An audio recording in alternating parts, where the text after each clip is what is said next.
Okay, there we go. We should now be live on all of the platforms. So,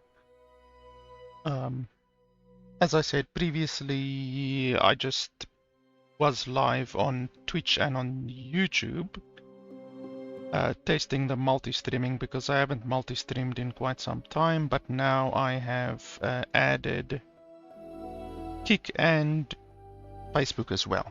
So we are now today for the first time going to test out the streaming on Kick and YouTube as well. Well, Kick and Facebook as well. And I do have the chats and events and all of those kinds of things up for Kick and YouTube and Twitch, but not for Facebook. I'm not sure how to do the Facebook chat. I don't know. Facebook doesn't make it very easy for you. So if you like on all of the other platforms like Kick and Twitch and YouTube, it's pretty straightforward to get a widget that displays your stuff, and then you can put everything together in one overlay. But YouTube, Facebook doesn't do that very easily. They don't make your life very easy. So anyway, I am live on Facebook, but I don't really care about it. If someone chats over there, I'm not going to be able to see it, but I can see the all of the other platforms, Kick and YouTube and Twitch. And I did apply to get verified and get access to the streaming platform of TikTok, because apparently you can't just begin streaming on TikTok for some reason. You first have to get like authenticated or something like that. So I don't know, it's weird. But anyway, I did apply to be authenticated on TikTok. So as soon as that comes through, then I guess we can start streaming over there. I've said this before. I literally have never gone on to TikTok to just like watch videos or stuff like that. I really don't like the concept of very, very, very short, nonsensical brain rot videos. So TikTok isn't something that will appeal to me personally. But the fact that you can stream on there and there is a very big audience on there, that does appeal to me. So I'm basically just going to use TikTok the way I want to and the way that I am going to hopefully get some audience from, and that is just the live streaming. I really, really don't care about any of the other aspects of the platform. It's the same as YouTube Shorts. Like YouTube Shorts as well, I never really engaged with YouTube Shorts at all. I don't watch YouTube Shorts. In fact, I have YouTube Shorts blocked on my subscriptions, so that even if any of the creators on YouTube who I am subscribed to, if they release any YouTube Shorts, I don't even see it. And that is how little I care about YouTube Shorts, and by extension also TikTok. The concept of very, very, very short brain rot videos don't appeal to me. But yeah, like I say, TikTok does have streaming, so we are going to definitely use that.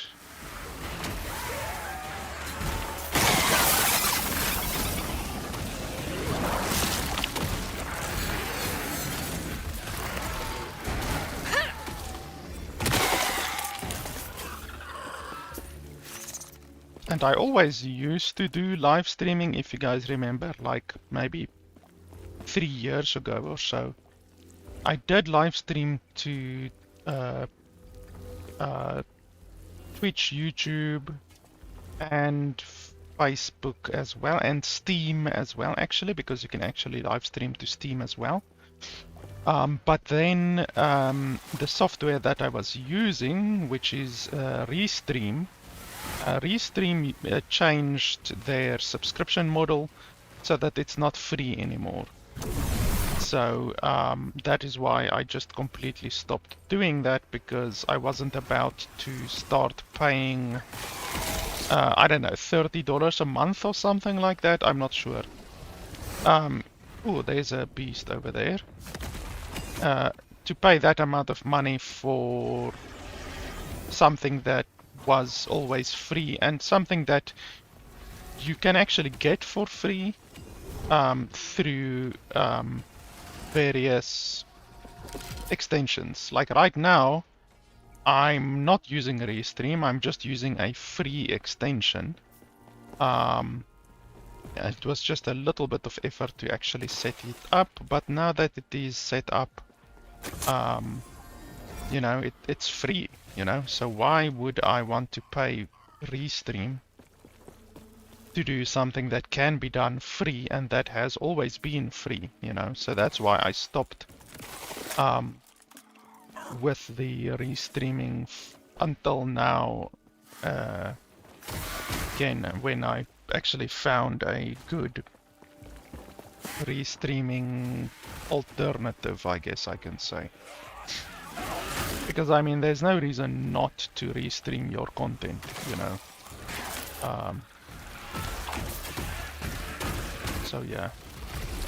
But my main platform is still YouTube, and all of the other platforms are actually inferior, because on all of the platforms, on Twitch, on Facebook, on Kick, all of them don't allow a higher quality than 6,000 kilobytes per second, which is actually very low. Like 6,000 kilobytes per second is actually quite low. Whereas YouTube allows, I think the maximum is 54,000 kilobytes per second, I think.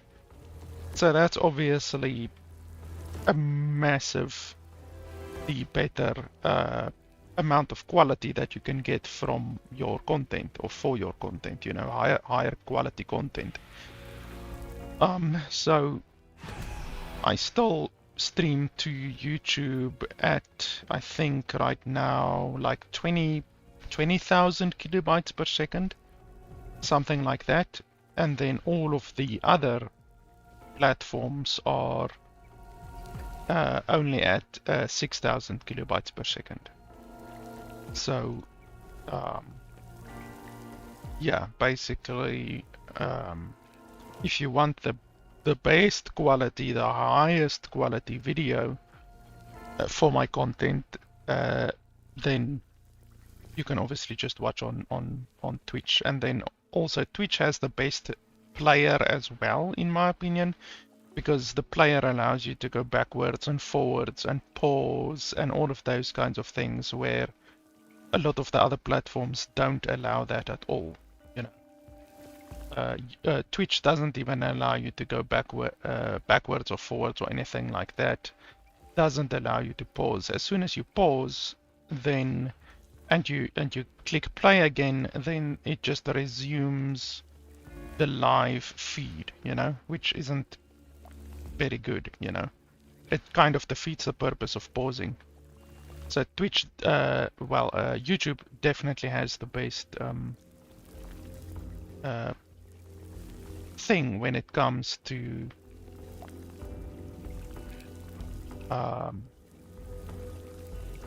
the player, you know, the usability and the quality of life features of the actual player. All of these have one legendary potential. I don't think I have any that has more. Let's have a look.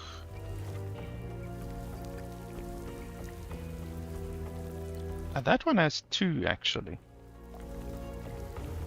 Yeah, so I should probably go do that one. I should probably go imprint that one with the Julra. We should go do Julra sometime. Because if I can get a helmet that has 2 modifiers on it, that would be very good. This current modifier that I have is 12 armor. It's not very useful at all. I don't benefit from that 12 armor. So is there anything good that we might want to imprint? Any nice high level items? We can imprint that one as well, even though it didn't roll very well. The roll is pretty bad on that one. Level 72. Anything that is a pretty high level would be good. I can't think of anything that I would really want to imprint.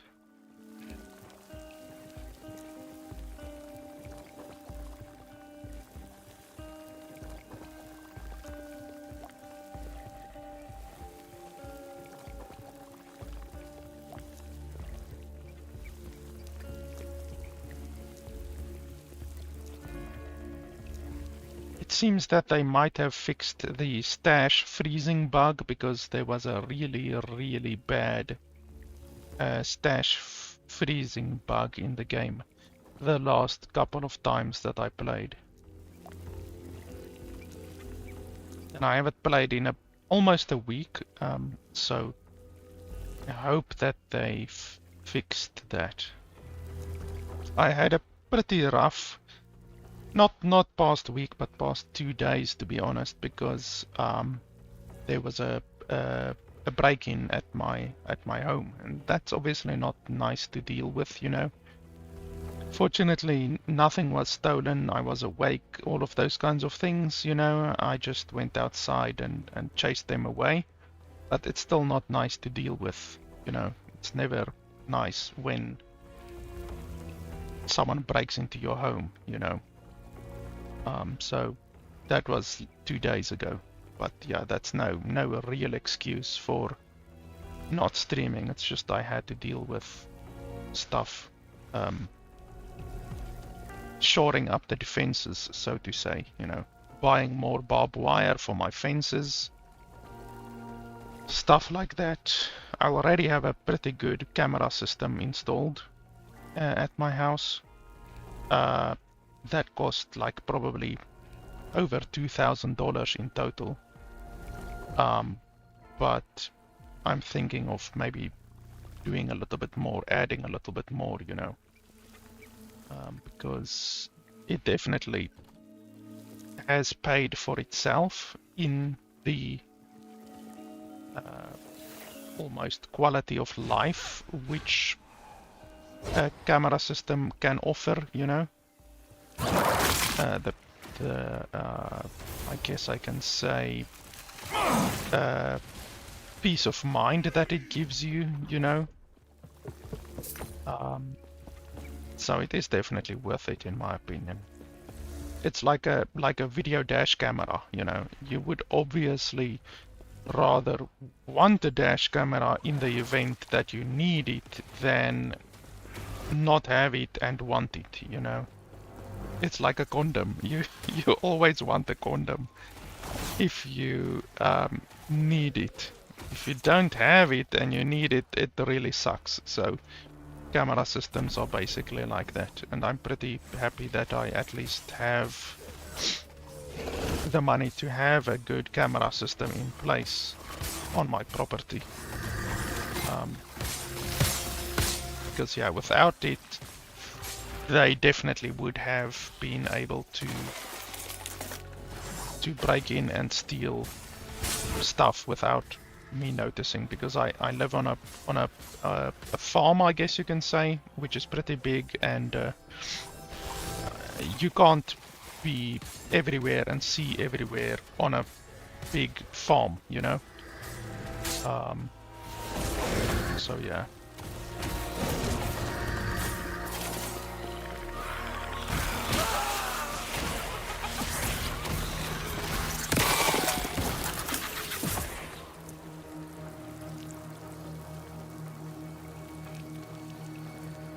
2% health increased is not very good. That one is okay. So I said this before, but we want to, or we are farming the one-handed wand. I think we are very, very close to being able to get it. If you look at my stash or my inventory over here, we need 4 more of these primordial horns. Those are the things that we are missing right now. So we literally just need those 4 primordial horns, and then we have the item that we want. And that will give us a lot of ward. It's actually not a wand, it's a offhand, a catalyst. So that will give us a lot of ward. I think I calculated that it should give us about 800, 800 ward per second. Which is a considerable amount. I'm not sure how much we get right now. I guess I could calculate, but it's definitely not close to 800 ward per second. And the cool thing is that I'm gonna lose a little bit of ward by not having this one equipped, because I'm gonna have to unequip this catalyst. But then I will be equipping a much better catalyst, obviously. So I will be losing a little bit of ward, but I will be gaining a lot more ward. Because right now I'm pretty happy with my damage. Our damage is fine. But my survivability is something that I'm not happy with.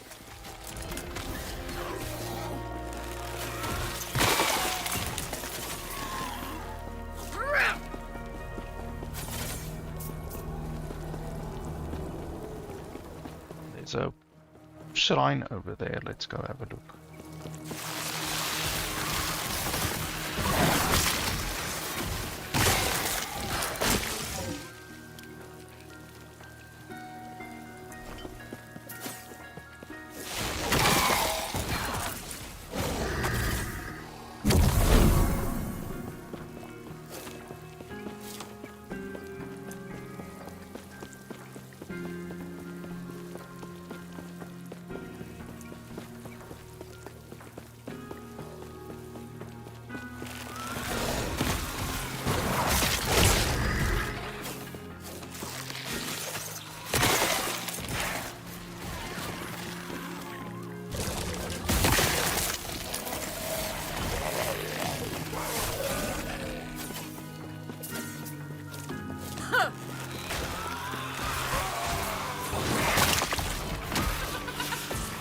I also haven't shown you guys my build yet in today's stream. I guess I should do that because I always get people asking to show the build, and then I can just point them to the beginning or to the end of the video. I usually do it at the beginning of the stream and then at the end of the stream. So I'm just quickly gonna run through it.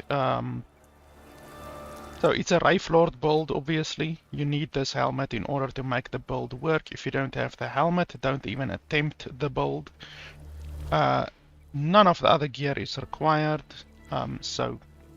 This just gives you a lot of ward. This gives you a lot of ward. You need this modifier on the gloves to get a lot of ward, but it's not a necessary thing at all. You can play the build without it. All of my other items are really shitty. You can just pause the live stream and take screenshots if you want to, or whatever. None of these are required. This isn't required. This isn't required. It just gives you a lot of ward. This is actually something that I want to replace. You can replace it with the Death Rattle amulet, because the Death Rattle amulet actually gives you a lot of extra damage. But I'm trying this one out right now. And then this is a level 5 item, which we definitely can replace, but I don't have anything better really right now. And then all of my idols just give health and ward. per second and ward retention and stuff like that. Once again, you can just pause and screenshot if you want to have a closer look at them. And then our skills. This doesn't really do much, it just basically reduces the damage we take from poison. And then it reduces the armor of enemies sometimes and stuff like that. It's not super helpful. You can definitely choose something else instead of Aura of Decay. You can choose something like Transplant if you want a little bit more movement speed. You can definitely do Transplant instead of Aura of Decay if you want to. And then this is my Infernal Shade. You can just screenshot it. This is Bone Curse. You can just screenshot it. All Bone Curse does is it summons a bunch of minions that our Wraithlord then absorbs, which makes our Wraithlord more powerful. This is the Summon Wraith. You can just screenshot that, and then this is Dreadshade. You can just screenshot that as well. So basically you cast Infernal Shade and Dreadshade onto your Wraithlord. And that's it. The Wraithlord does 99% of the damage of the build. These are our passives. These are all flexible. There's nothing really required. So you can just take a screenshot of that. None of these are really required at all. In fact, these aren't required. You can choose something else. You can put more points in here if you want to. None of these are required either. It's just really... You can choose what you want to, basically. And that's the entire build. So you put the Infernal Shade on your Wraithlord and the Dread Shade on your Wraithlord, and then your Wraithlord does all of your damage.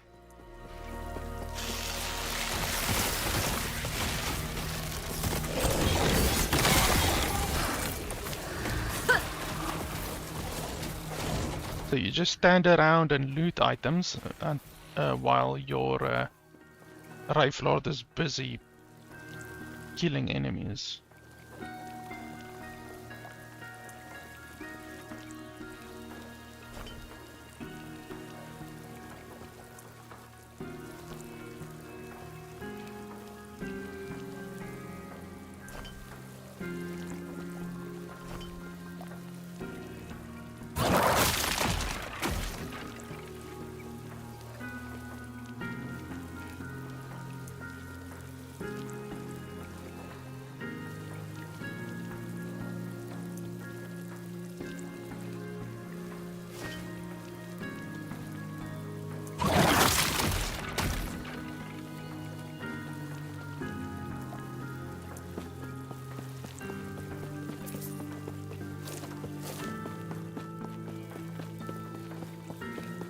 And my gear right now is really bad. Like my gear is exceptionally bad.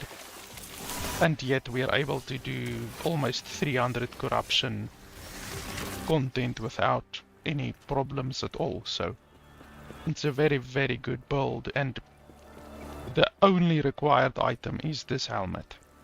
Because I don't really like builds that have a lot of required gear, so this one has just one piece of required gear, and it's actually a piece that you can get very easily. It's not a rare piece. I think I right now have like 5 of these helmets, and I've thrown away probably 10 of these helmets in the past, so it's really not a rare unique. It's a unique that you can get really easily.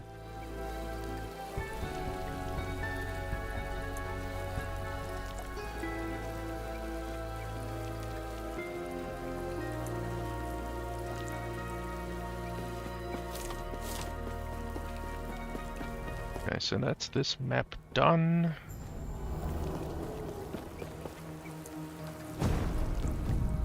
Okay, 2 uses.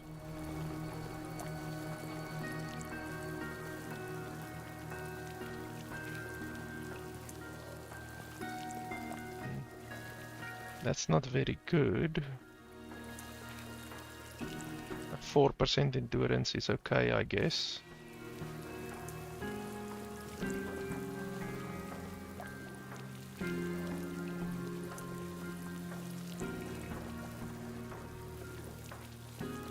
that's not very good.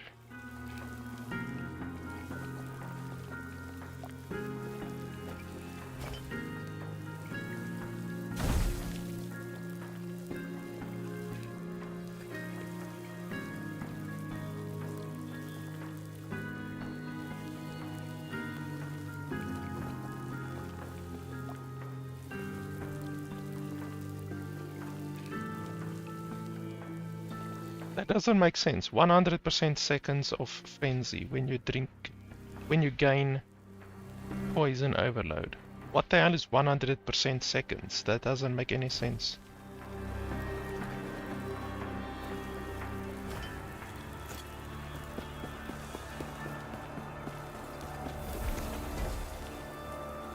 Okay, so we can put modifiers in here. I don't really want to do that right now.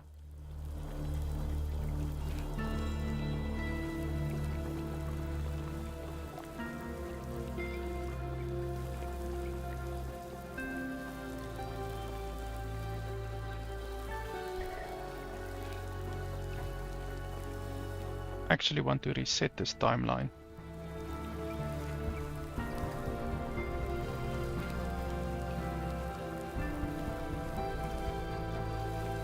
Let's not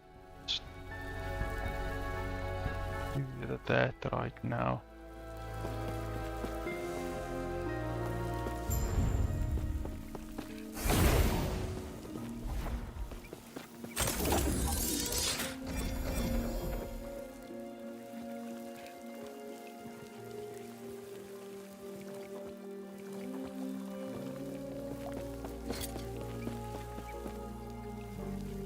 Yes.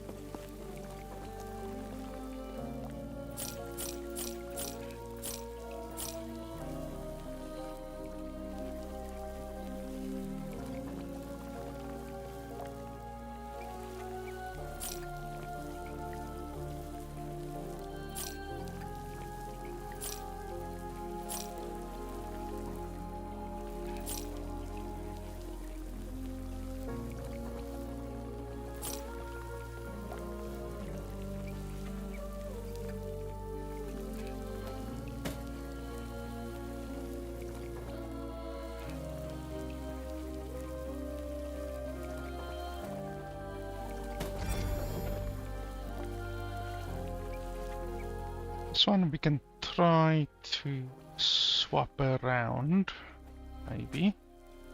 If you can get the tier 6 to land on the experimental ward, then that will be really nice.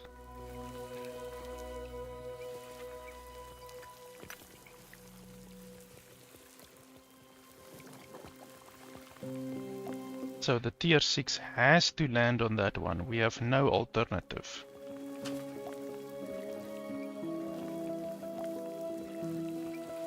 We can't even accept tier 5. It has to be tier 6, otherwise it won't be better than the ones that we currently have.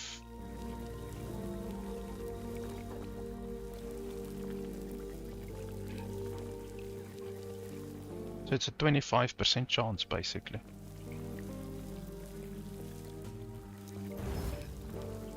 Okay, well that destroyed 18 forging potential, and then we get the very worst outcome over there. So that item is immediately trashed.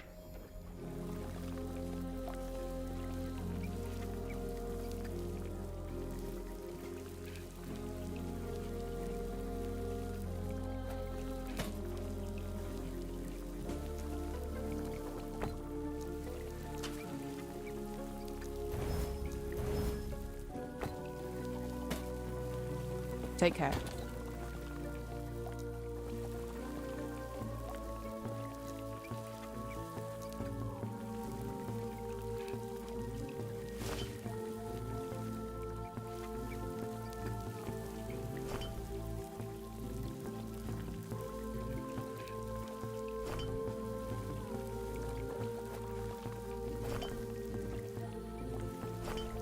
We're getting lag again. So it seems that the stash problem is still not fixed. there's still a very, very big issue with the freezing and stuff like that in the stash.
Yes.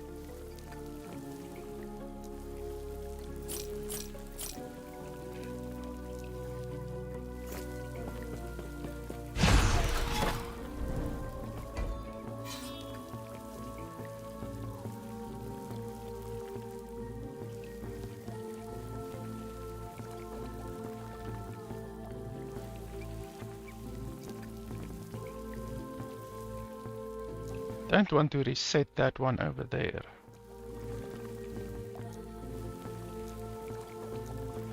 Want to avoid that if I can.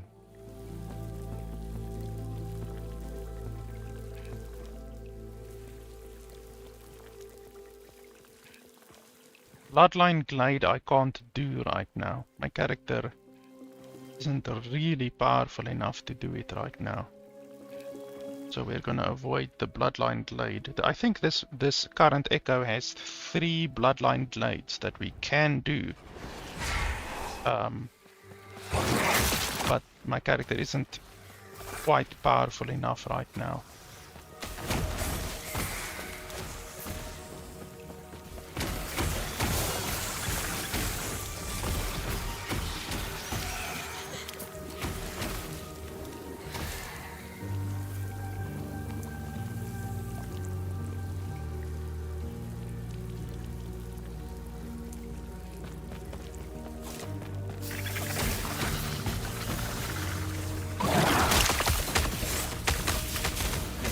And the ice skating glitch is still not fixed in the game. The Wraithlord sometimes does ice skating, where it just runs around and doesn't attack at all.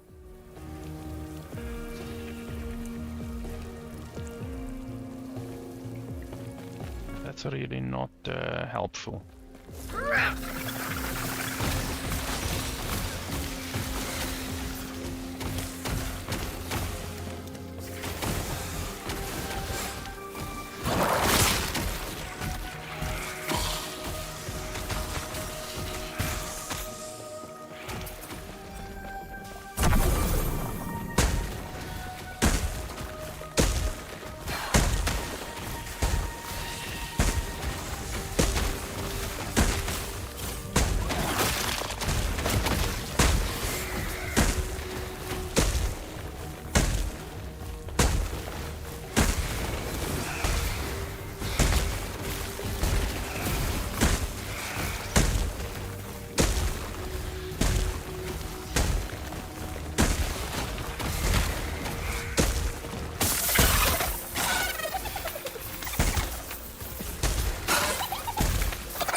look, our dude is ice skating again.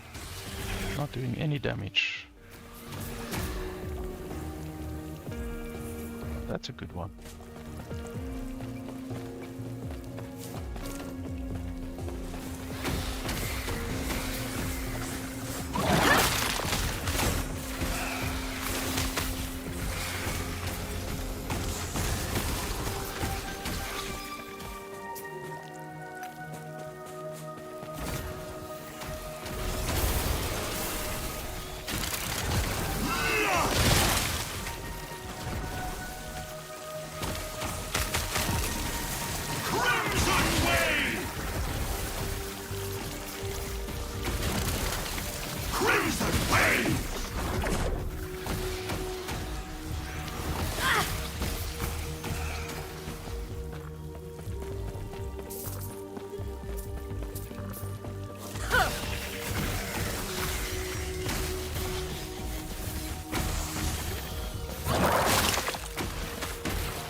That can maybe be good. Maybe.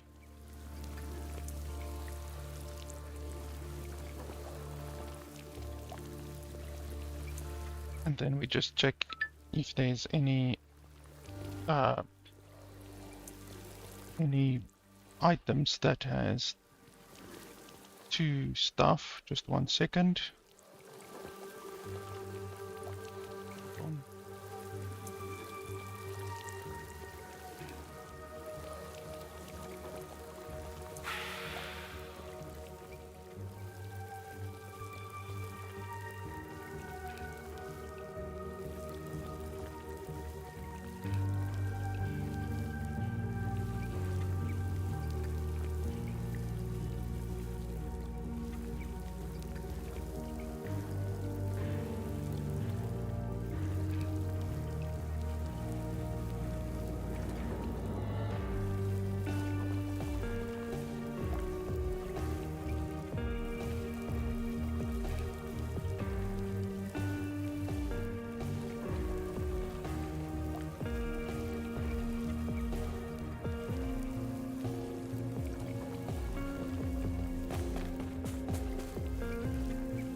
Another thing that I really like about this build is that a lot of minion builds suffer from the minions being pretty squishy. So in order to make it so that the minions are not squishy and don't die a lot, having to resummon them constantly, you have to stack a whole bunch of minion health increases on your gear, you know?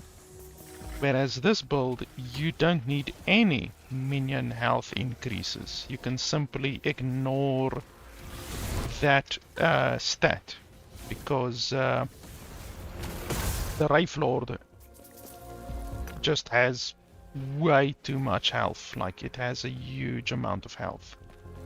So it's a build where you can just ignore one of the drawbacks of a minion build, which is the fact that your minions will sometimes die. Especially in boss fights where there's a lot of area of effect damage. If you have a bunch of small minions, your small minions will often die quite a bit. Whereas this Wraithlord never dies, except from the poison, which is constantly ticking on it, but it has lifesteal, so as long as it's attacking, it will not die, and then also from absorbing these things, it also will not die. So it's really nice in that fact that you can basically ignore minion health on all of your gear, whereas with other minion builds you can't do that. The other minion builds, you need to keep your minions alive, otherwise obviously you're not gonna do damage and you're constantly gonna have to re-summon your minions and stuff like that, which obviously is not optimal. So that's another thing that I really like about this build. I wonder, should we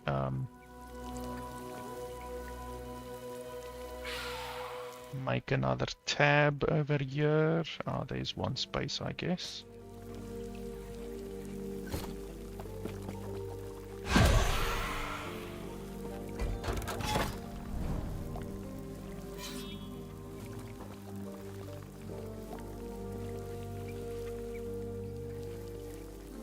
I was hoping we could go like this and then over there, maybe. Doesn't look like we will be able to do that, because it would have shown you over here actually, but maybe you can go from there to there, maybe. I don't know, we can see if we can do that, maybe.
The beast. That's one thing that they changed. I saw in the patch notes that they released like 2 days ago. They made it so that the beasts spawn a little bit more often, and another really cool change as well is that they made it so that the gear, the primal uniques can now always drop from the beasts, where previously when the seasonal content launched, I think only 3 primal uniques were able to drop from the beasts. So that is already a very large increase in the amount of loot that you can possibly get, because these other gloves, I can't show you now because it's in my stash, but the primal unique gloves, I picked up 3 of the fucking things already in those first couple of days that I played. And that's really irritating because it's not a good gloves. The gloves are not good. And those gloves could now be something else. It could be something completely different. So that's a very good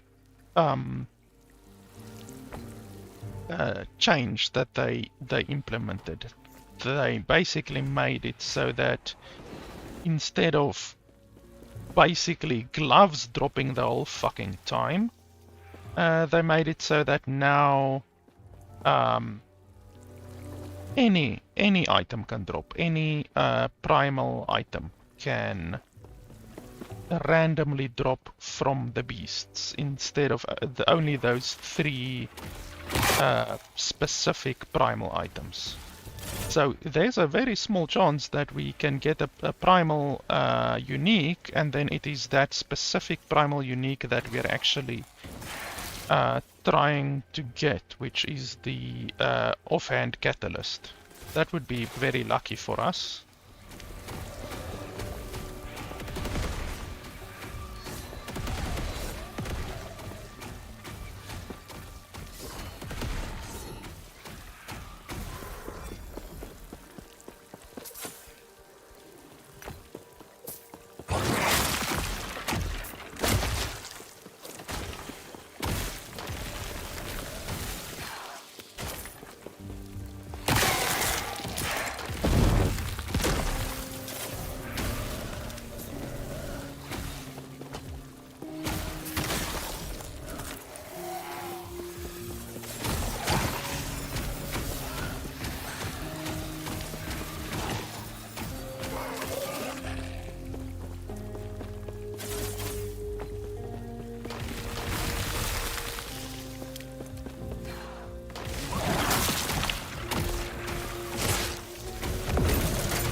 And now we can go to the dungeon at the top.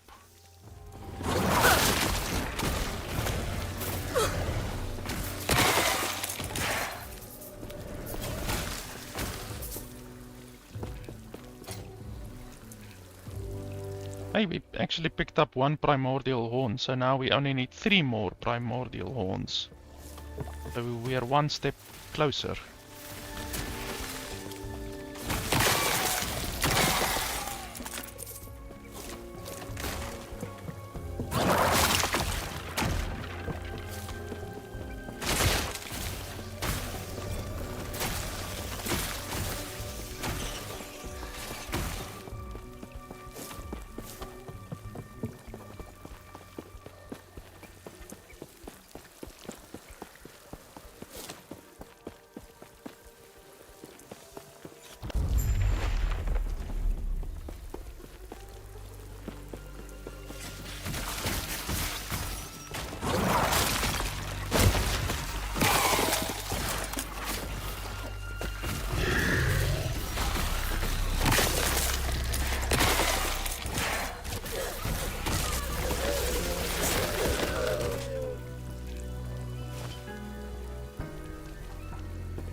That thing is just standing there, not doing anything really. Just taking hits to the face like a champion. I often say that the AI of the minions, your minions, need to be improved because sometimes it's not very good, but the same can definitely be said for the other enemies as well, you know. Sometimes their AI is not super good. That ring is not very good. I mean, holy shit. Come attack over here, come attack over here. Here, this one. Let me go back. Back, over here. Yeah, I think we got all of them. What was I trying to say before we got surprise butt sexed by like 10 lizards? Yeah, I don't know, but that's something that also sometimes reduces the damage that this build is capable of doing on a consistent basis. You know, the fact that the AI, you're not relying on your own controls. You know, like if you're playing a marksman build or a rogue build or a warrior build or a spellcasting build, you are the only one who is responsible for your damage, you know. But unfortunately with a minion build, you are reliant on the AI. If the AI of the minions is really bad, then you are gonna suffer. Your damage is gonna suffer as a result. So that's one of the drawbacks of the build, you know, but you just have to hope that the developers eventually fix the AI to a point where it's not basically to a point where it's on a equal footing, you know, with what you can probably expect from a non-minion build, you know. That's all you can really hope for. I mean, the AI is better than what it was, you know. I've been playing the game for probably 5 years now, since even before it was on Steam, before you ran the game with a standalone client, a standalone.exe. Even since then I've been playing the game, and I can definitely say that the AI of the minions definitely has improved quite a bit since then. But unfortunately for the past however long the Wraithlord has been in the game, you know, a little bit more than a year, for the past year the Wraithlord has constantly been having the issue where it does the ice skating. It just ice skates all over the place. And it has been better. The ice skating used to be really bad. The ice skating is definitely better now. It doesn't ice skate nearly as often, but it still does the ice skating, as you can obviously see. So once again, that's a problem that the developers definitely need to get sorted in order for this build to be on equal footing with a non-minion build. Because it doesn't feel good playing a build and then having like disadvantages versus another build, or having glitches which another build does not have, you know, those kinds of stuff.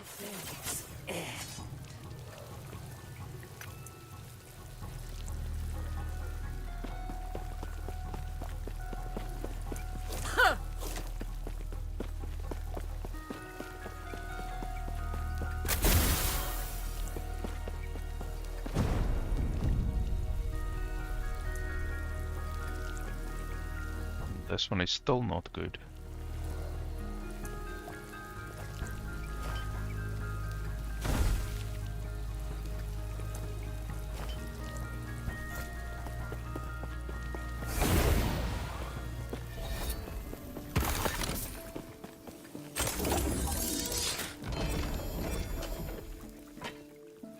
That's a new unique that I just picked up.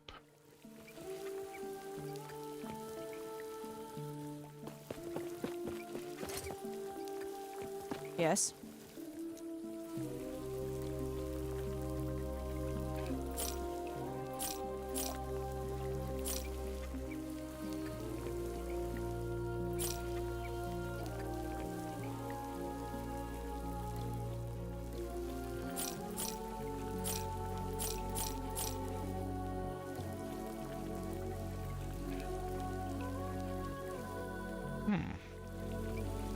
Critical strike chance, 50% of added melee damage on equipped weapons applied as added spell damage for chaos bolts. Okay, so it's a chaos bolt item.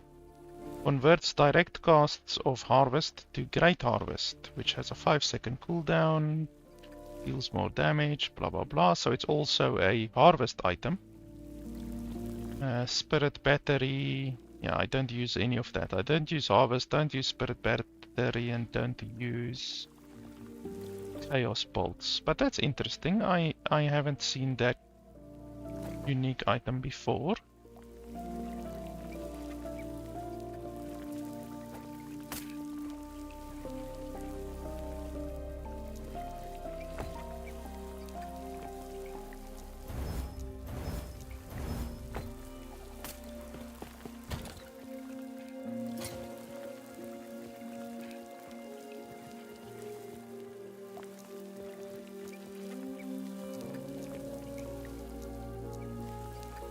Let me just see if there's any holes around here. That's what he said.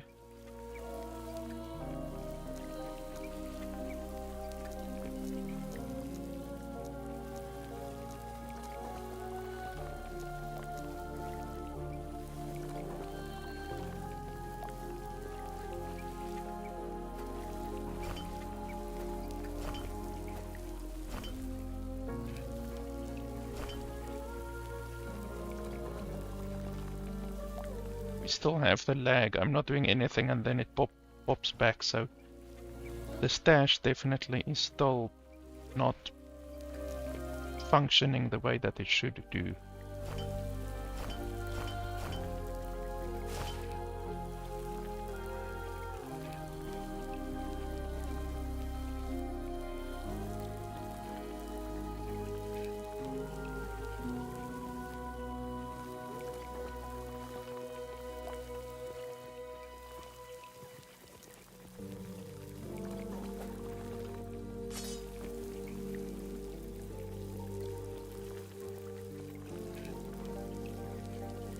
Okay, and we get a freeze. Okay, so unfortunately, that freezing glitch that I spoke about earlier is still present in the game. It's not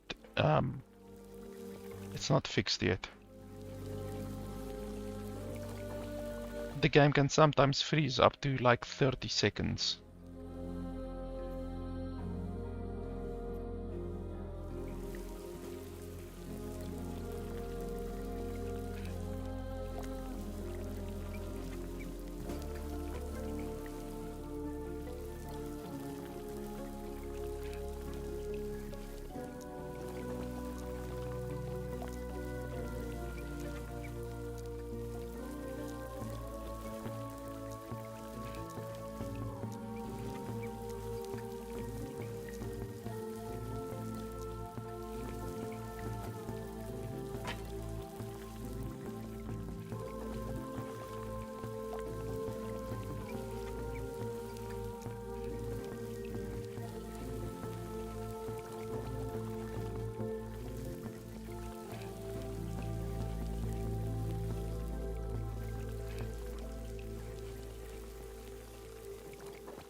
Yes.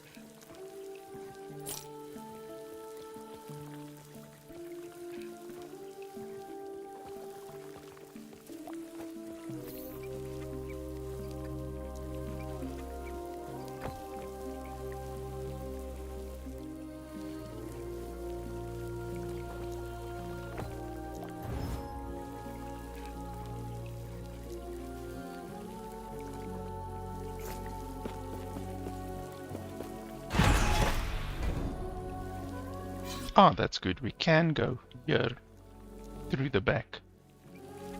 That's what he said as well. We can do the boss.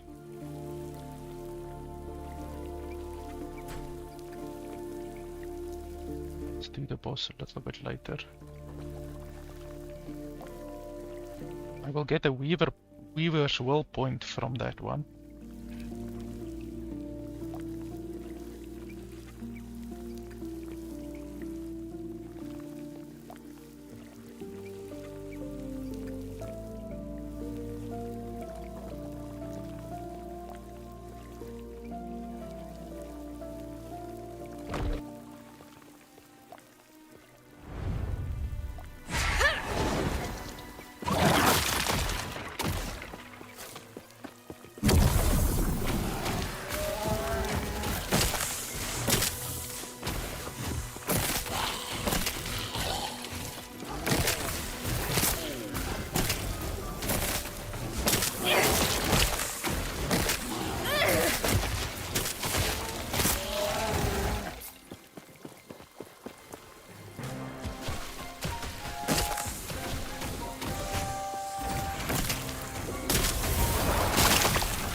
She's ice skating again. Not attacking at all, just ice skating.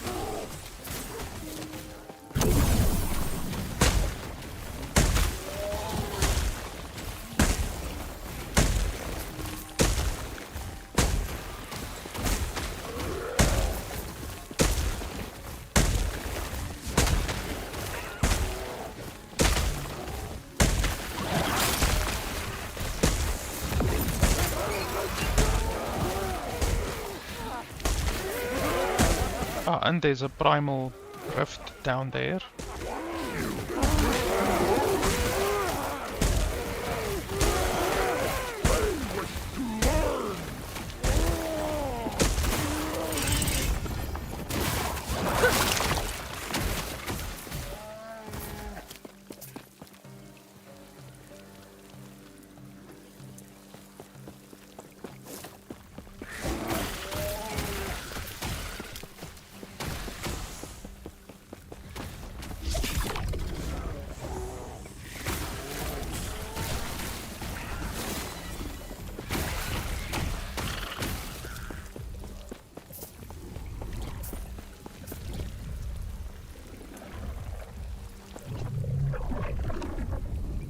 Are you prepared, traveler?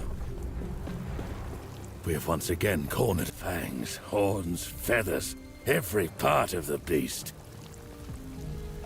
See, so these primordial horns are the ones that we need in order to get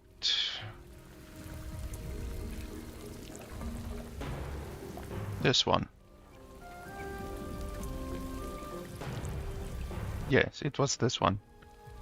When you gain a stack of Ancestral Pack, you gain worth equal to 77 to 123 of your endurance threshold. So right now, my endurance threshold is 686.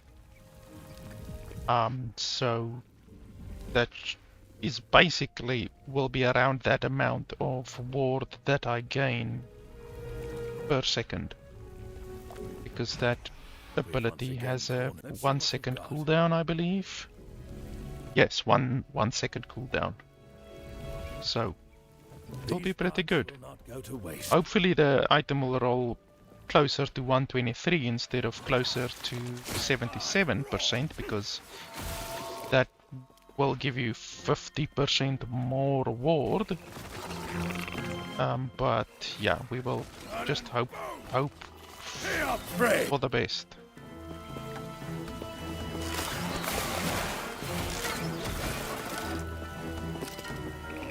The game is stuttering a little bit. Wonder why.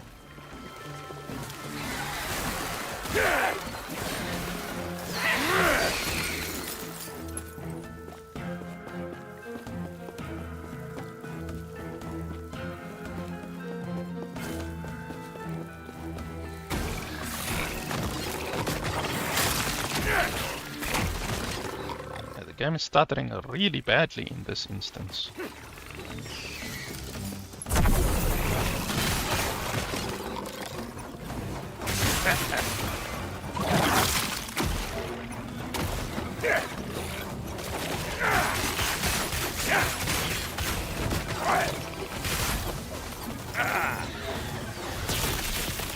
Ouch. Oh. That's not good. A beauty!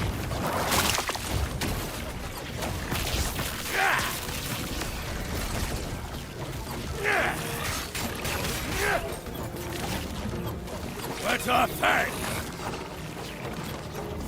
Just kill the bastard, please. Stop playing with it and just kill it.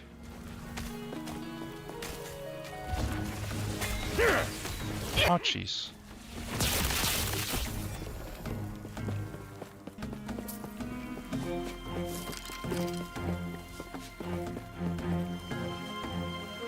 Yeah, the stuttering in this instance is really bad.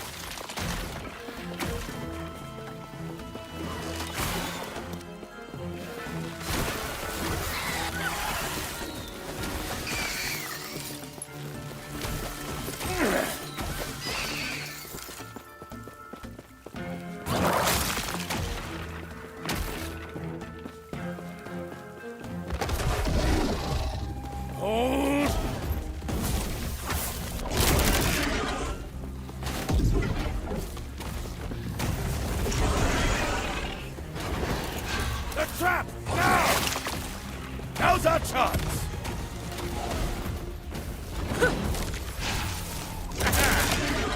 Worthy prey! Get ready! Didn't even see it, but for some reason my Wraithlord didn't even have the buffs on it. That might be why it was doing so little damage.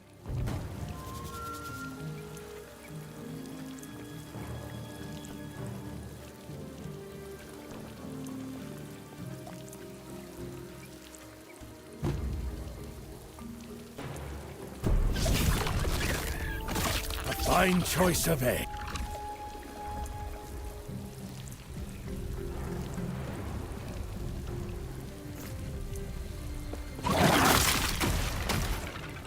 Enough trading. The wilds are...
That's a new modifier.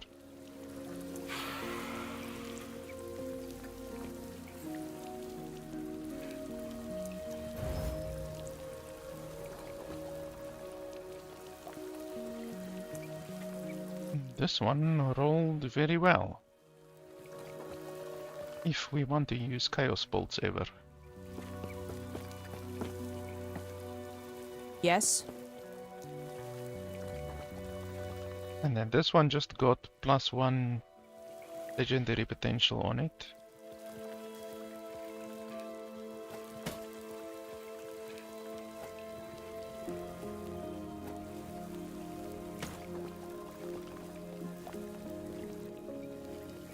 Tier 6 physical damage, Tier 4 cold. It's not really very good.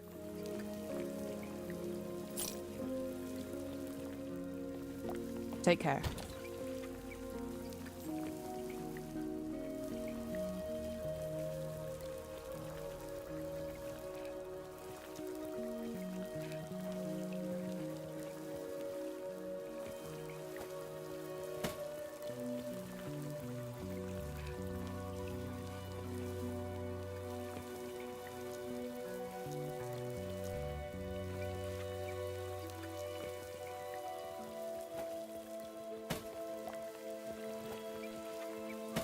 You see, these gloves, I've picked up 4 of these gloves and one of them I threw away already. So, like, these are, like, they made it now so that you don't just constantly get these fucking gloves. You actually now have a chance to get any of the primordial uniques from the Rift Beasts directly when you kill them, instead of just these gloves. You know, because I think it was pretty stupid that they made it so that you can only get those gloves from the drops. I think that was not very sensical.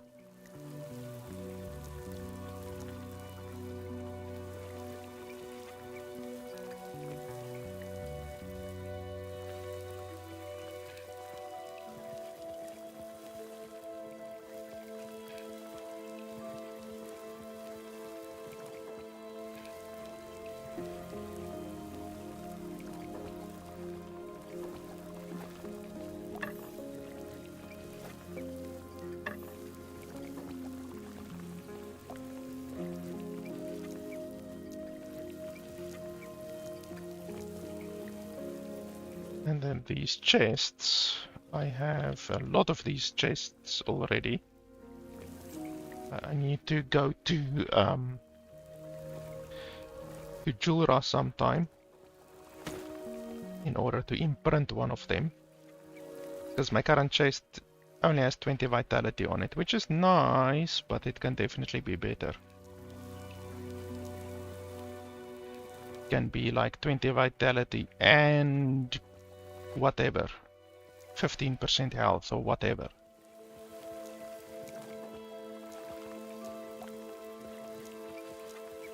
Or I can just get really lucky and then get a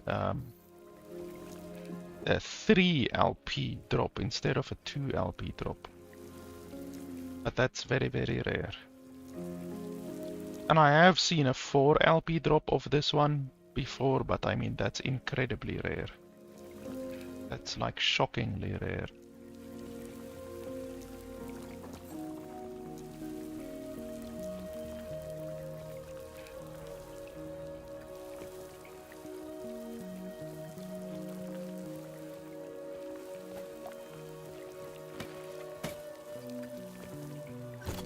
Yes.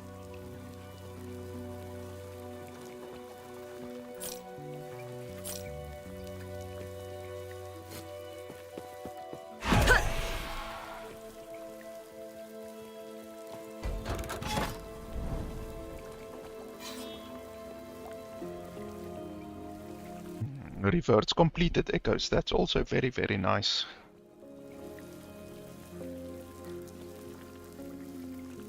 Bountiful wilds, that's something that I haven't done yet. Let's have a look. I will get a weaver's point from it.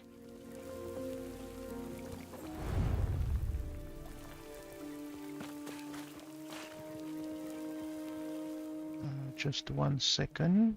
Just want to check something.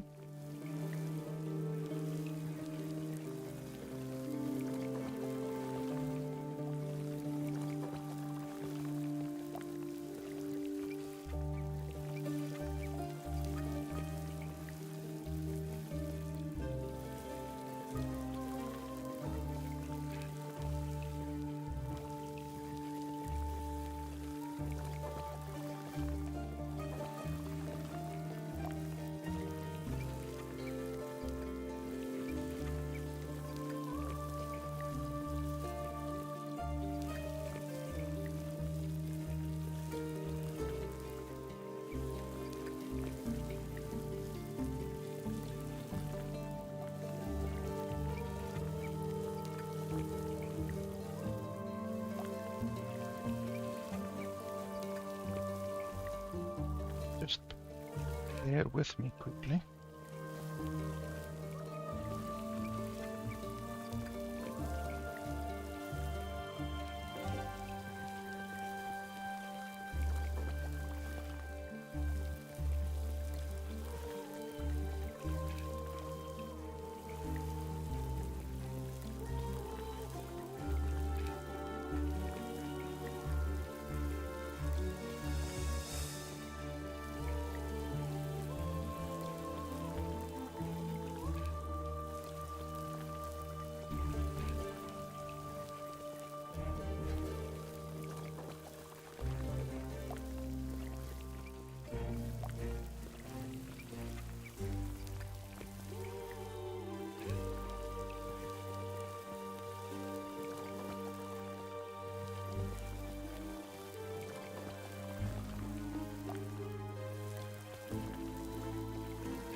I'm just doing something here in the background. Just a second.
Okay, there we go.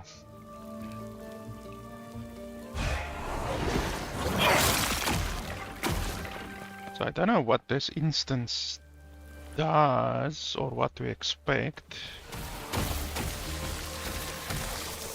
It is a special Weaver's Will instance, and I think it's a level 100 corruption instance. Or I should say it's a minimum 100 corruption instance. We're obviously actually doing it on 260 corruption, but the minimum is 100. You can't do this instance without 100 corruption.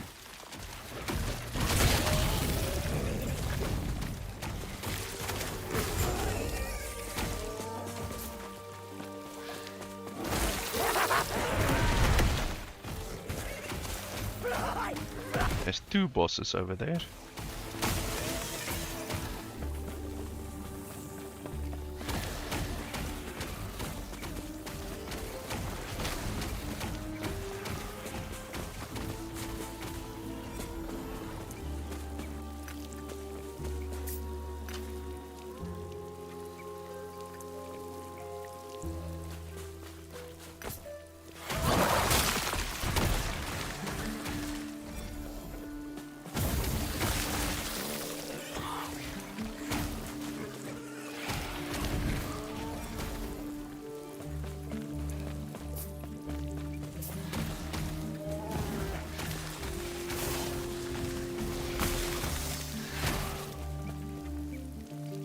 This place is nice and open so far. That's what he said, I guess. Lot of enemies. Lot of loot.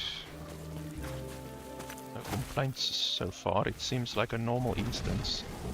There's obviously gonna be a boss at the end. Oh, there's a Rift Beast. That's nice.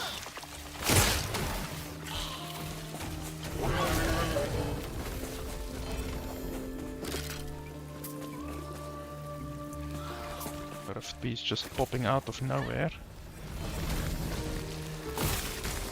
Not that I'm gonna complain. Anytime we kill a Rift Beast is a time that we have a chance to get a primordial unique.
No, I don't think so.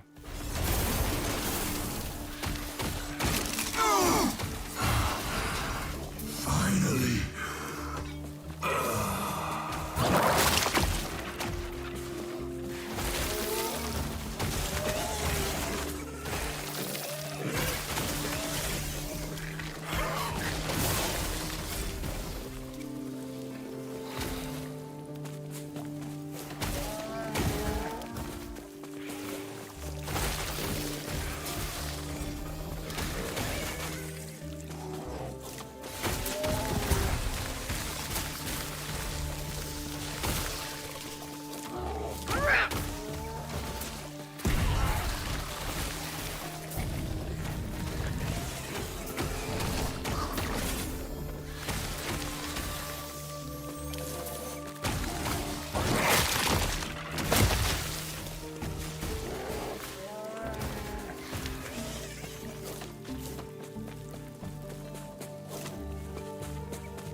So this one up here is the main boss, Orcarian the Rampart.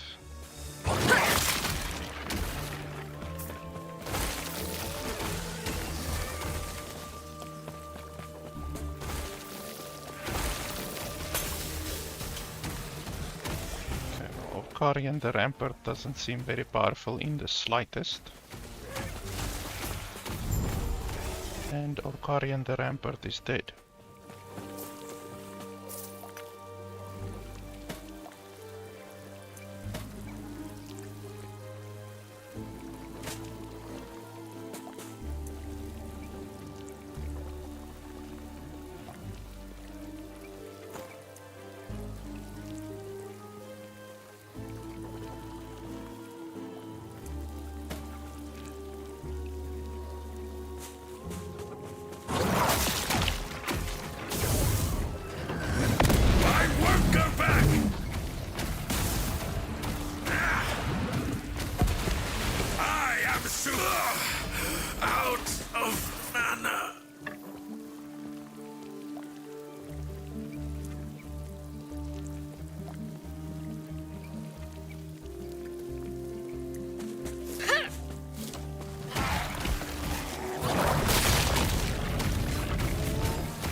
That's that. A very easy instance, actually.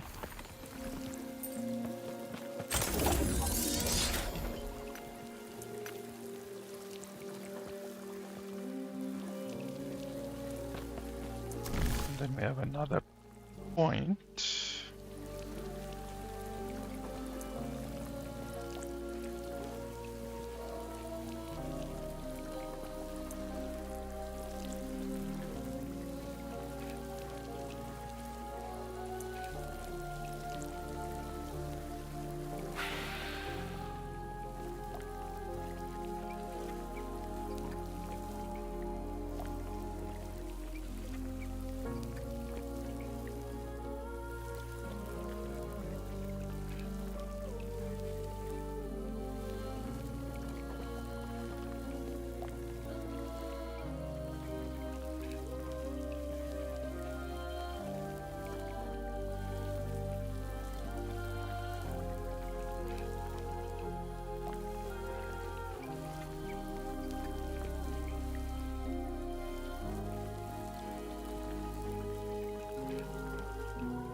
6% chance to drop similar items. Now, I don't know what similar exactly means.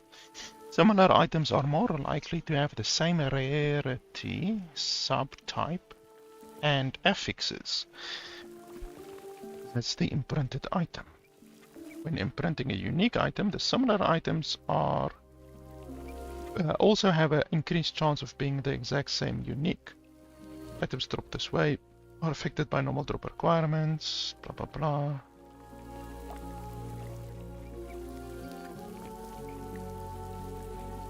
Okay.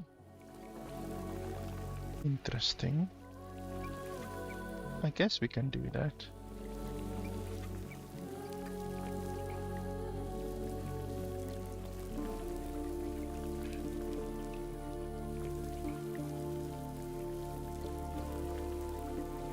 %6 chance is very low.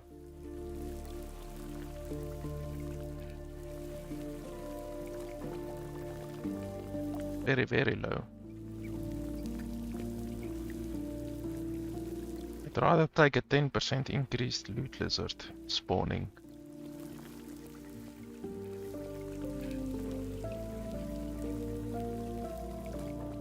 10% rift beats, that will be nice.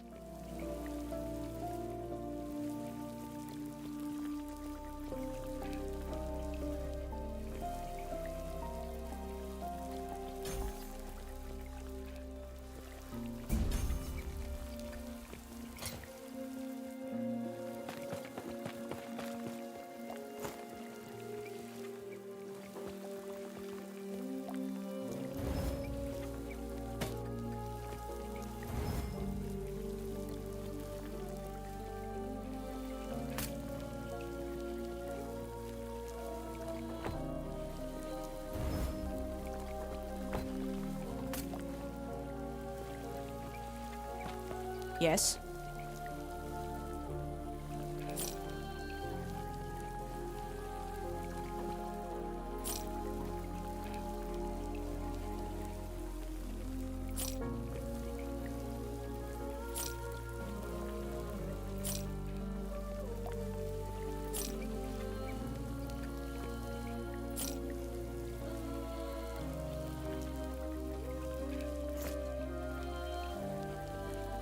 Take care.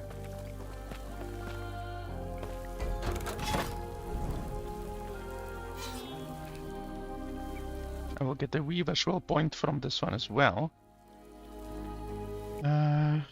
Woven echoes can exchange for other woven echoes once the woven firstborn has been slain. I don't really care about that, I just care about the Weaver's 3 point that we will get. We need to defeat the guy because we're running out of place for our staff, our stability. I remember you.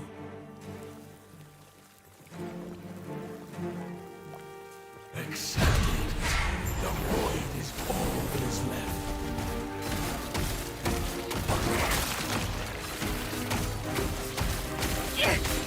Let the void take you. Ouchies.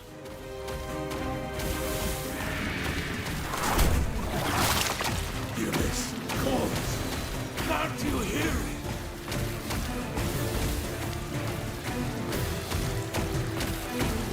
Wrong in darkness.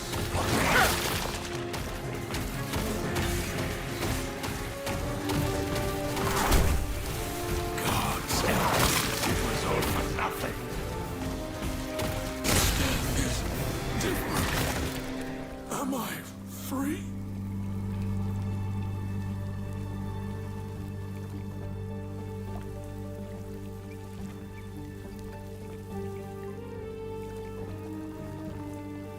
Relic shard. What's a relic shard?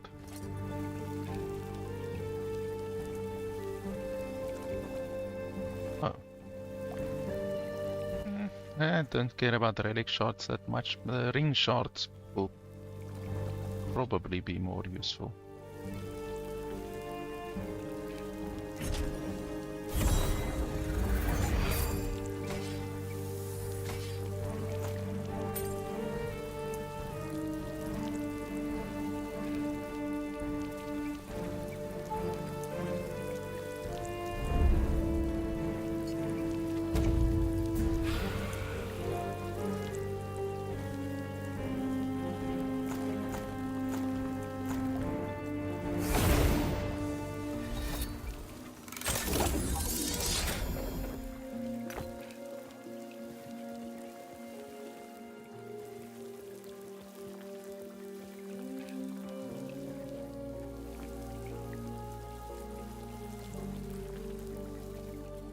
Yes.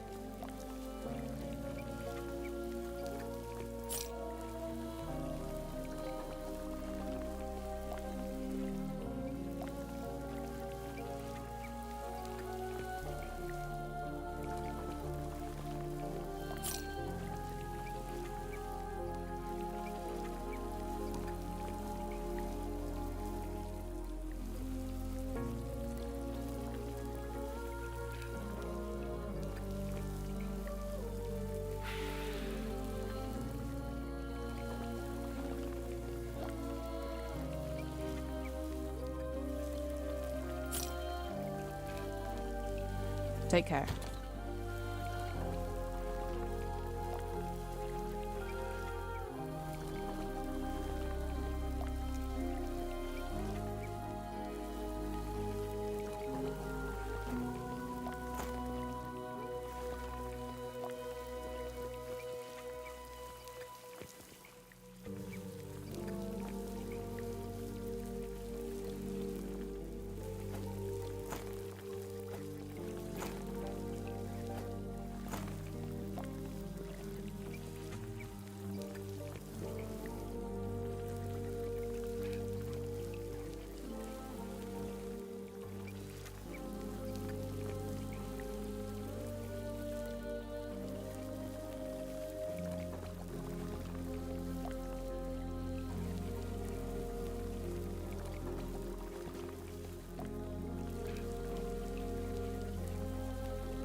Yes.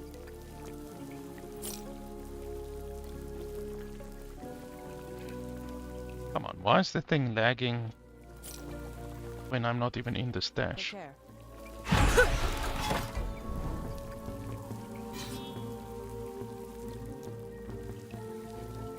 We don't need to do the cemetery of reweaving right now. But I mean, why not? I guess so.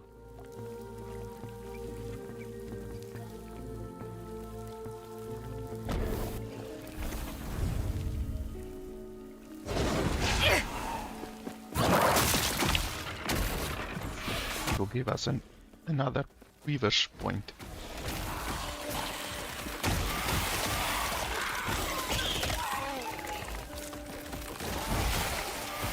Your death has come.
What the hell is that?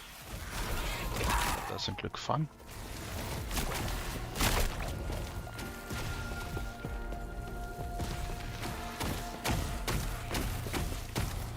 No, thank you. I don't want any of that.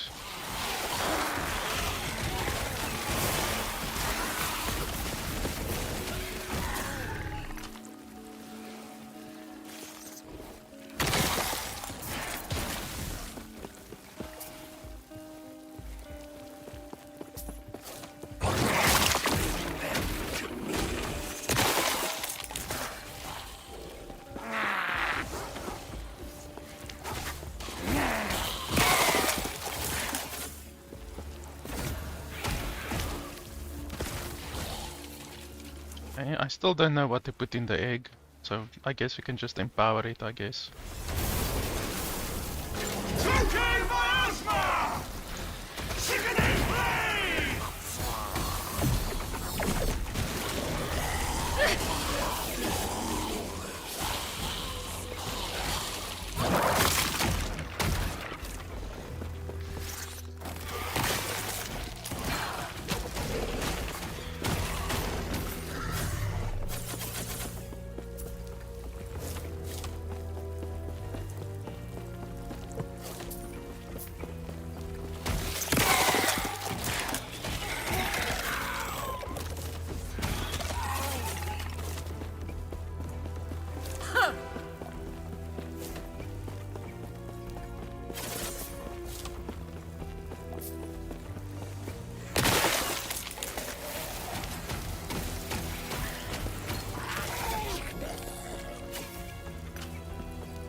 ambushed by a ruin warder.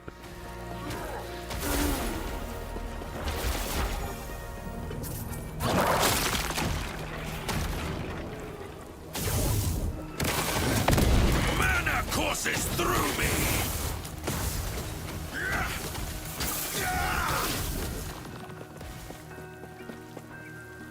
Runic might! Oh, they would cage us all. They would only cage you.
Another ambush.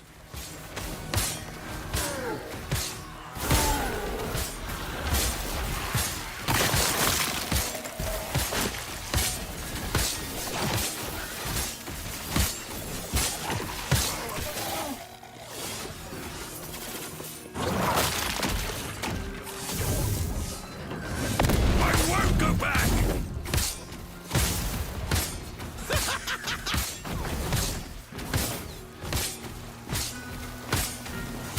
Ouchies, what the hell hurts like that? I did nothing wrong. Holy crap, I took like 7,000 damage there. I guess those little spinny things really hurt.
Something tells me I don't want to get hit by those.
Okay, so this is now the boss fight.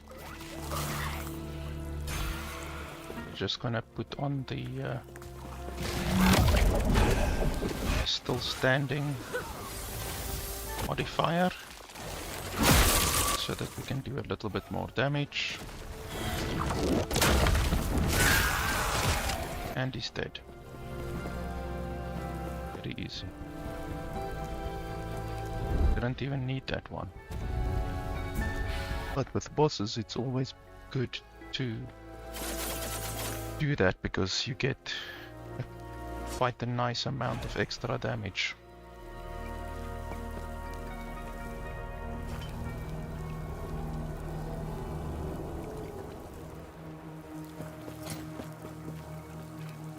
Oh, that's very nice. 17 weavers well. Current one had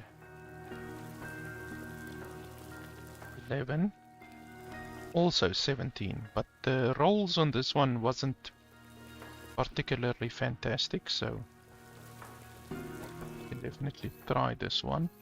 Even though our physical resistance is now a lot less, we need to do something about that. Not sure what we can do about that exactly.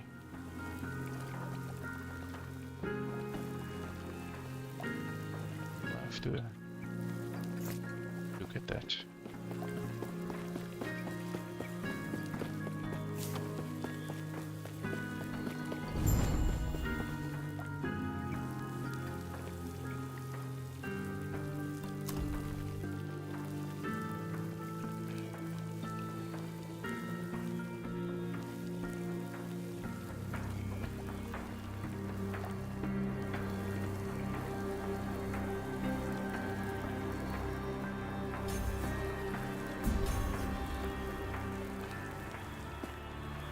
Exchange 3 woven echoes in return for 1 new random one. 3. I don't really think that's worth it. Even these shitty ones, I wouldn't exchange for one better one, to be honest. Unless you get one of these that are way better. But what are the chances of that? I don't think that's really worth it.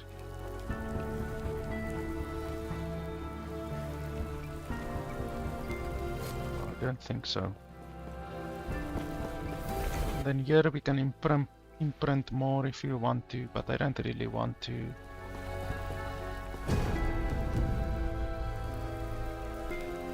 This one is still very shitty. Oh, that's immediately a lot better.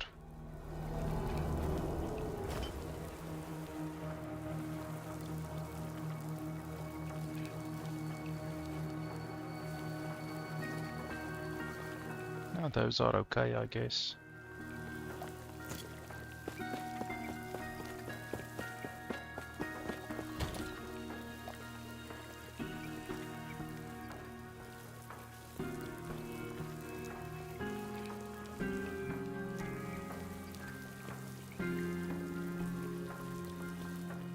I think I still need to imprint these ones.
I need to look. Physical resistance. We need a lot of physical resistance. So I can either change my idols, which I don't really want to do. Change my rings. Change my relic.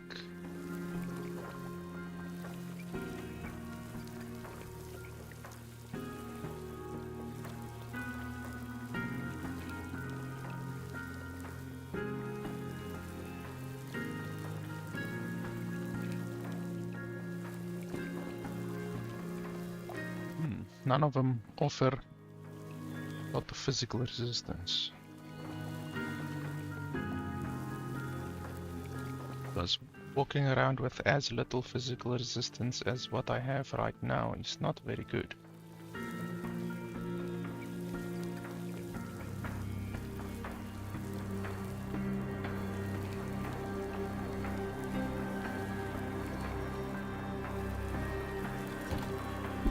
You can't really operate on the hope that you just don't get hit.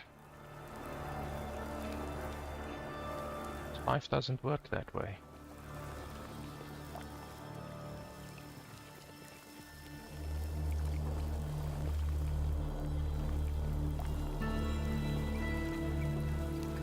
My rings are absolutely pathetic. Definitely need to get better rings.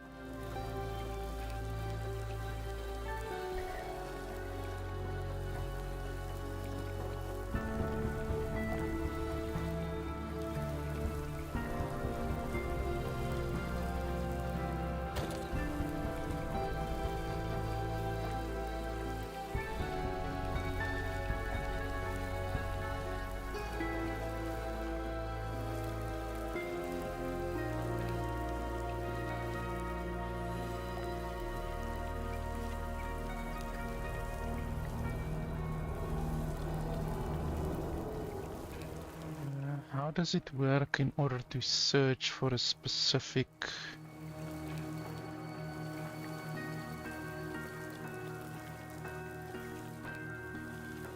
I'm not sure.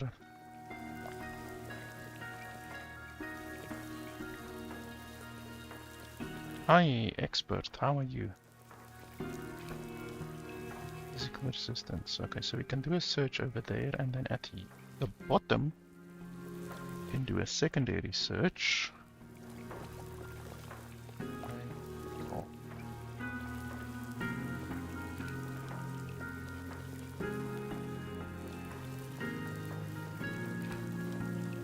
So now it will show items that have a tier 7 and also physical resistance, but not necessarily tier 7 physical resistance, but that's fine.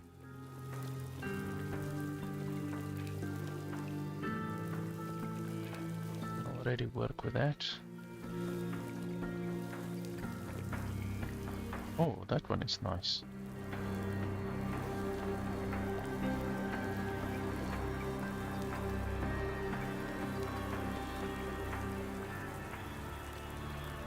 Maybe if we can change the increased elemental damage taken over time.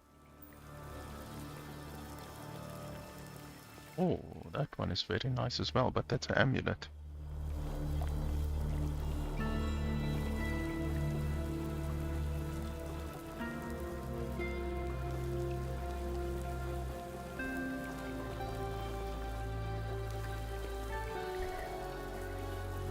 This one doesn't even have physical resistance.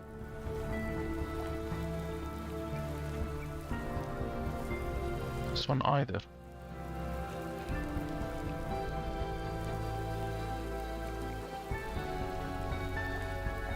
Okay, well this one will work, I think.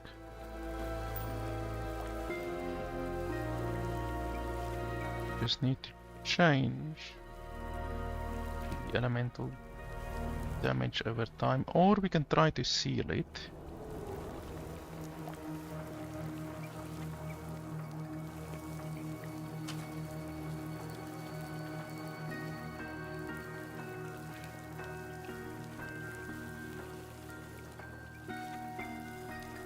This ring can be very, very powerful if we are able to seal one of these.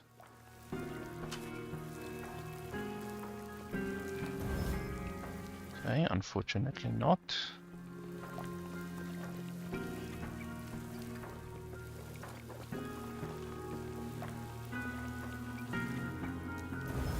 Okay, unfortunately not.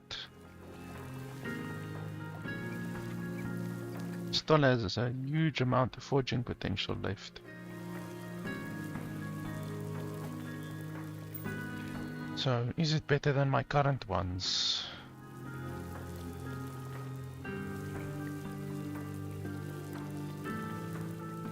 Definitely better than this one, I would say.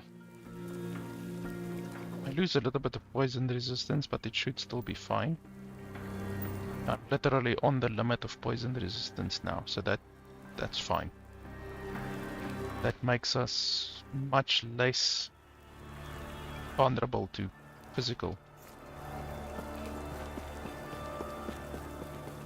Okay, so that's fine. We are done over here.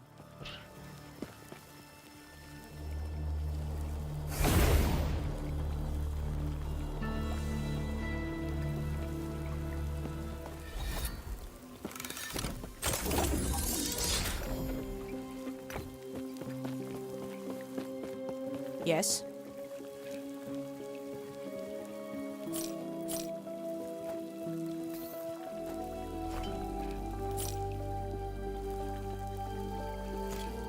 Take care.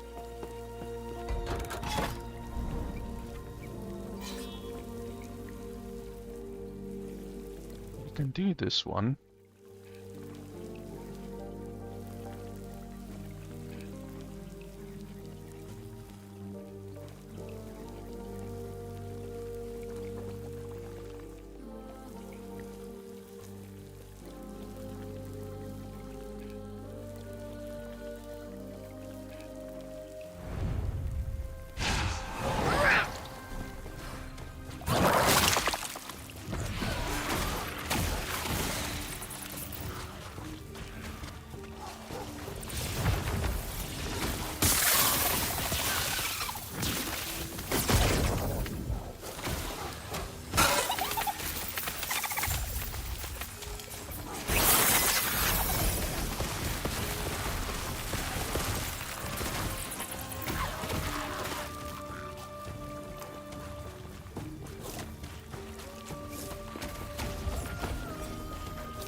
Oh, and there's a rift.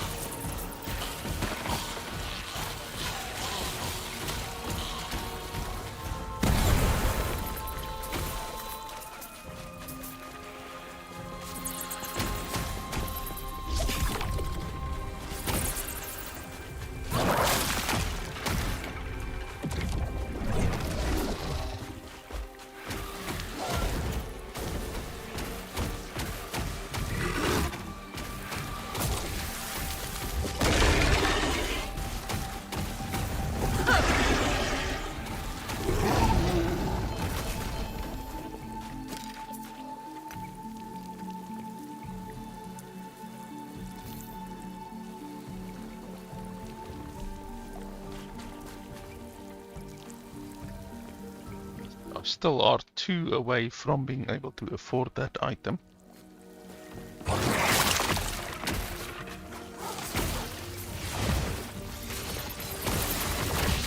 there a unique item that I left on the ground or what? Oh, there is. I didn't even see that. That's a primordial unique. Okay, so we just picked up a primordial unique out of nowhere.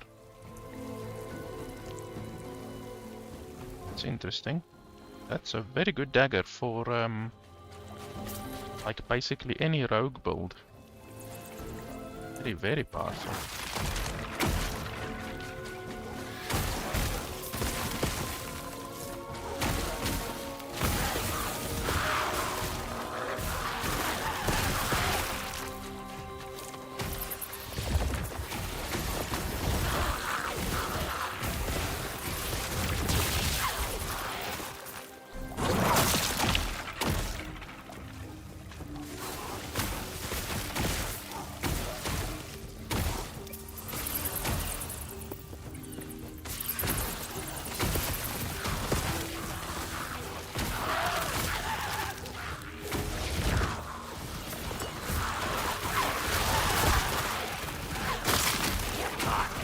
from me! Fly! Fly!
Just checking something.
Yes?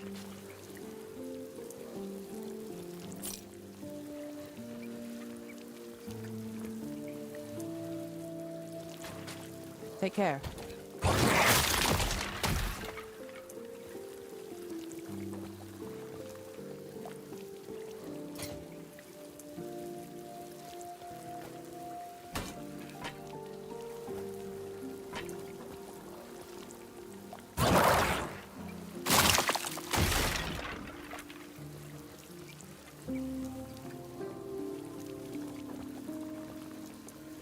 Probably need to make a new tab here. Which is fine, because I do have enough money.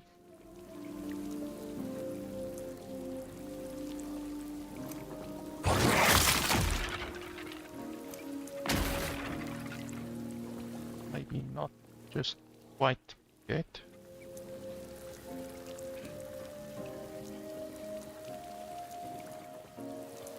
Can still fill a hole here and there.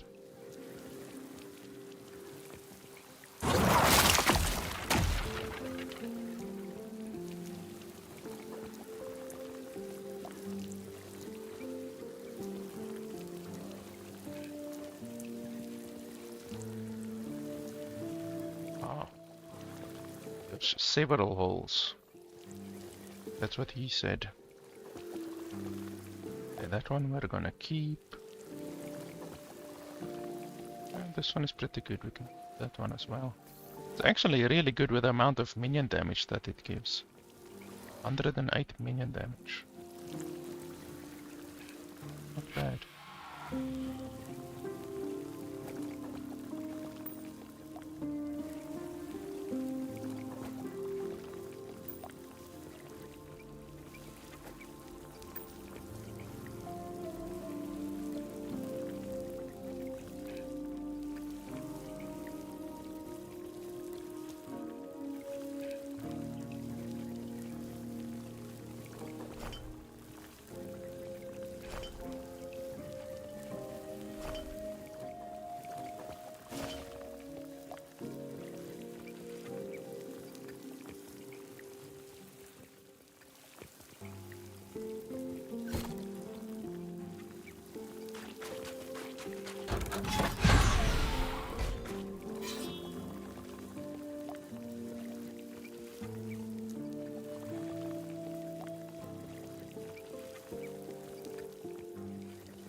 Strange that this one stayed the same. What are the chances that it would stay the same?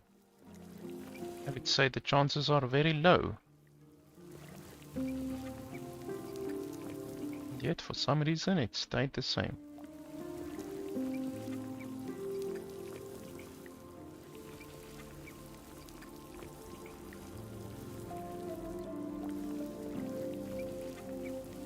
Outline Glade. Oh, that's the other one that we can't do right now. We need to be a little bit more powerful.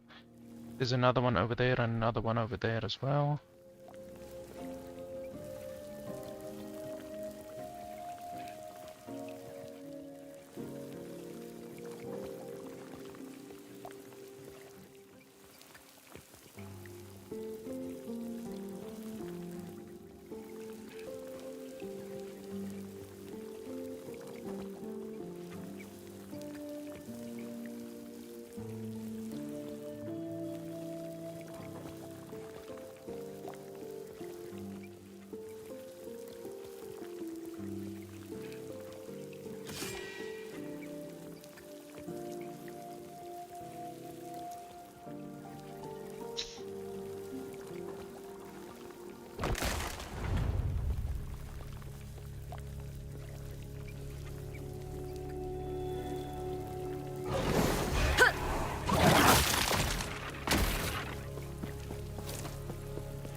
Jeez.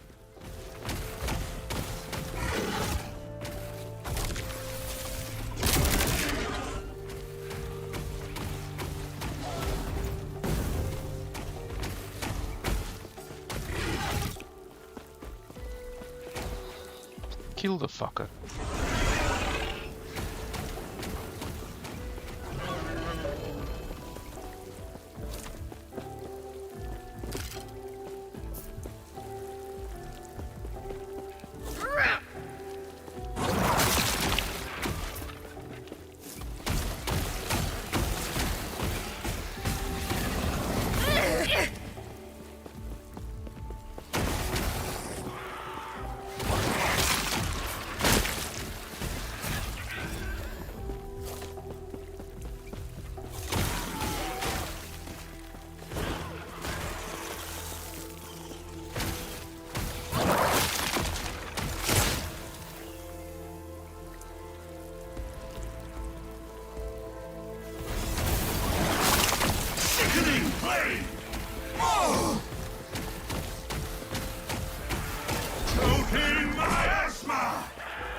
That's pretty good, but with 46 forging potential, it might not be possible to get to the maximum, the 5 tiers, you know, tier 7, tier 5, tier 5, tier 5, and then a sealed tier 5 as well.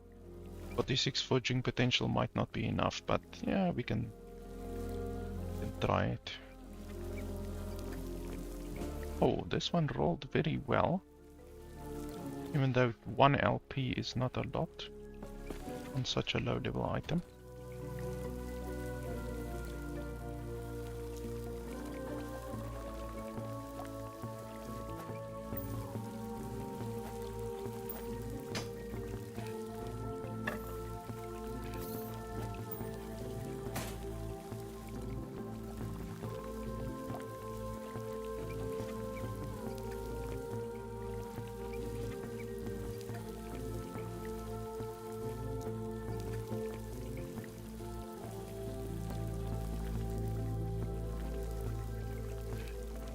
See, both of these have 2 LP, which I would definitely consider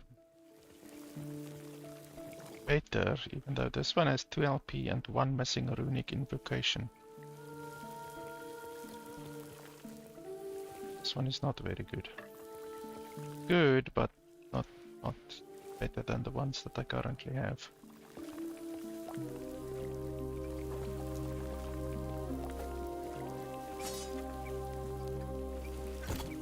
Yes.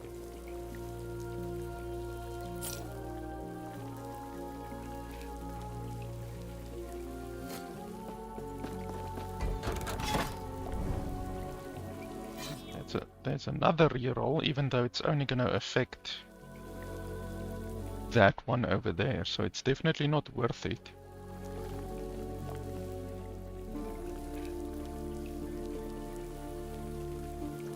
Still do this one, I think.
What the hell is that thing? That's the first time that I've seen this thing.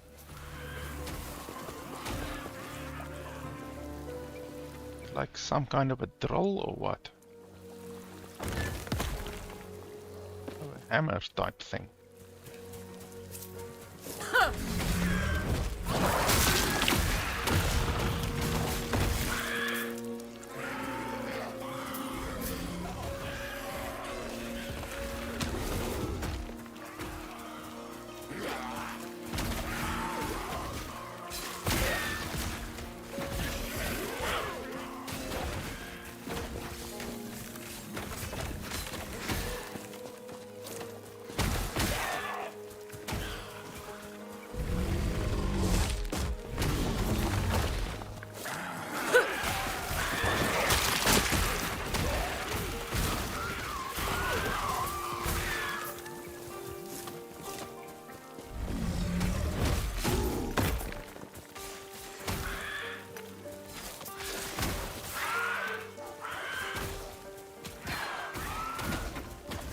Actually looking for either a rift beast or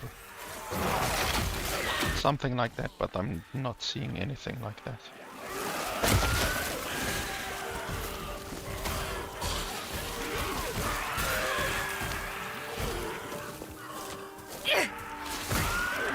Ah, here we go. Speak of the rift beast.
So this one is literally only gonna reset this one, which I don't want to do.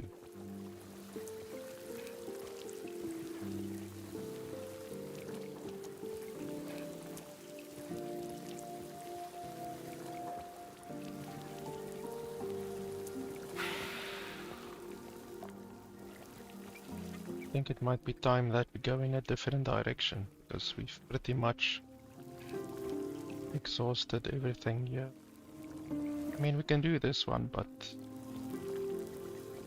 I don't really want to.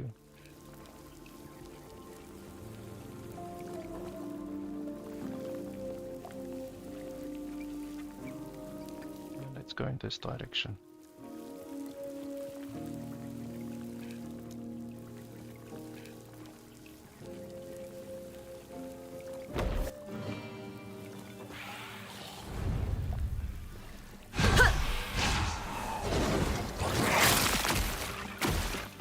A beast rift. Ah, there we go.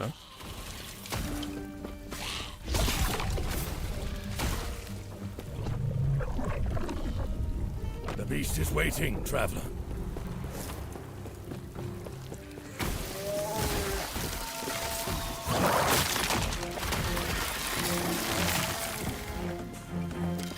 What? Is there something caught in my antlers? Save their skulls!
Wild and free!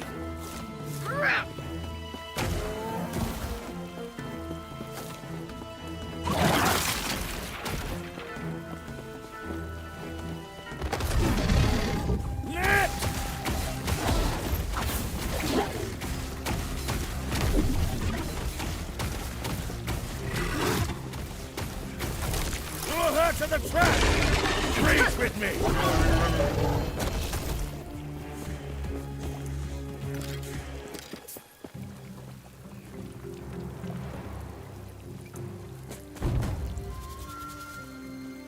Go. Primordial horn is what we want. A fine choice of... So we need 3 primordial horn. Good trading with you.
Oh.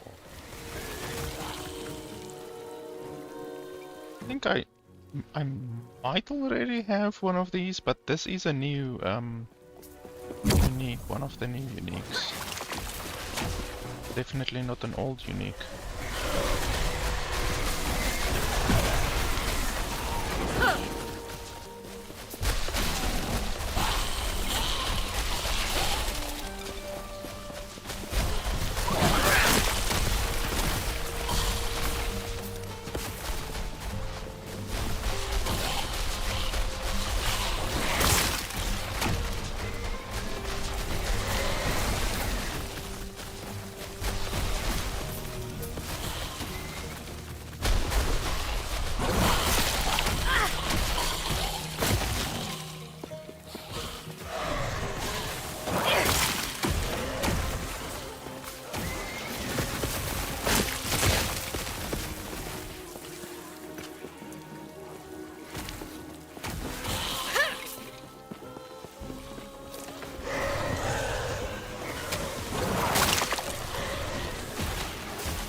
That's an interesting new modifier. I haven't seen that one before.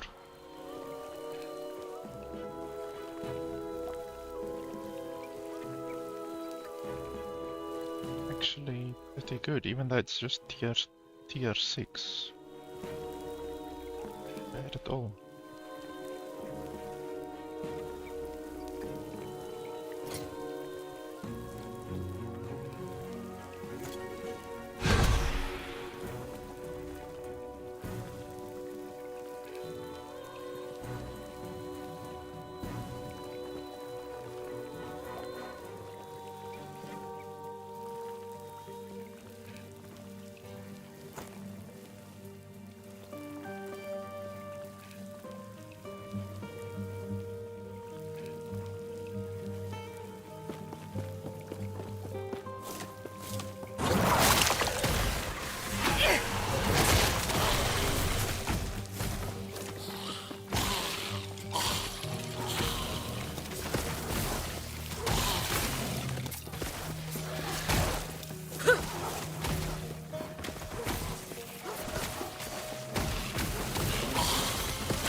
That can maybe be good.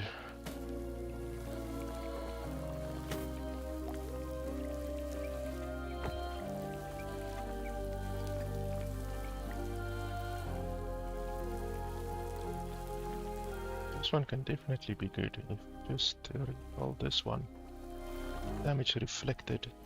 Something better. Oh, that is fantastic. Now we have critical strike chance for skeletons and increased skeleton damage. That one is very nice. Yes.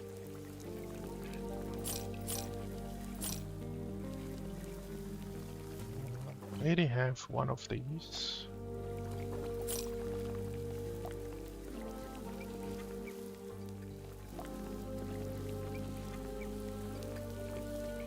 That one is health on it, that's good. Take care.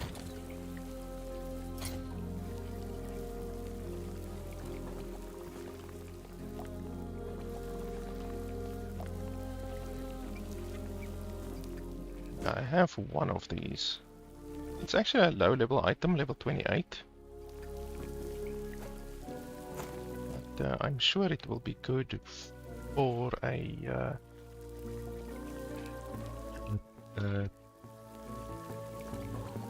invocation mage, you know, it will definitely have its uses for an invocation mage, even though I know that the Hydrahedron build is very good for the mage, and that's also a relic, so you would have to choose between that one or the Hydrahedron as a relic. But I guess you can test which one is best between those two. I've played with the Hydrahedron. mage, and it's pretty powerful, but there might always be something better, so just have to test. I will eventually play on my mage again. It's just right now I'm liking this build as much as one can like a build that is a little bit buggy.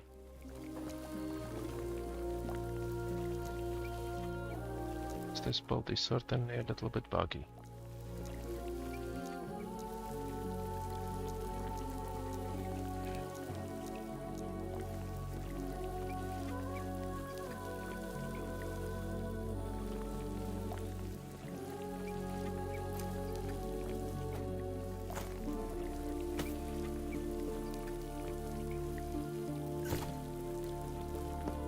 Yes?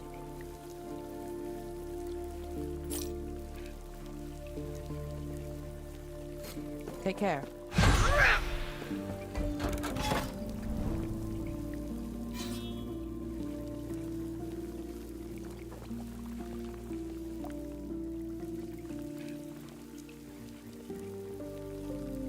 We can do the dreadnought again.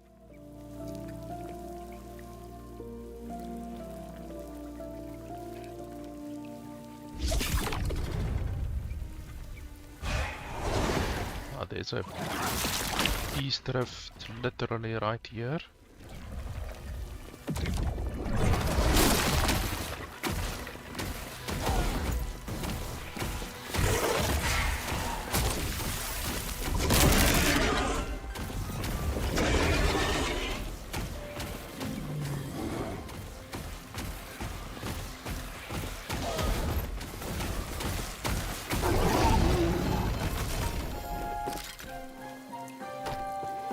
Oh, I just picked up a primordial there. That's good once again. Anytime you can pick up a new primordial means that you don't have to farm your ass off for the primordial that you want, as I am doing right now. That's nice. Oh yeah, it is primordial. Okay. Almost wanted to say it might not be primordial.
am supreme! Out of mana!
Your threat has been spun.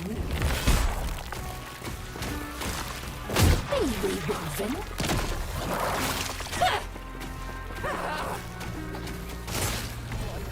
Is incomplete.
This one could have been pretty good, but the 1 to melee attacks out of 6 to melee attacks is really pathetic.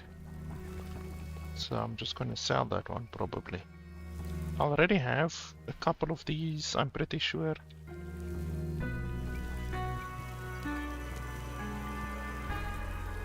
Okay, apparently I don't have a single one of them. How's that even possible? How do I not have a single... Oh, there we go. Yeah, so I have one. It's okay, I guess.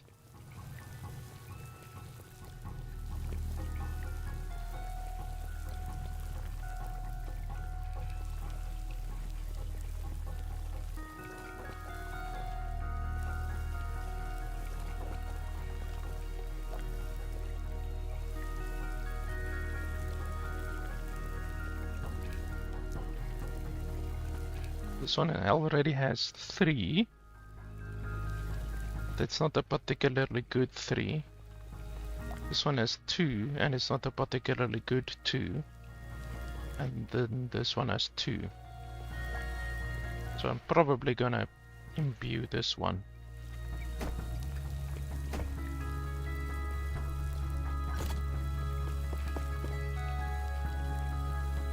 One game, why are you lagging like this? It's always when you interact with a stash that the game freezes like that. Stash, I don't know. There's something funky monkey with the stash right now.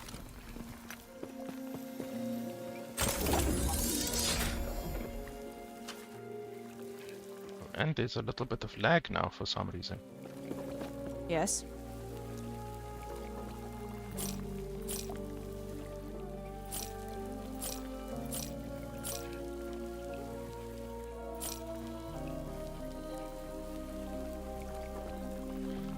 Strength skills. Strength. Block chance while preparing a riposte. After you use a melee skill, movement skill, you attack up to 3 nearby enemies with vengeance. Okay. It doesn't seem very good, honestly. But the 4+2 strength skills is very nice. Paladins have a lot of strength skills, for instance. That will certainly be useful to a paladin, I would guess. Maybe also a primalist. Maybe. I don't have any more space for shields.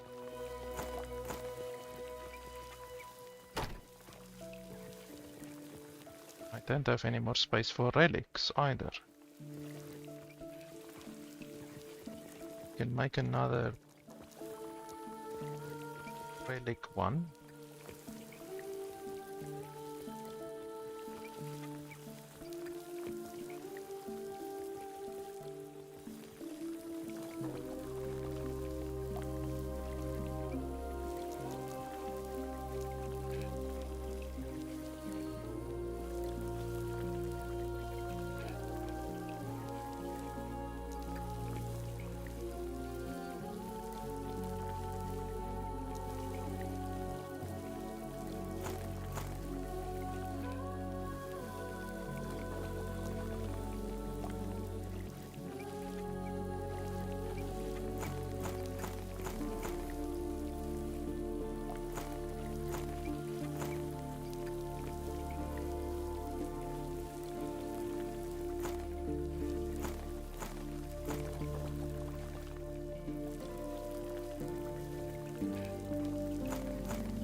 Look at this fucking lag.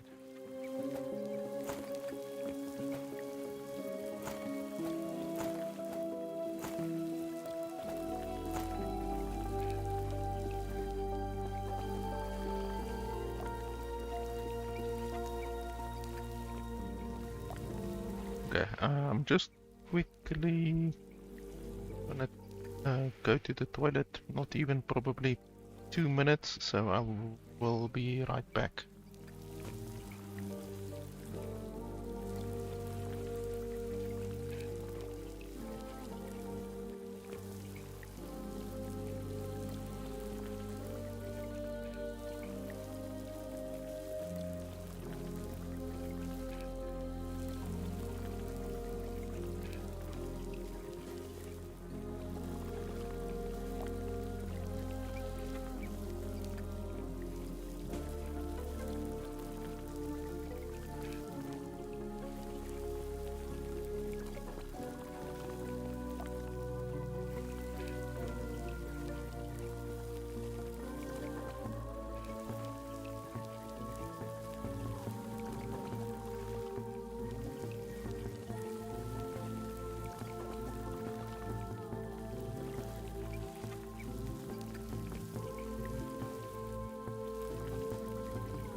Okay, so this one has now fully shown us what it wants to be. So basically all that we benefit from it is the 150 health. So if you compare that, this one doesn't really give anything. This one either. This one either. This one either. And this one gives physical resistance, but not really anything else. So yeah, probably the one that we have right now is probably the best. Even though it's not very good. I mean, we don't get any benefit from the poison resistance or the increased critical strike chance. But it does give us a lot of extra ward. Like we have 844, well 8440. And then if we remove it,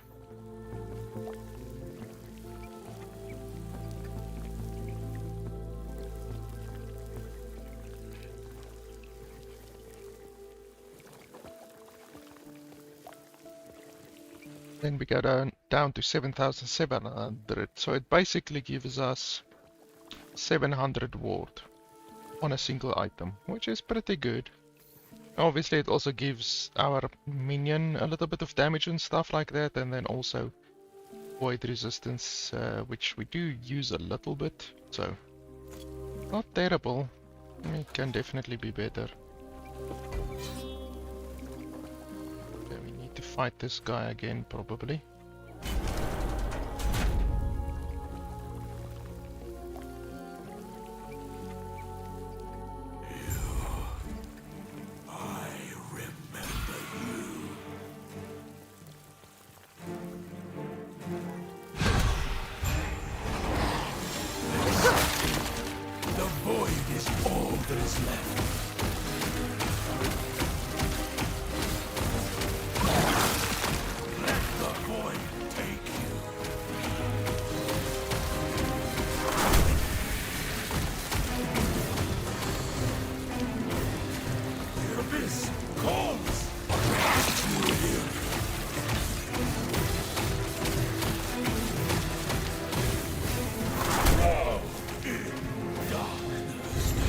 Got a little bit of lag there, but fortunately didn't get hit or anything.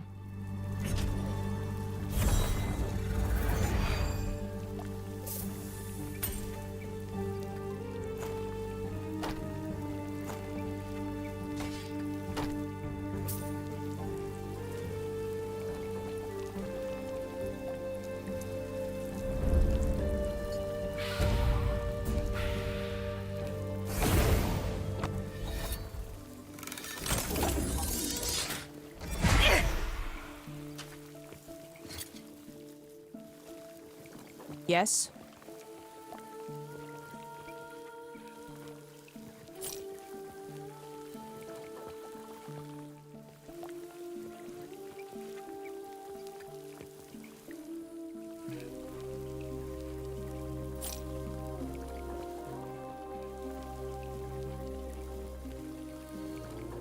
Take care.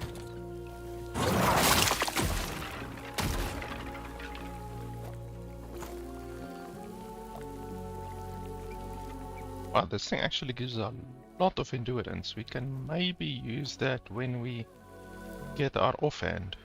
That might actually, due to the amount of endurance that it gives us, give us a huge amount of ward, perhaps. I don't know, we will see what the interaction is.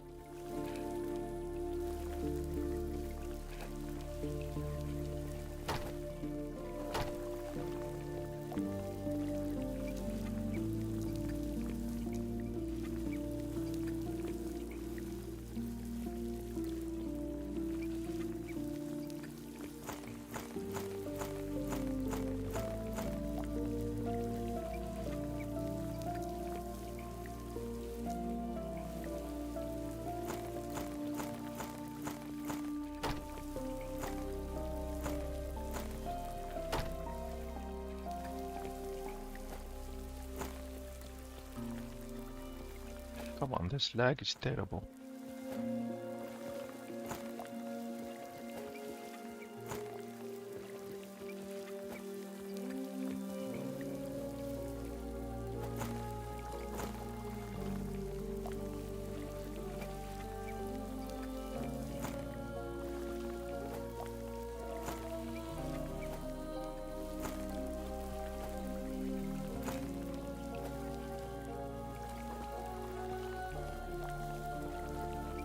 Seriously. Yes.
Yes.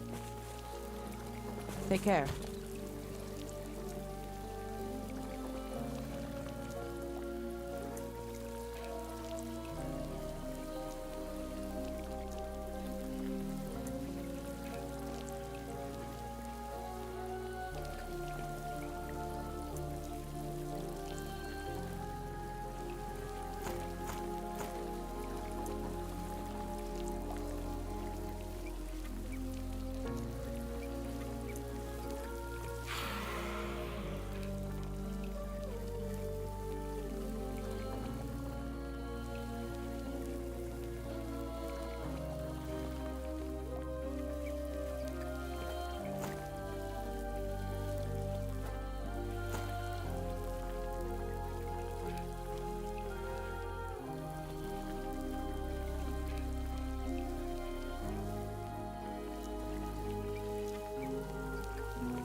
Yes.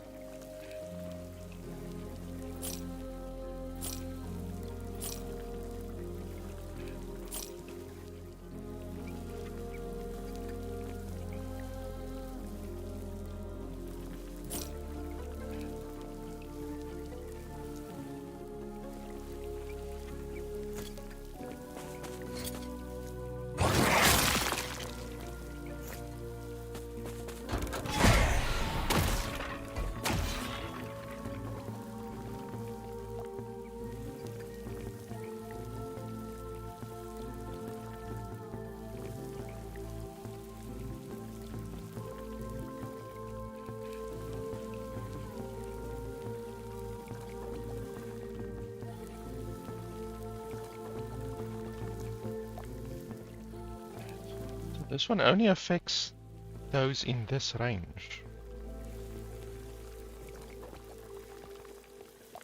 So I can do that one again and then that one again, probably. That's about it. I don't want to do this one again, really.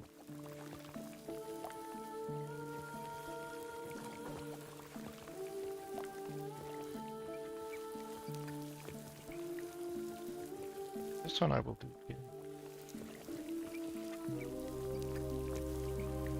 Bloodline Glade? Oh, there's two Bloodline Glades next to each other there. Holy shit. Then, well, we will do that later.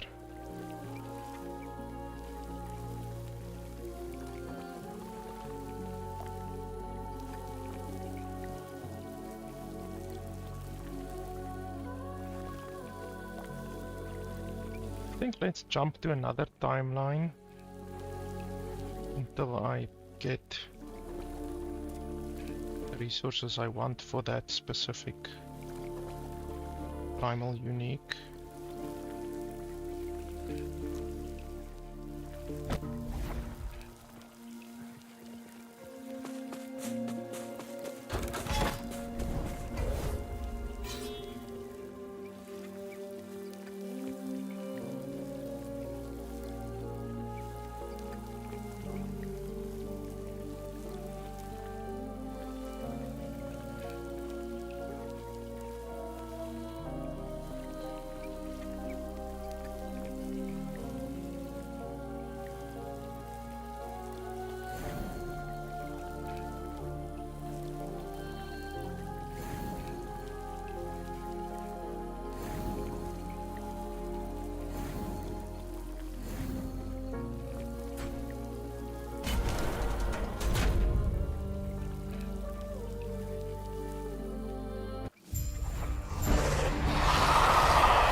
All resistances.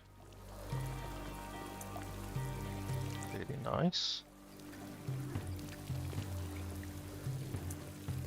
Critical strike avoidance is also nice. But resistance is better.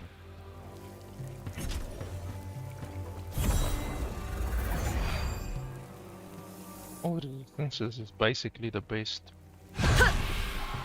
modifier you get in the game.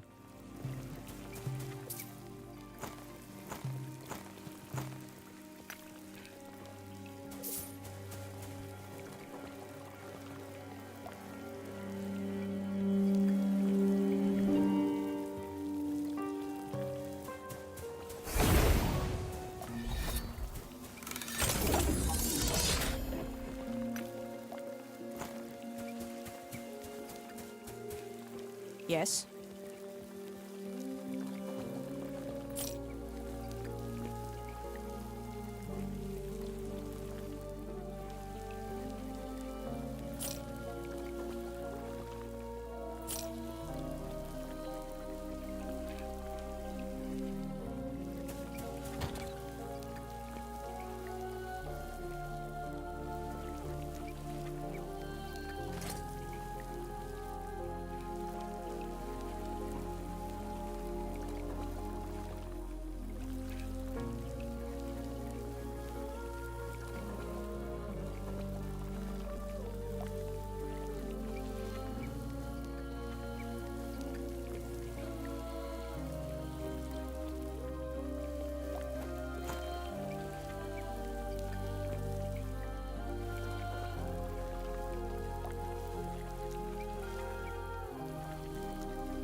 I know these aren't relics, they're offhands, but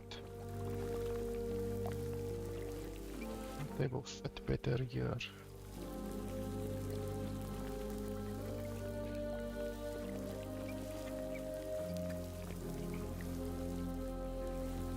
That one is 143.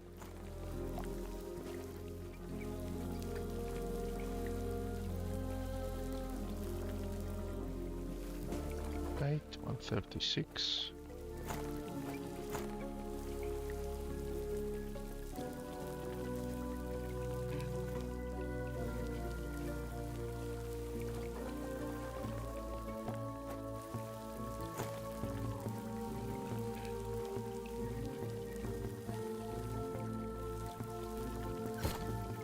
Yes.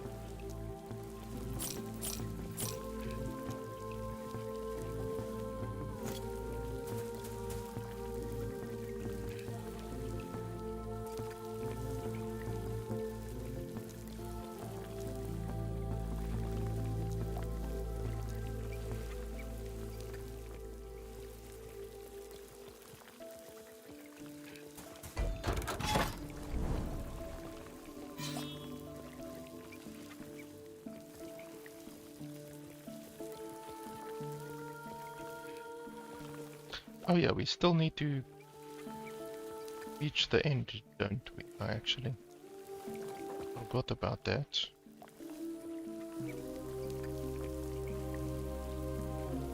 Set the timeline, fuck's sake. Well, that's unavoidable.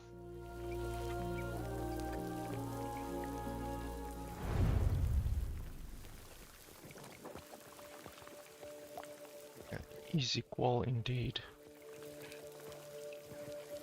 Why didn't I even see that pop up? Thing broken?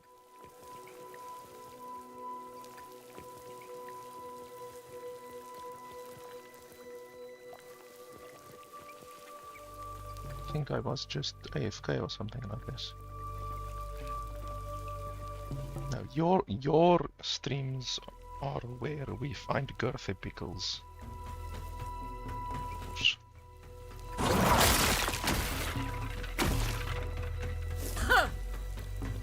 you can feel free to donate $5 and then I will find something to put in my mouth. I'm sure there's something around here. Even though you won't be able to see it, you will just be able to hear it. You will hear the girth. You will take my place!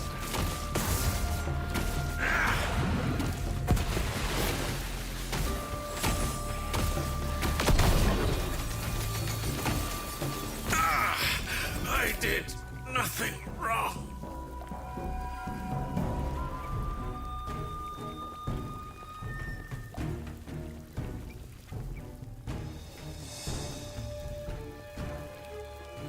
Second, let me just restart my one extension here.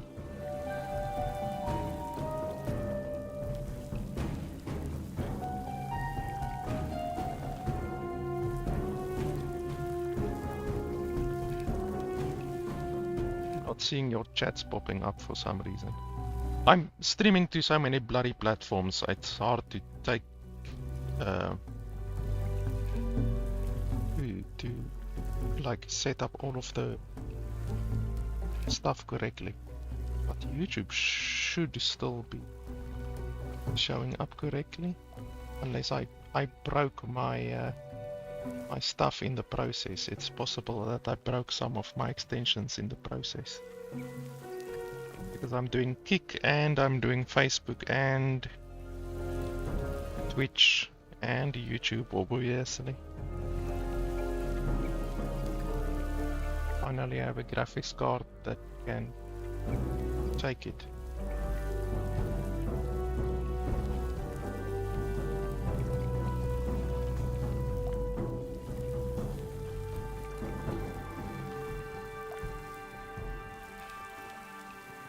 I have this one extension speaker bot set up, but it's supposed to notify me of stuff, like it's supposed to notify me if there's any new follows or anything like that, or whatever. But I'm not seeing that it's actually doing its job. But I guess that's something for another time. At least I can see the chats.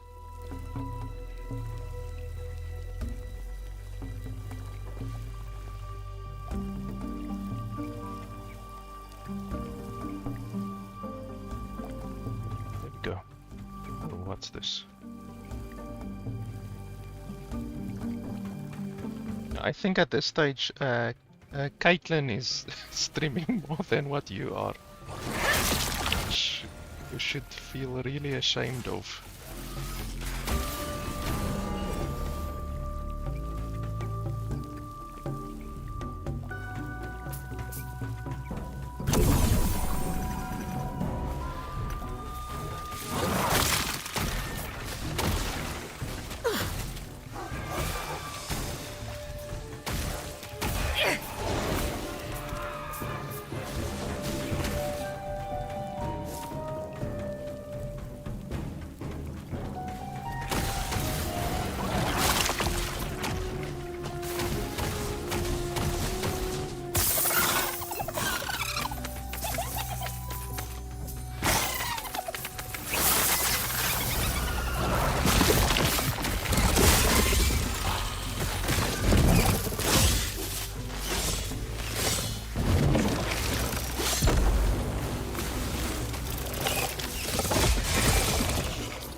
What's the fucking chances? Come on. Seriously, RNG sometimes really... It's just irritating.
Place has a lot of lizards. We found 3 so far.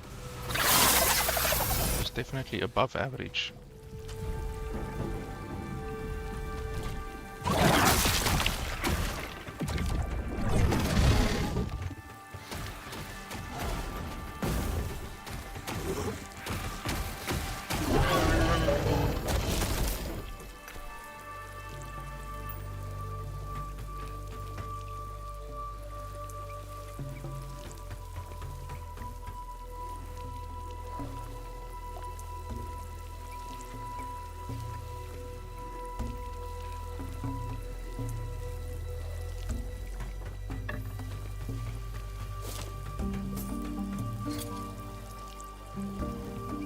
One more to get the item we want.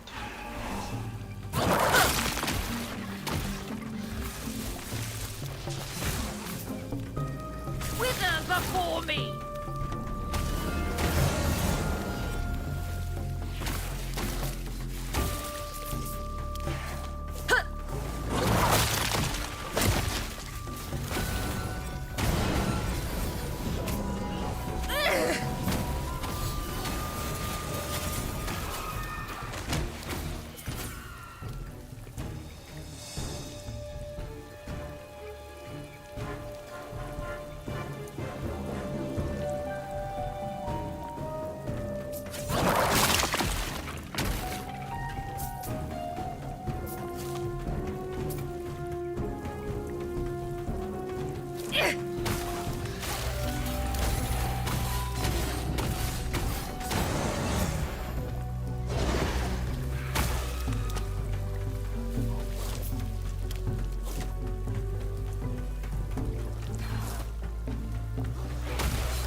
Why did that guy drop so many items?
Yes?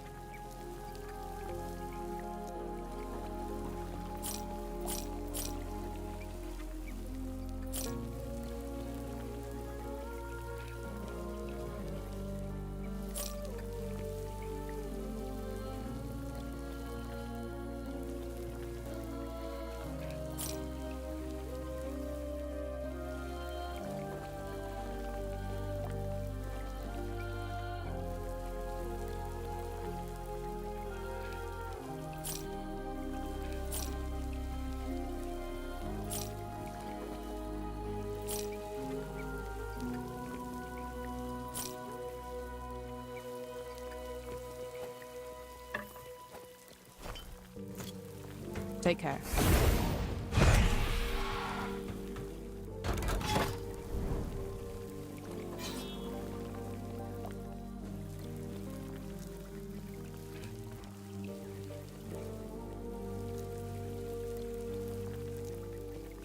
Oh, there's the set thing that I actually need to do.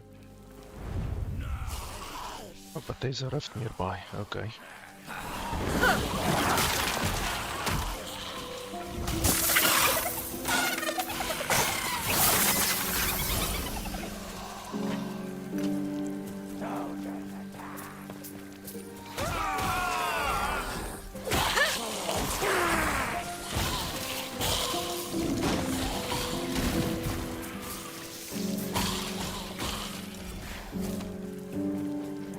So we can obviously see we are basically constantly with our current build at 8,400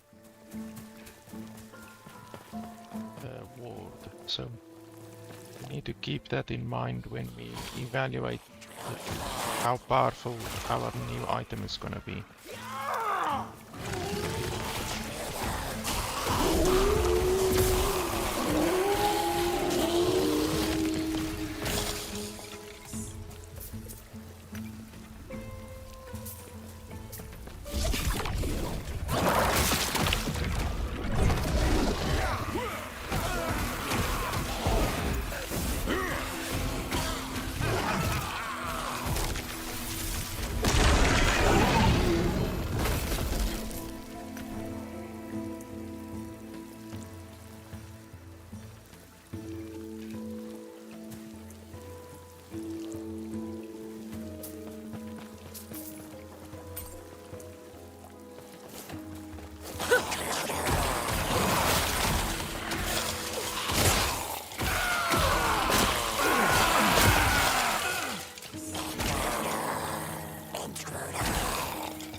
Bring them to me.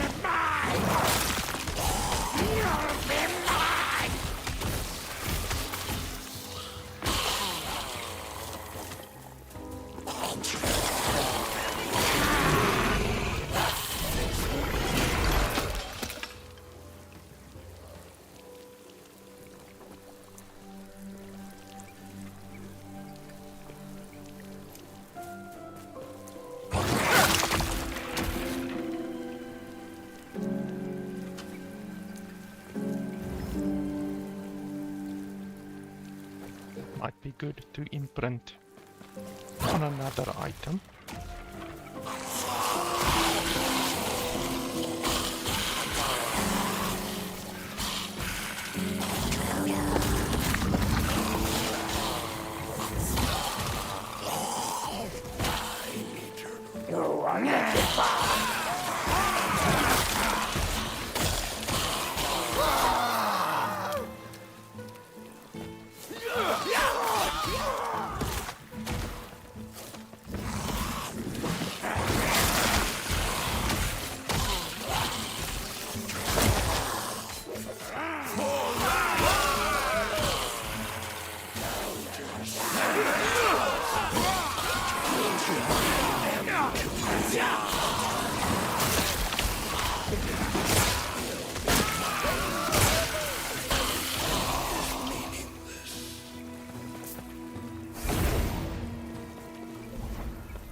Come on, game, can you stop lagging, please? Why does the game need to lag every time that I... Look at that, now my shield just disappeared. Fucking... Ugh, the stash. So broken.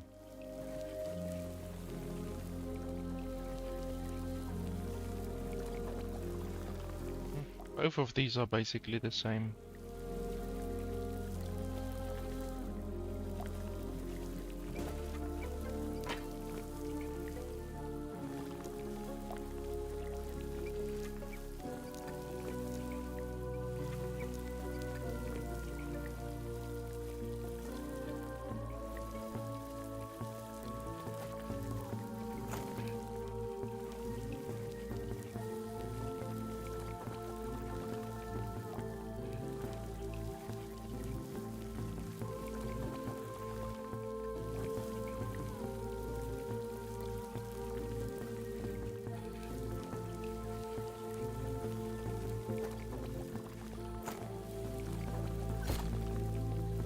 Yes.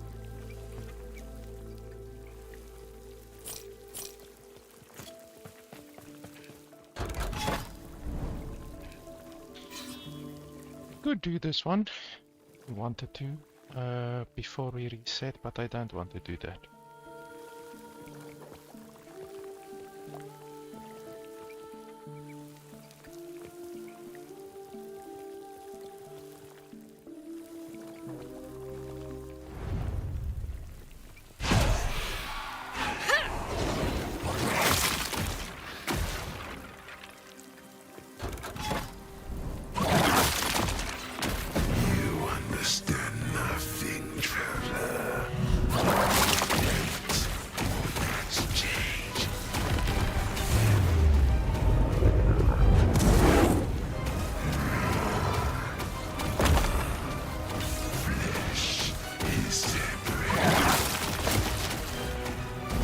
Chains return, but what's of yours?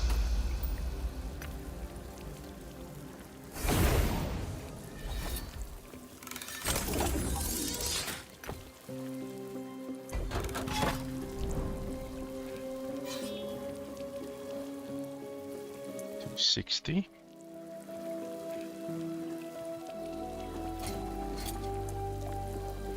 We actually now have enough to get that other item. So we can just continue until we get a rift with the vendor. That should be fine.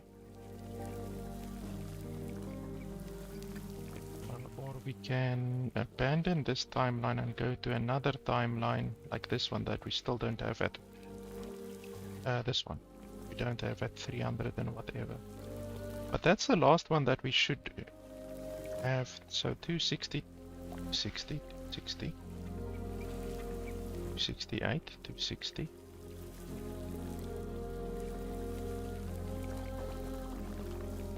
We should now be able to encounter the Harbingers of Ruin, but we're still not seeing them.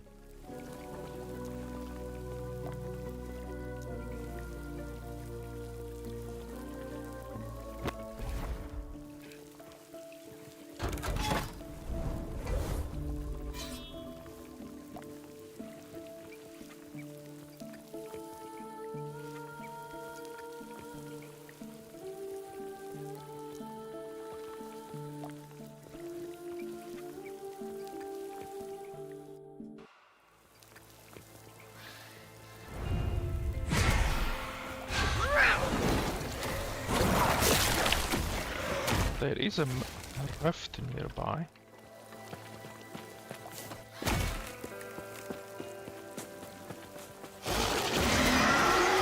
You won't see me campaign! Save me, goddess!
Why? Sun take you to the shadows.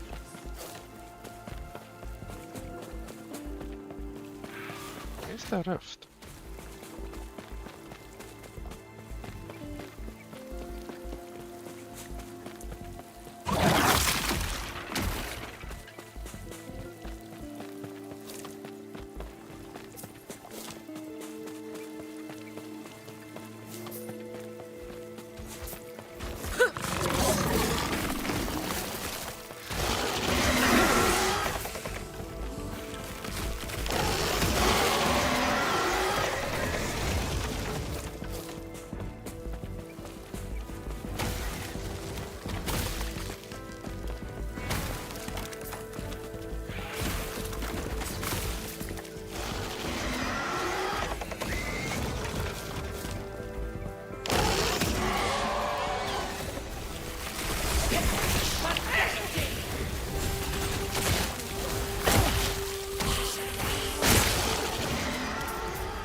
Finally, we can get the item that we've been farming for Before we hunt, like the past maybe 25 hours.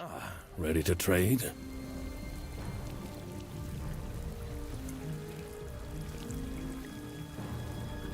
Okay, hopefully we get like legendary potential on it or something like that, but the main thing that we really want is the 77 to 123 percentage should roll as high as possible. That's pretty much the most important thing that we are looking for. Abracadabra. You can feel the strength and the flaw. Okay, 110% is acceptable. War decay threshold is very high. Endurance threshold is very high. 9% out of 12% is right down the middle basically. And then +2 to all minion skills is obviously on the highest it can go, and then 10 intelligence out of 14 intelligence is okay. So basically it's good. I'm happy with this one. Unfortunately it didn't get legendary potential, but I think we should be able to get an egg. We can put it in an egg, I think. I think you can put primals into an egg. You should be able to. Okay, so anyway, we are at 8,400 ward, basically constantly. That's basically what our ward is. So now let's have a look. Obviously, I'm gonna lose a lot of ward right now.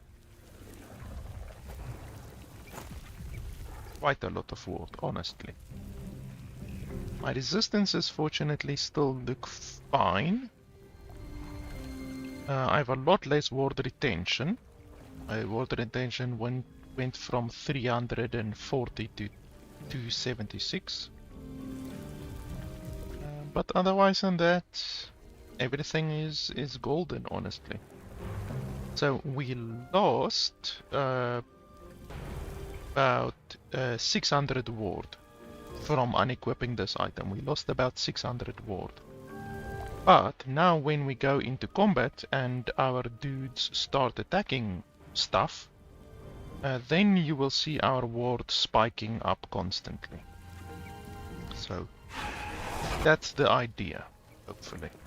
Makes me eager for our next hunt. The beast is nearby. I can smell her.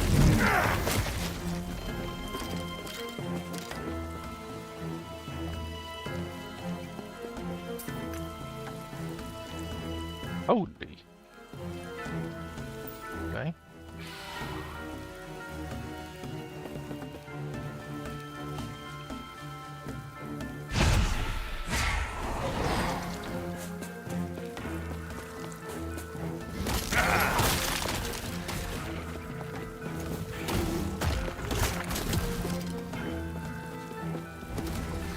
So you can see there at the bottom are our ancestral pack stacks. We should get them pretty quickly because our minions attack very fast. We only have 3 minions, but our minions attack very fast.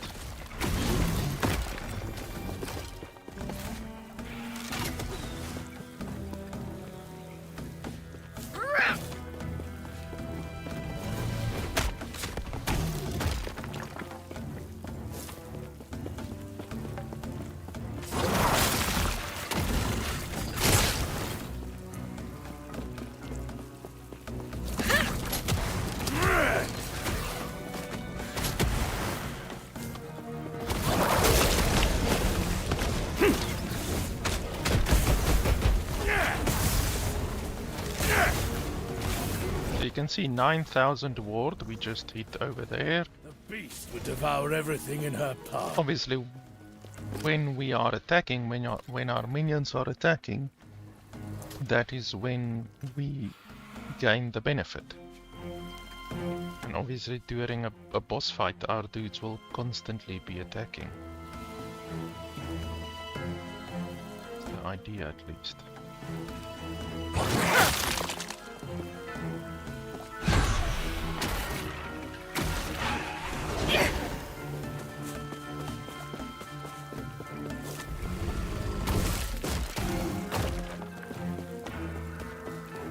I want to see how much we gain. It's about 600 ward. If you look at my ward, when it triggers, we go from, yeah, it's like 600 ward per trigger.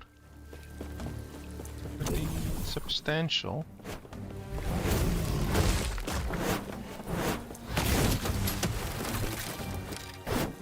During a boss fight where our dudes are basically constantly going to be attacking and not really running around and stuff like that, that's when it will be very good.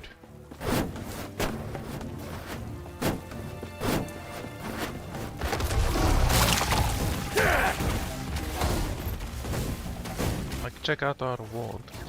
So it's 9,000 just now, 12,000, but I think that was from the boss dying. Oh, we get a Primal spear.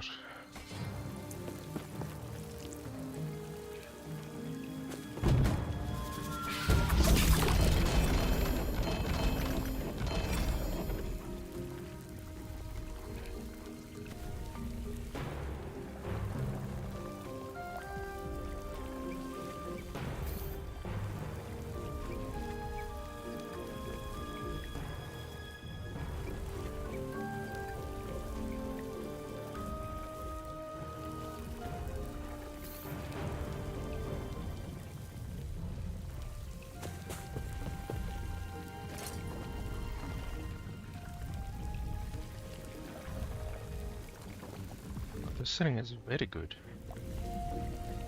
Although the elemental damage doesn't work well with it.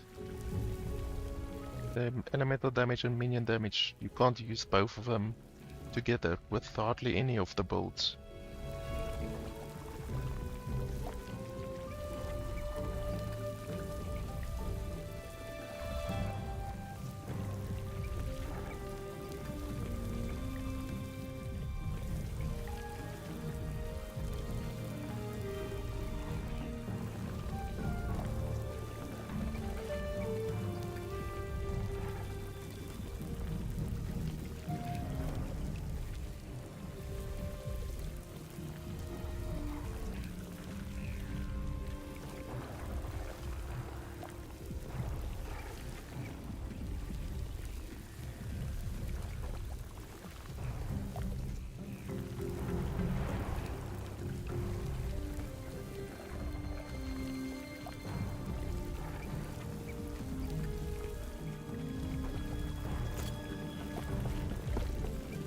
A fine choice of...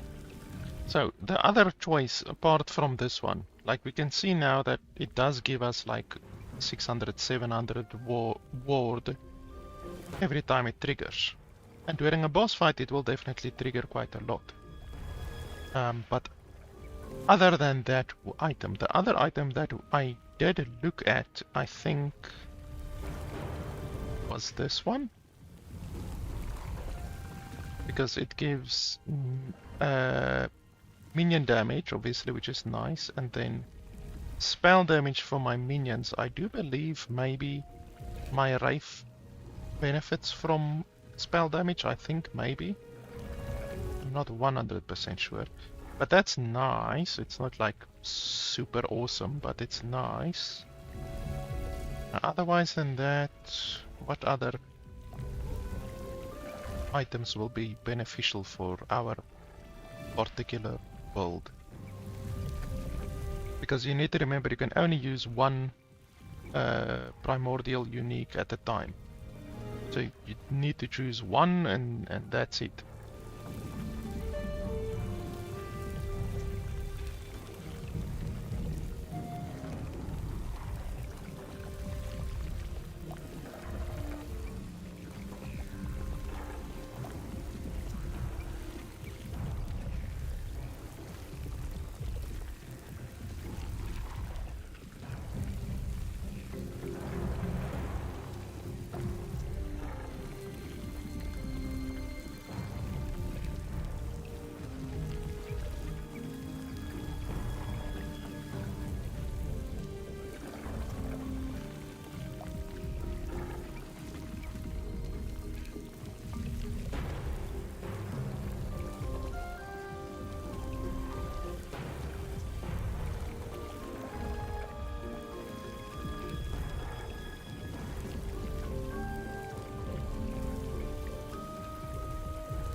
This one was another item that I also looked at, obviously, but the issue with this one is that it limits your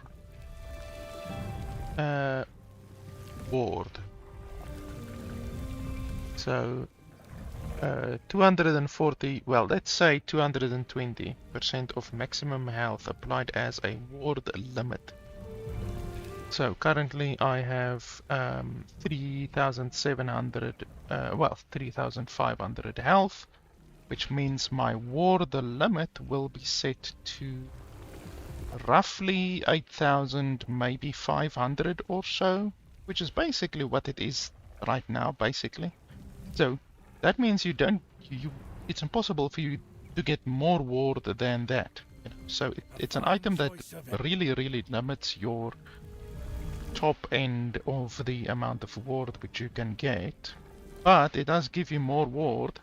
It pretty much gives you double the ward that this item does, but still I don't think that's worth the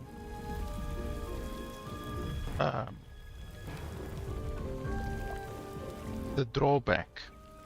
You know, I really don't think it's worth basically limiting your ward to only 8,500 or whatever, where you're just going to gain a little bit faster ward, where right now I can go up to 10,000 ward or higher, depending how many times that thing triggers for me, which depends a little bit on luck. The hunt never ends, traveler. Yeah, I think this offhand that we have right now is definitely the best out of all of the primordial items.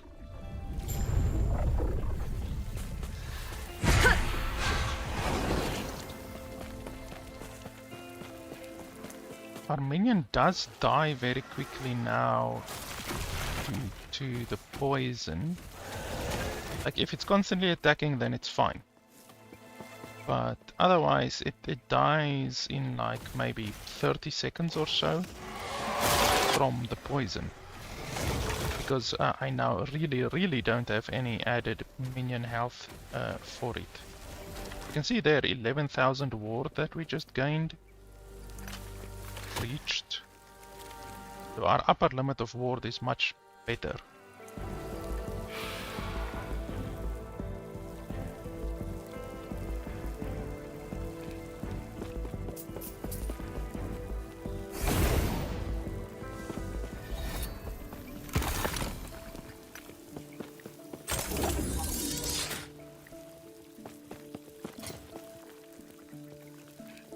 So the thing that kills my dude so quickly, I believe,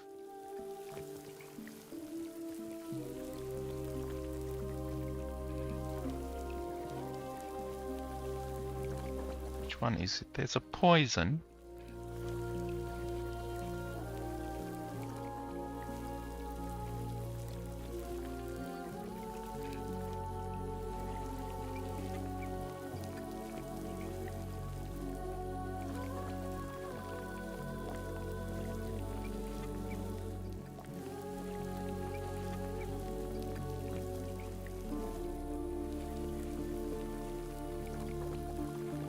I think it was over here.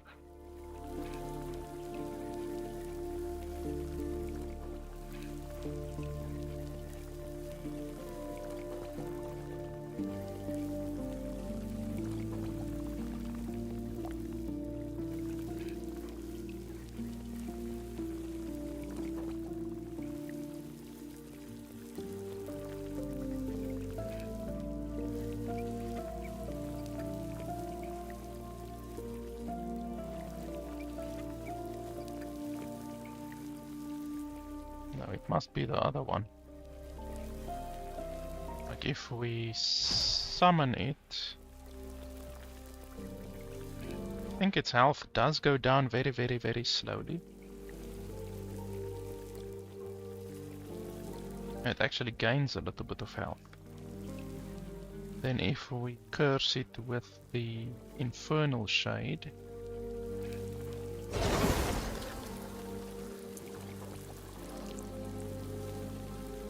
it takes more and more damage. You can see 66, 68, 71, 73, 75. Probably the Infernal Shade that is killing it now. 100, 102.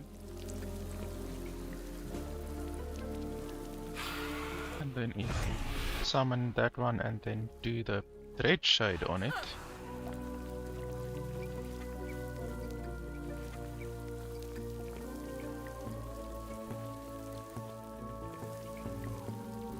doesn't seem that the Dread Shade does any damage, honestly. It must be the Infernal Shade.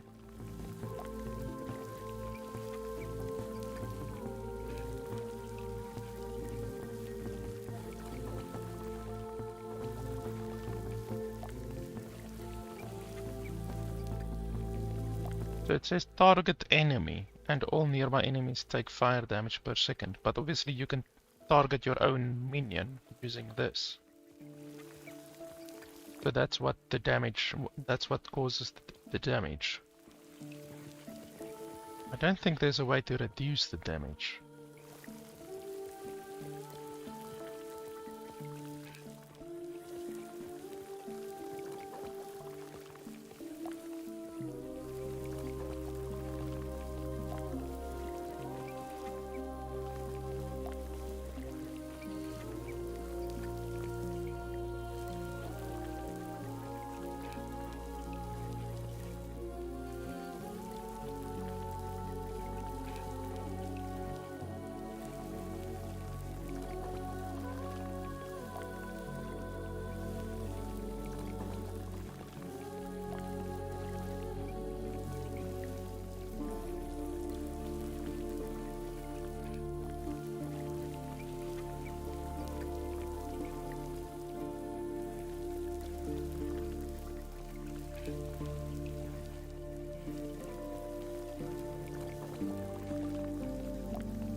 Chance to create a blaze shade. Don't think that will benefit us at all. So really all that we benefit from is the damage.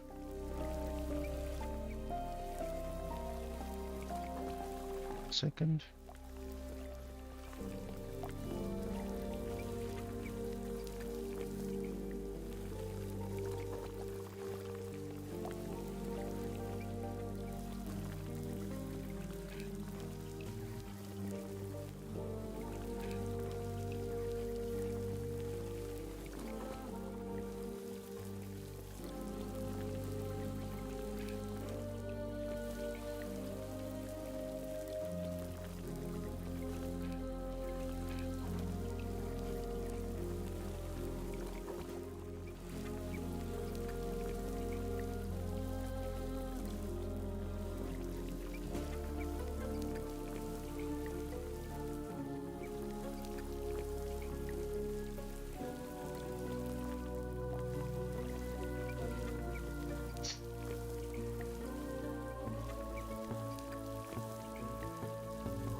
Yeah, so I don't know exactly how to reduce the damage on this thing.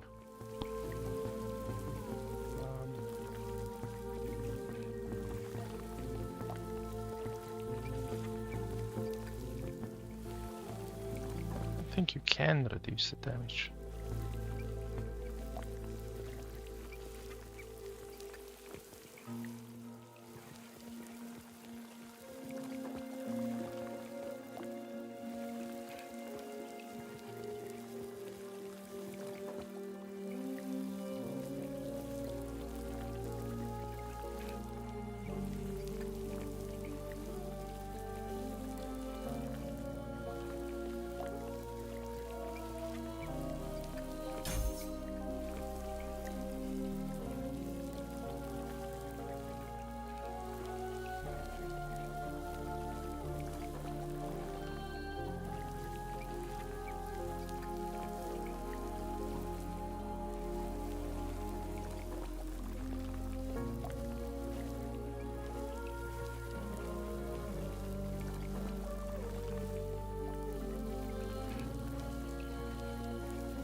Just want to see, can't we increase the health of this thing?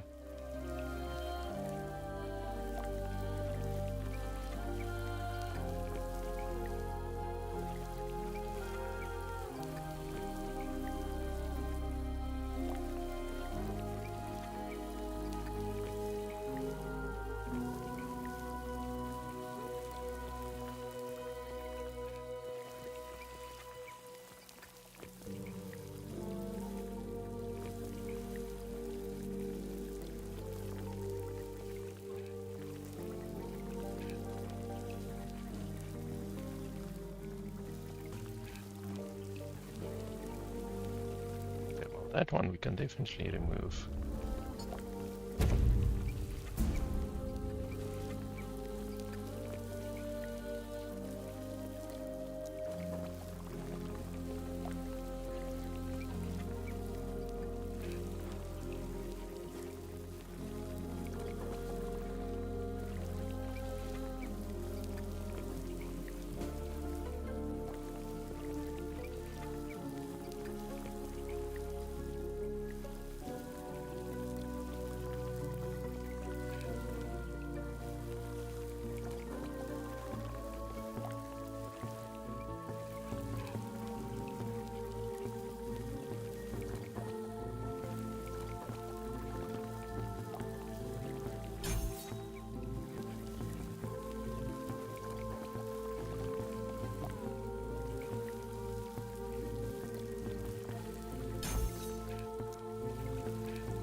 Here we will definitely be able to get a little bit of extra damage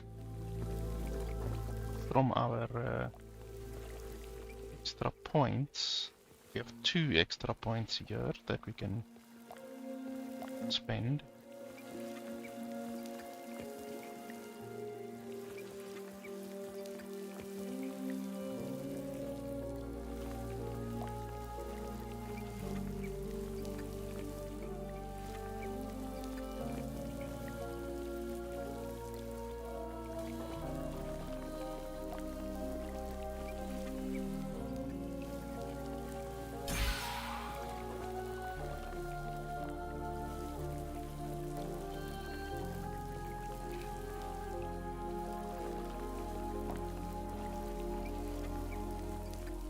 That will help. Last point we keep for that one. So basically, there's nothing we can do here to heal, to reduce the damage that our dude takes. He doesn't take damage from this.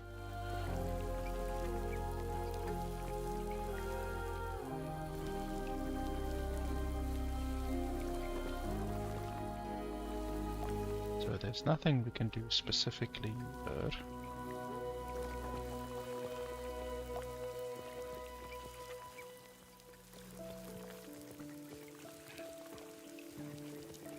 Here you also can't reduce the damage. This aura can heal my allies, but I don't think that will be wise because it will also heal me.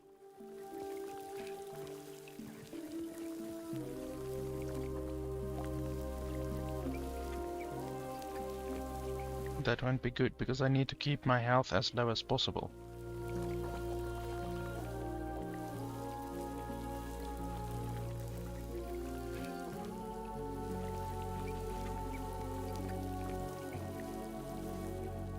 Like for instance, if we do this, steal 1 point over there.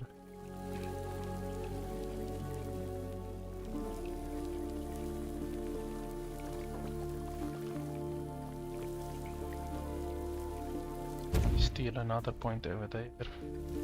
And then we're gonna put it on there, and I'm gonna show you that it doesn't really work to heal our guys with that.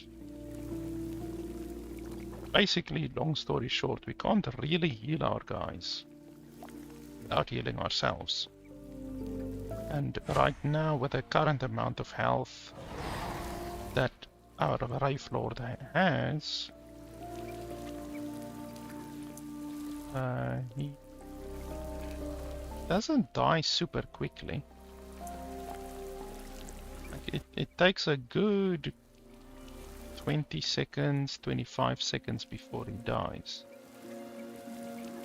And then you can just like do this. Should be fine.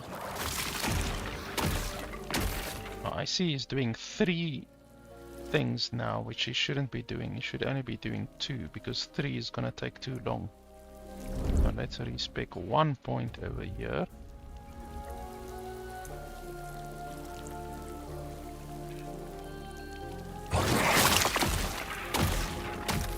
He's still doing 3, that's not good. Shouldn't be doing 3. Perhaps that's why I had it like that and I just can't remember. Yeah, there, he should just be doing 2, otherwise it takes too long. So you can like keep him alive using this, obviously.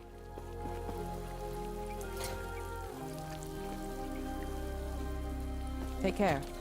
So I'm now gonna try that other thing that we couldn't do successfully previously, that other dungeon. I think we got till like number 8 before we died twice. We died twice at number 8. Hopefully this time we should be able to do it.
Yes?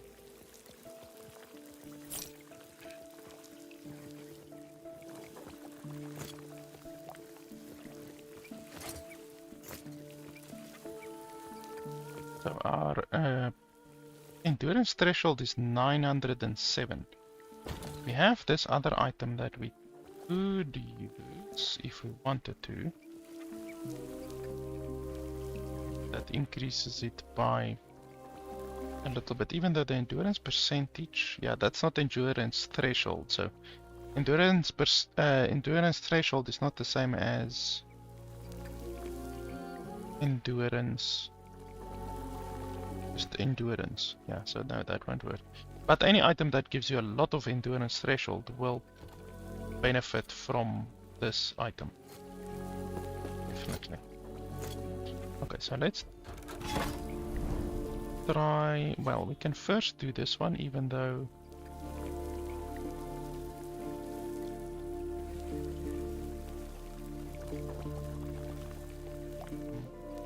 Yeah, we can come back here.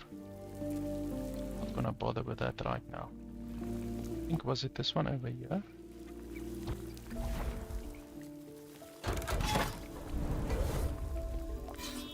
Yes.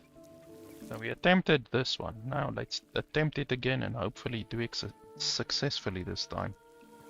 Because literally the only problem that we had was that we got one-shotted the whole time. Just one-shots. Because the dudes in this place do like 10,000 damage with a hit. So hopefully now we won't get one-shotted.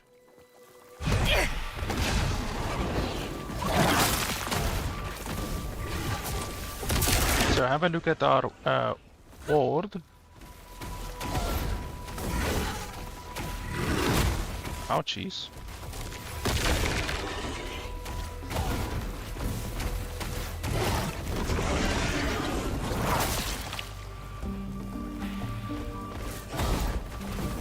Our dude is dead, that's not good. He shouldn't be dying.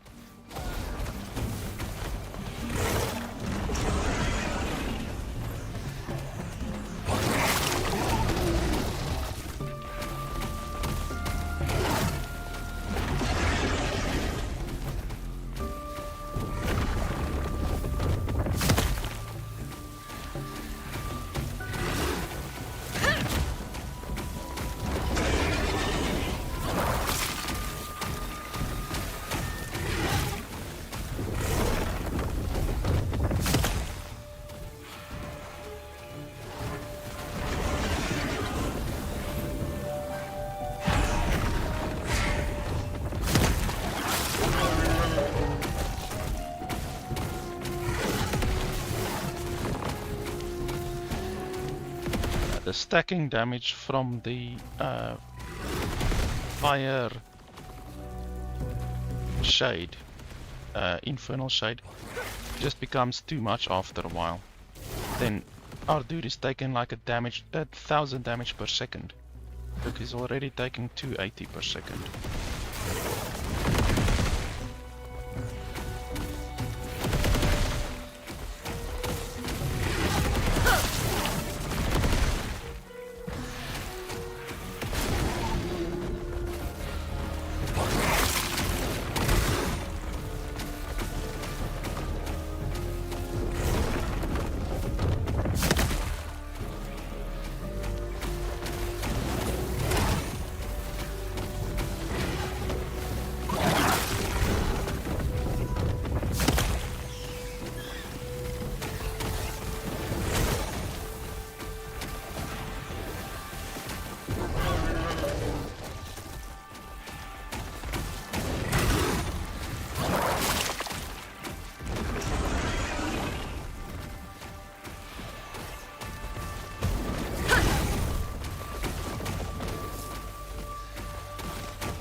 we are at number 8.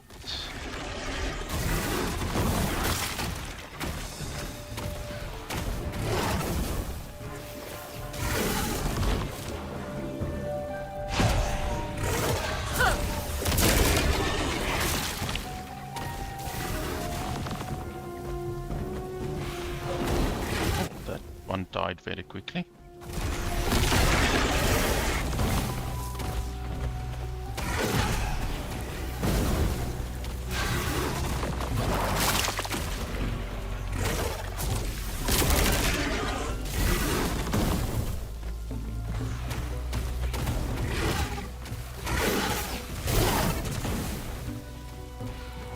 This is now the last one.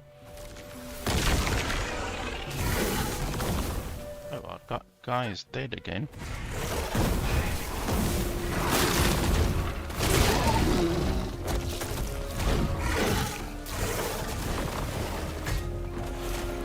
And there was lag there.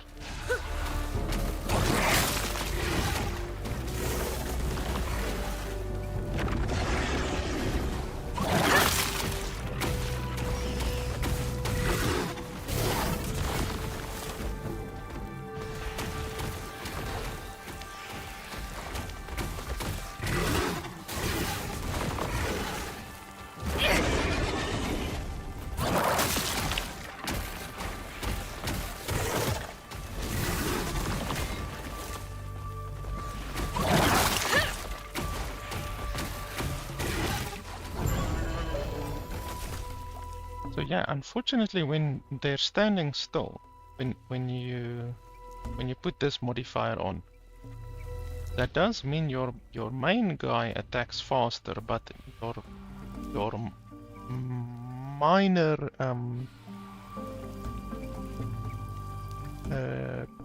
minor wraiths aren't moving anymore. So that's an issue. Since they aren't moving. And they attack very fast, actually. You lose quite a lot of possible triggers for the item. Wow, that's a very good one.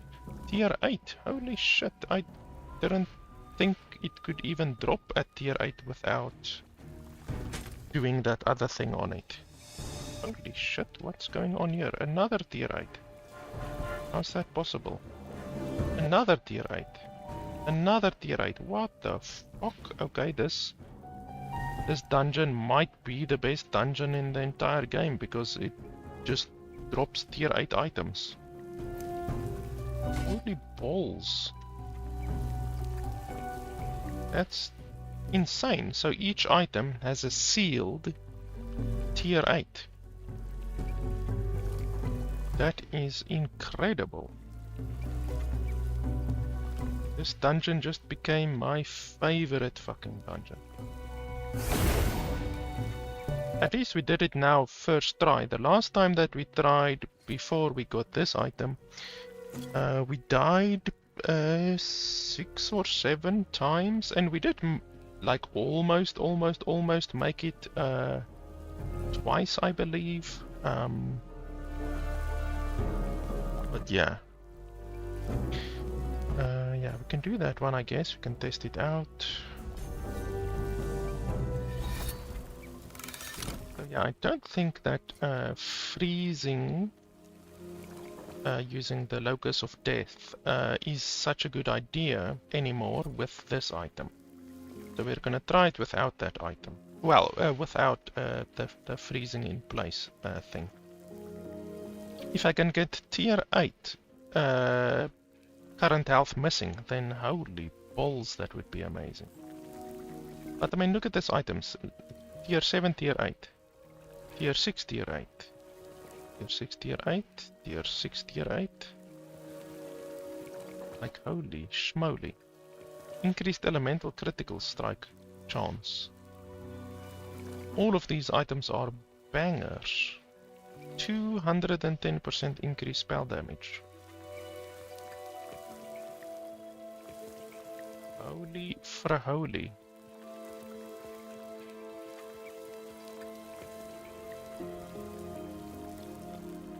items are sickeningly powerful, actually. I mean, none of them are good for me, personally, but... I mean, look at that. That is insane. For a shadow, like a void knight or something like that. Holy balls. Take care. Okay, so all of these are basically going into the stash. Absolute monsters.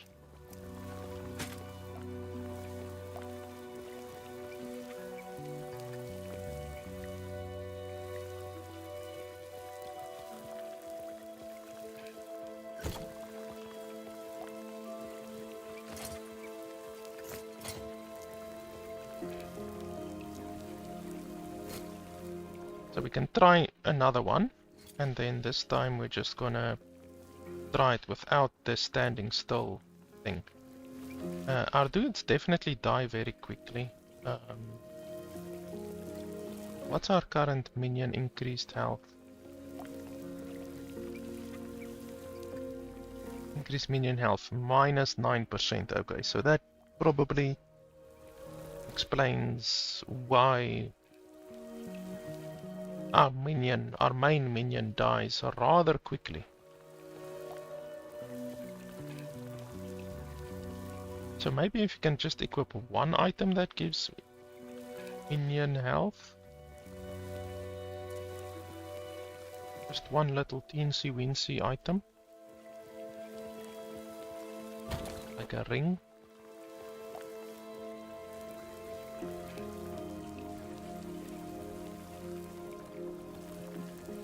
Like this ring, for instance, is not a very good ring.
I think that's my old ring.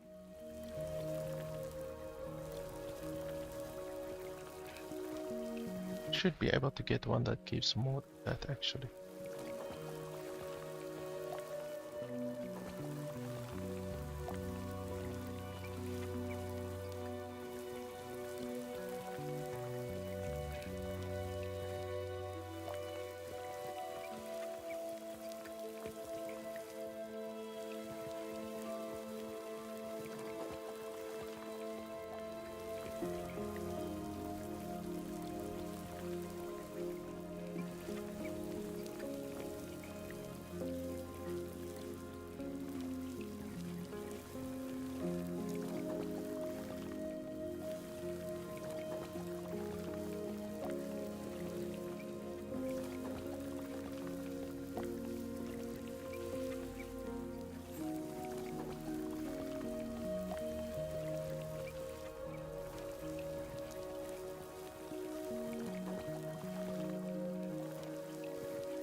Just looking if I can't get a ring maybe, or even a belt that has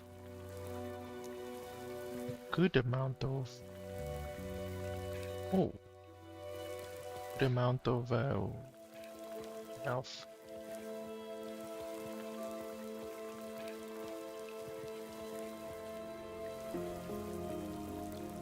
Oh, no, not bad. I lose a fair amount of health.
Let's just try it like this.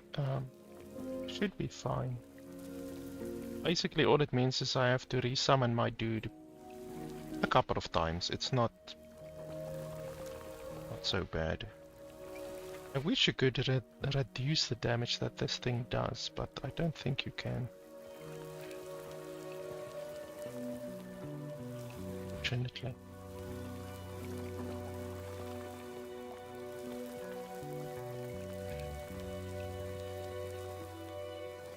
Literally nothing that reduces the damage. Can increase the damage.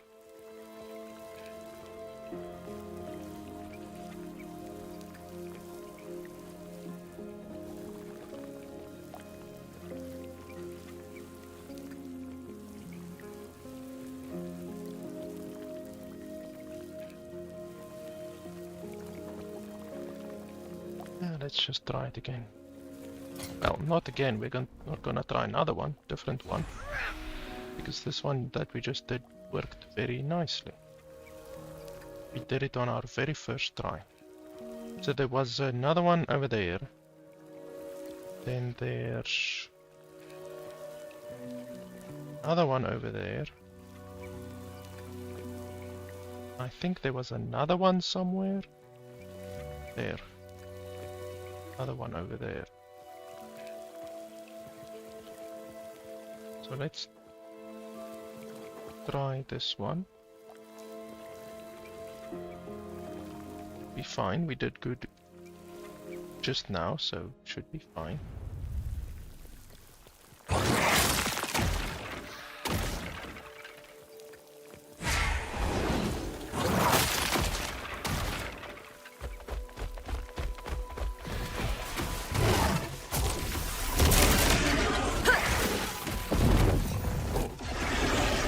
No, don't teleport like that, please. I don't like that.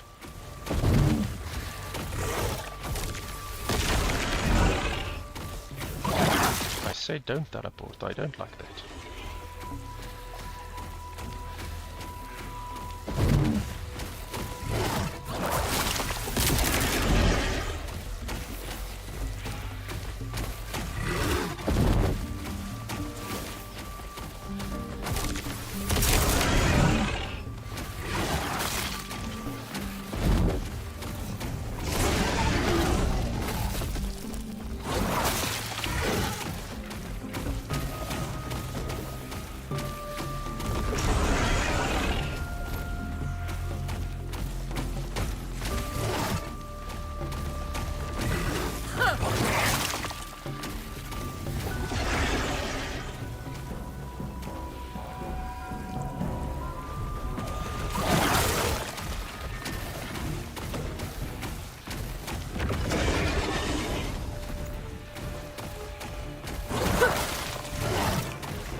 blue lightning bolt that he just did, that one does a lot of damage. In fact, it does like 10,000 damage, so I can't really get hit by that at all. That one.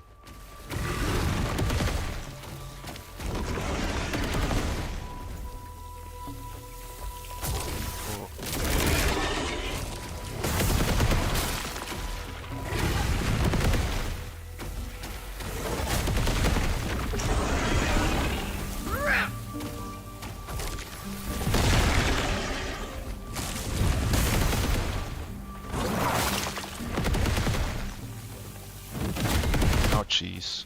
Ouchies.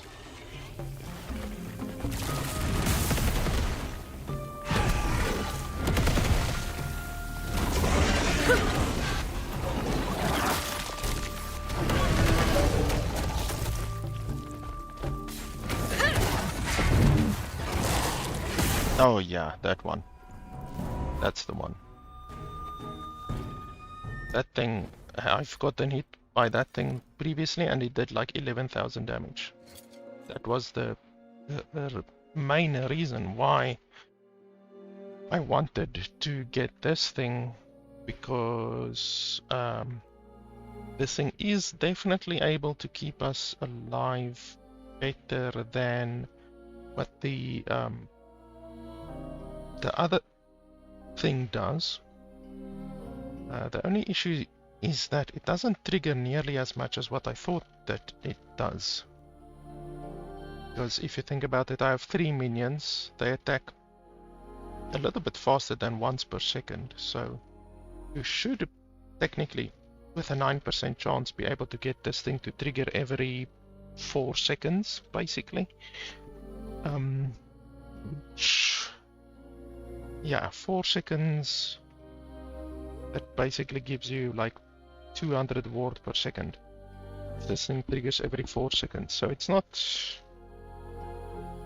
so good. It definitely could be better. The item is good, but definitely not as good as what I was hoping for.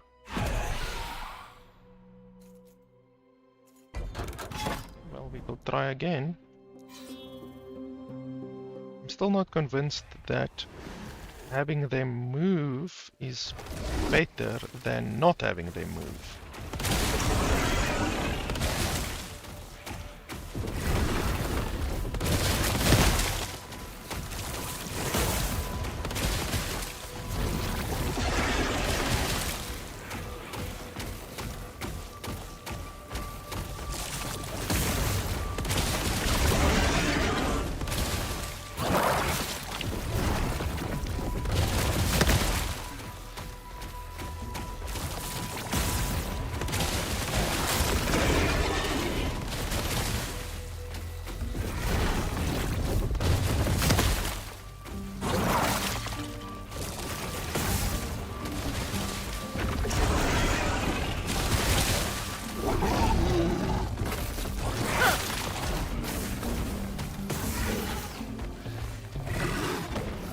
Attack! Don't fucking ballerina dance. Attack him.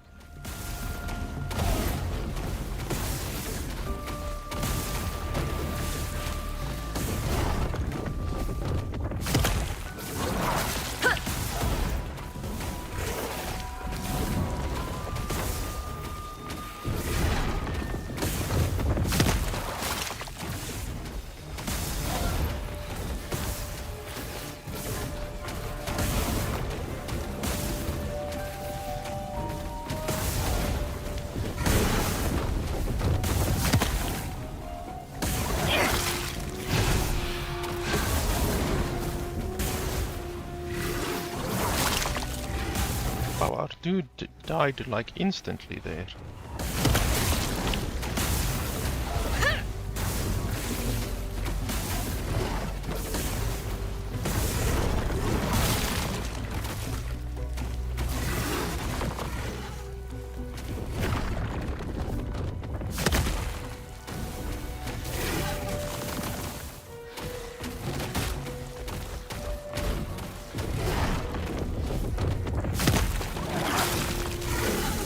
that ability killed our dude very quickly. It's probably dead again. Yep. Ouch. Ouch. Ouch.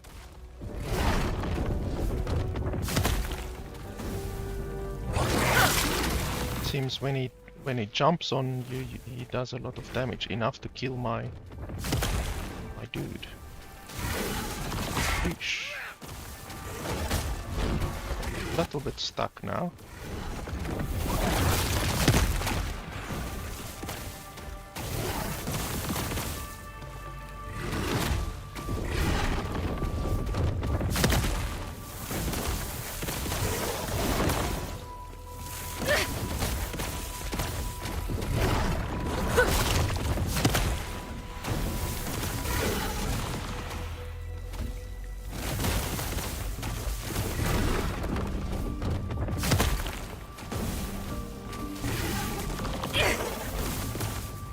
Attack him, don't run around.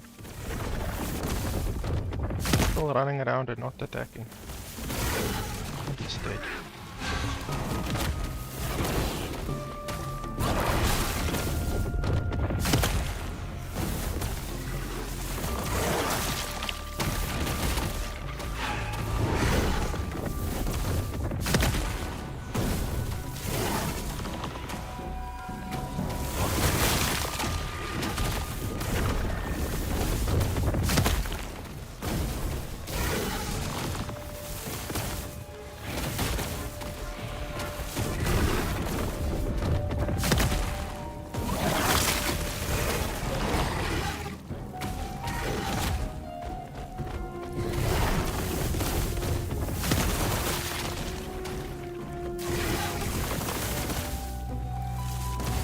Attack him, please.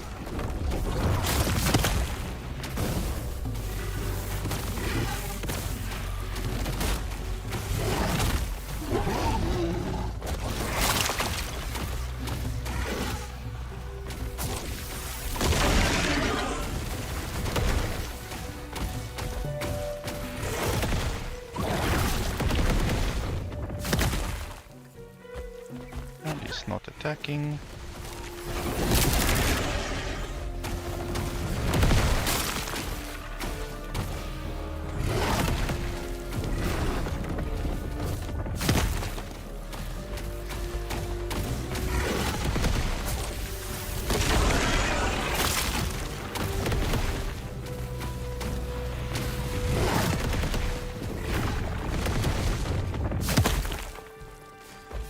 And he's not attacking again.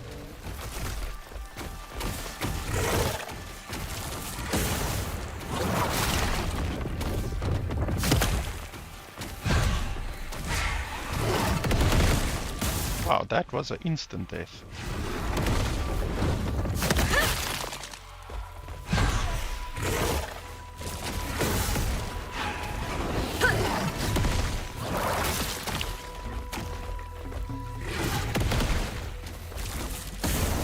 Yeah, I ran in the wrong direction there. So clearly, I think it's not good to do the running around thing.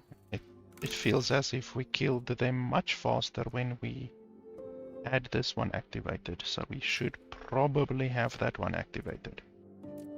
And then on top of that, it definitely is an issue with the minion health. I definitely need more minion health. No question.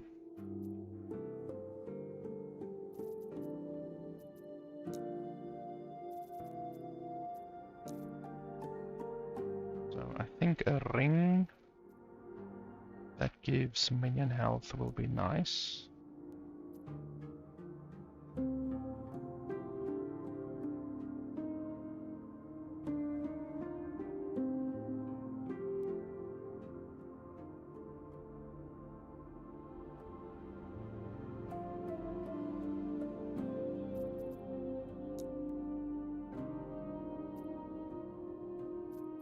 Because the fact that when we summon our dude, he gets immediately face stomped.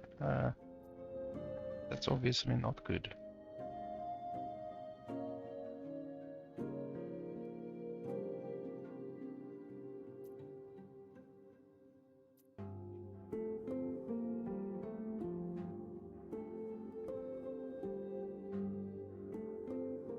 This one gives health and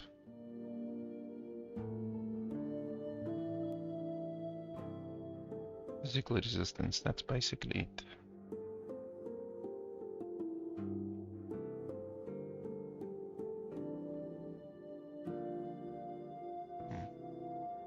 Can try to turn that one into something good.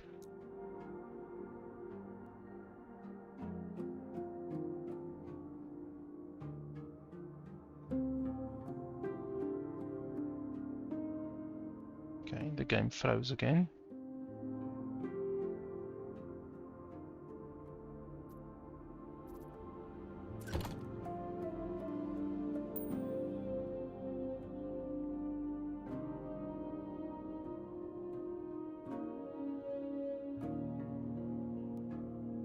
So what we want here, possibly, minion damage or intelligence. That's basically all that we would be able to use.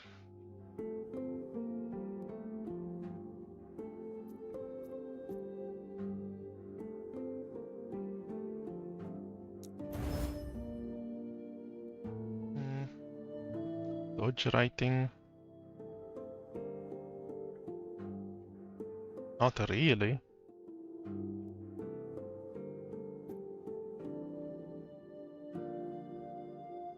I mean, maybe we can use it.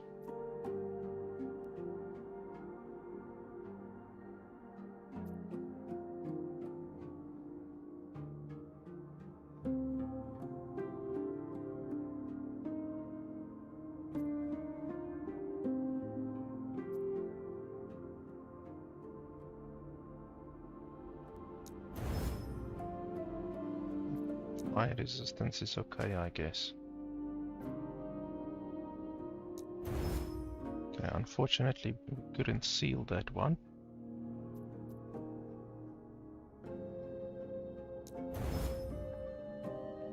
Okay, that doesn't want to cooperate.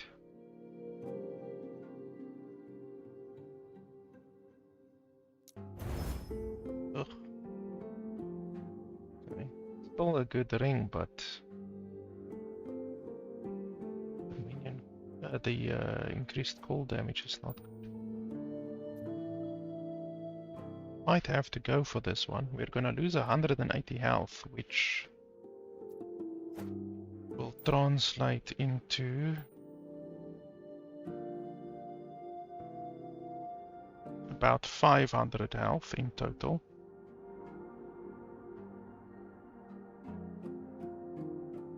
But such is life. We remove this one, we lose intelligence, which is pretty important.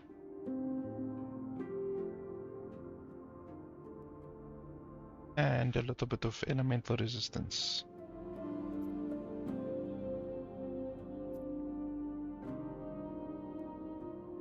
What do we use intelligence for? Let me have a look quickly.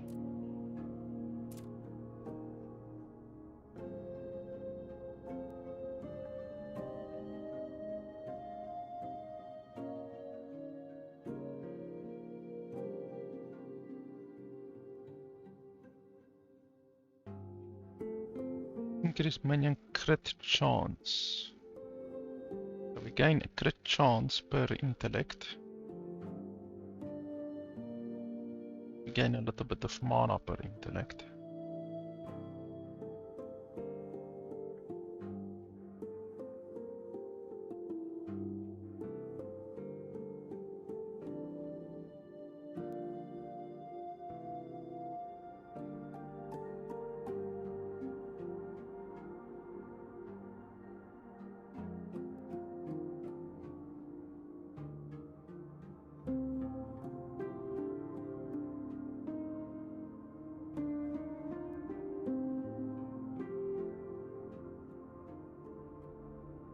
Don't have vitality really. Oh, we have 31 vitality actually.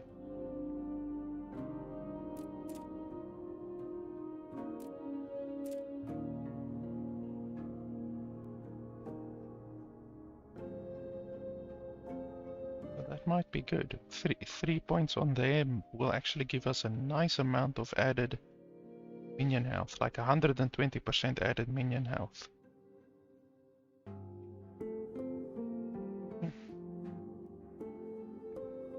It's pretty good.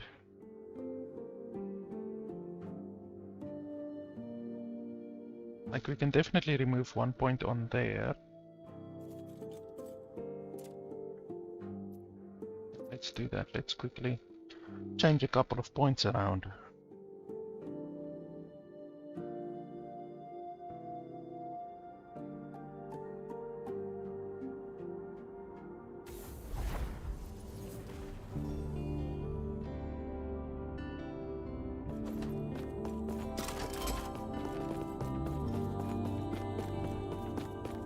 Hello, traveler.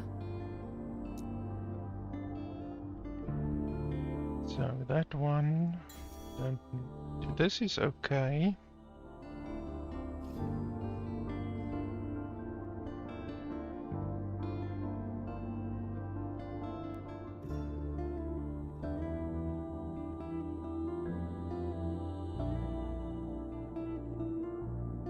This we really don't use. Intelligence. We can definitely find better things to do with this.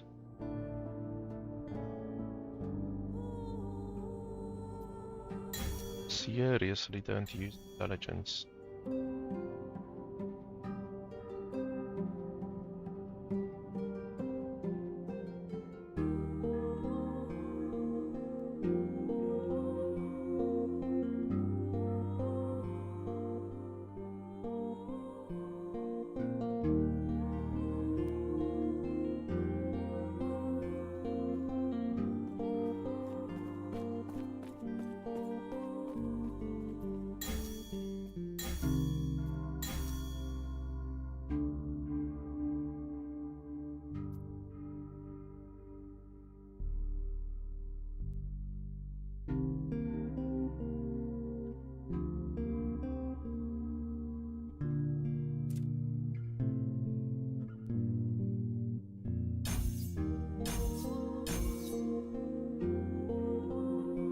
That will give us our minions a lot more survivability.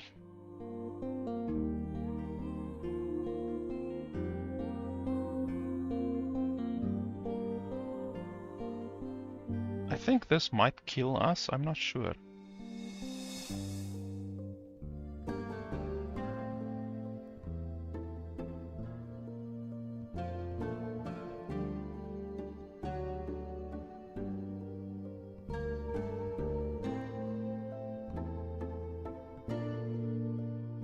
It's 5%. Like, I'm definitely below 5%. I'm at like 2% HP right now. I don't really want to kill myself unnecessarily. We can test it. One of my stuff disappeared. What's that? Oh, did I lose Aura of Decay?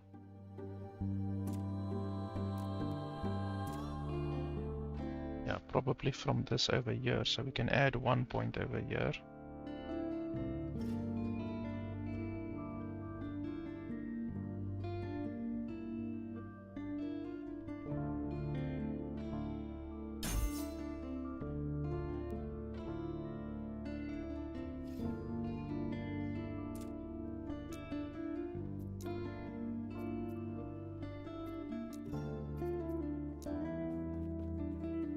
Do not dwell on regrets.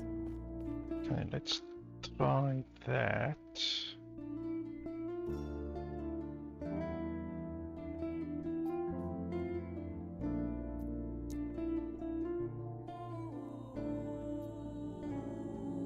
Let's see if I die.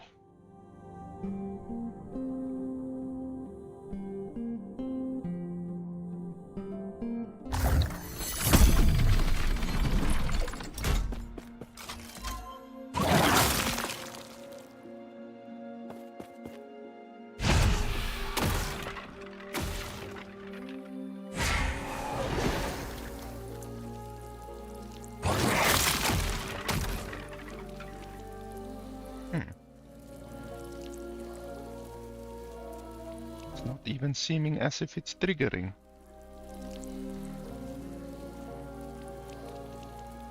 Whenever you cast a spell, it should be happening because all of these are spells. That one is a spell, that's a spell, that's a spell. This isn't a spell apparently. Yeah, it should be happening and I'm not even seeing... Ah, that is Frenzy actually. I think that was Frenzy just now.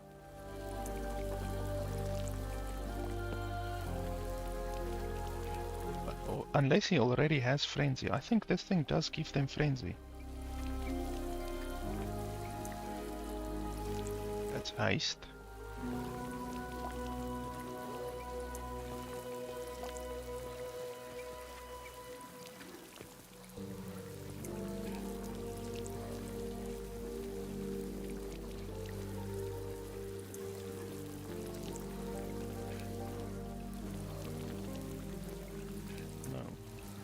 I think he gains Frenzy.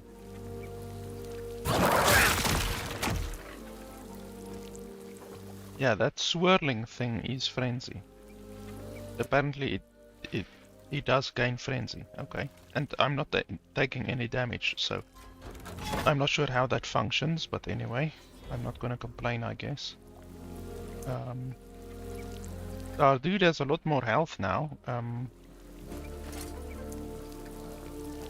We have a little bit less health, but our dude has more health.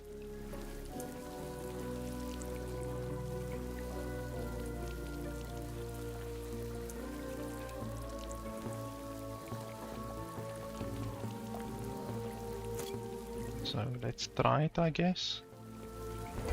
We don't lose anything when we die, just a little bit of time.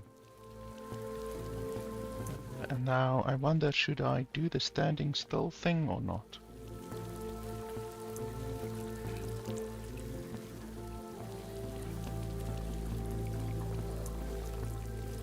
No, we can't even do the standing still thing now. Yeah, let's just attack him. Fine.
Jeez.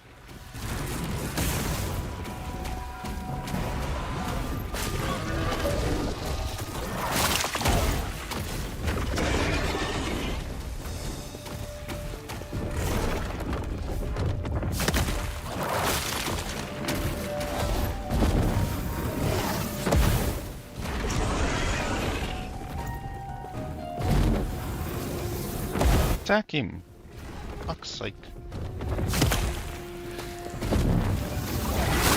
Oh jeez, yeah. No, I went up to right click and throw my thing, and then I pressed space at the same time, which means I dodged into the ability, which is not the smartest thing to do.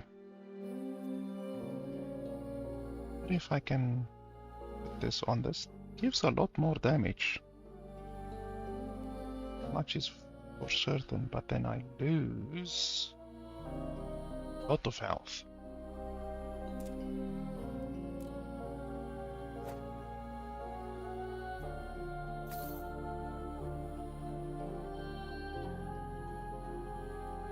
lose like 700 health once again.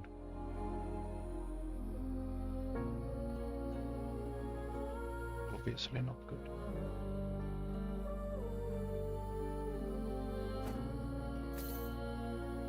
The only problem is I keep dying. I'm still not tanky enough to survive damage. I mean, I did it the first time. I just need to basically get lucky with the hits and the stuff to not get hit as I did the first time.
One percent base critical strike chance, that's not bad.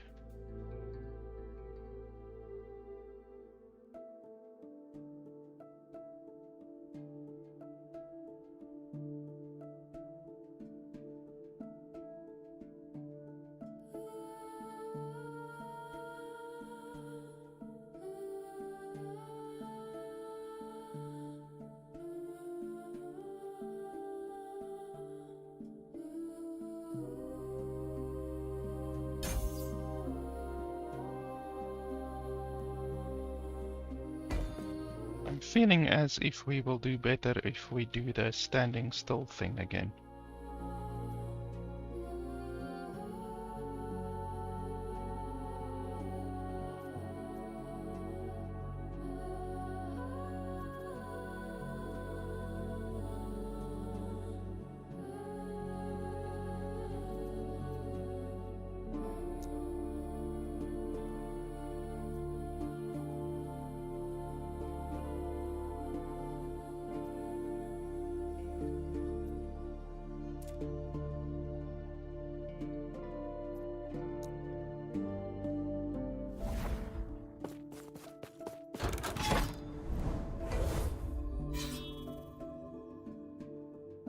So we can reset the timeline.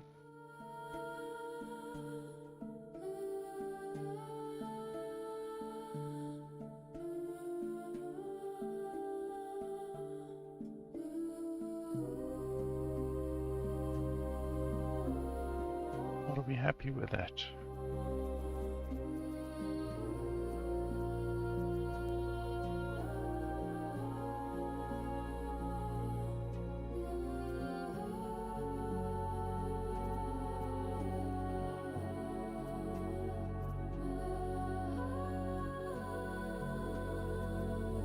Guess so.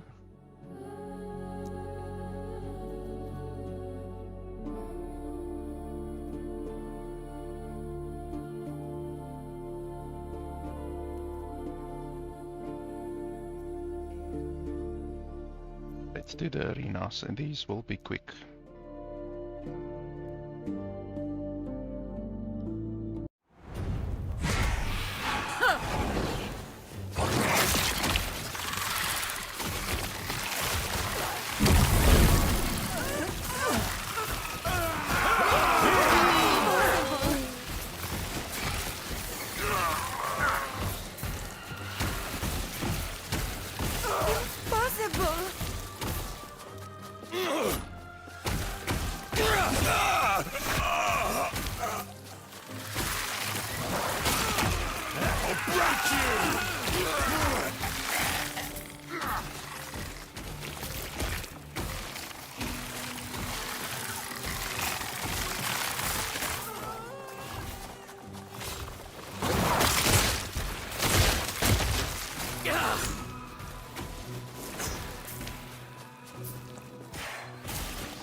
so we wanted to test the healing, but now the issue is... I think it will heal ourselves. So we are at 7,450.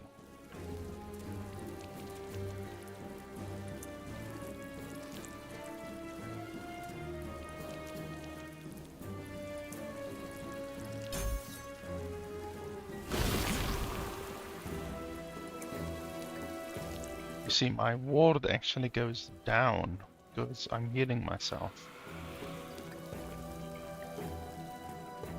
So it's not good.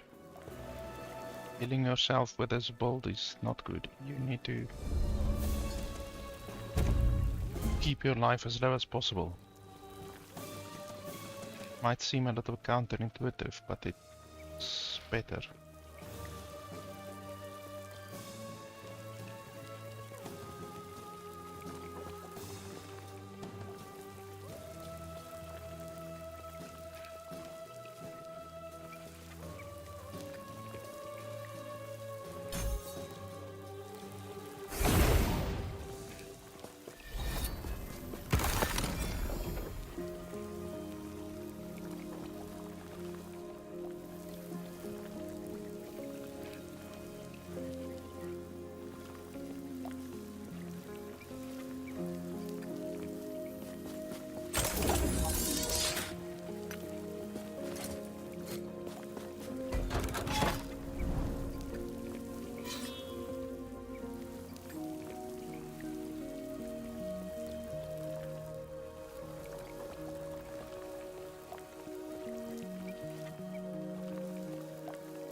Eternity of pain, unchanging.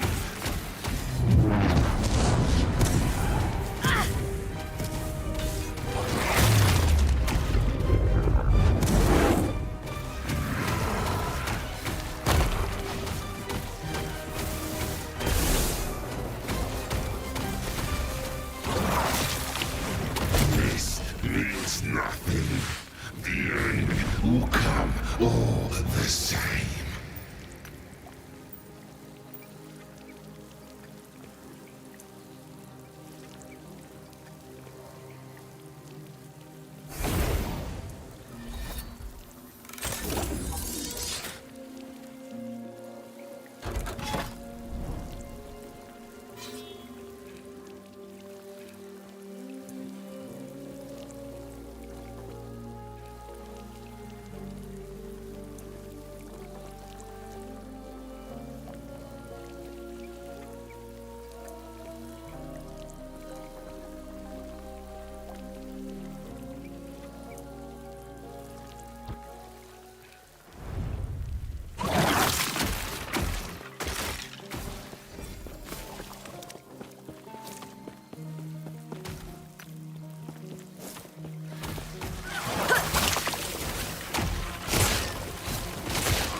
That is a lot of health.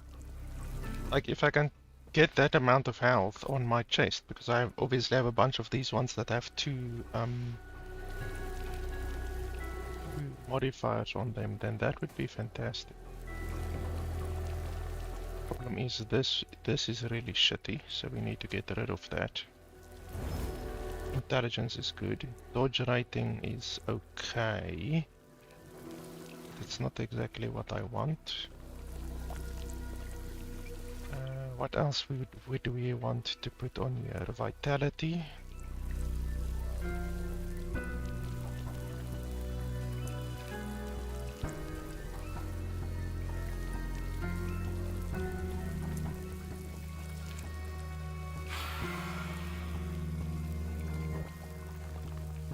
Shared necrotic damage, maybe.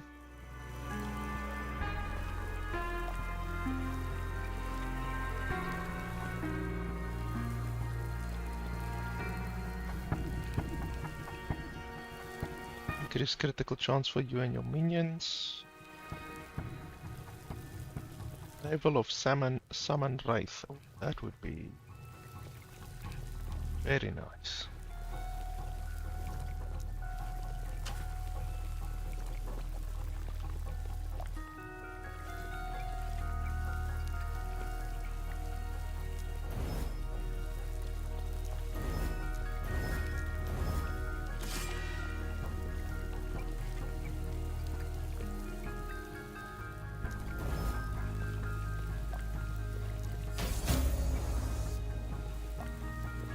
Now we can try to change dodge to health, maybe.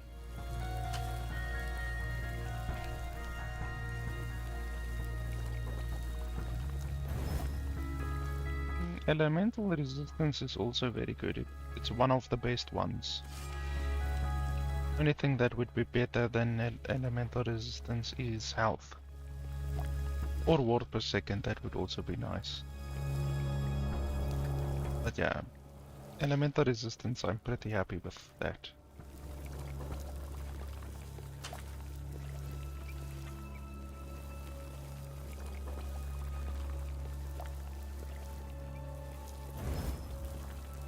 So yeah, we can try to imprint this onto one of our chests. Would make a nice one.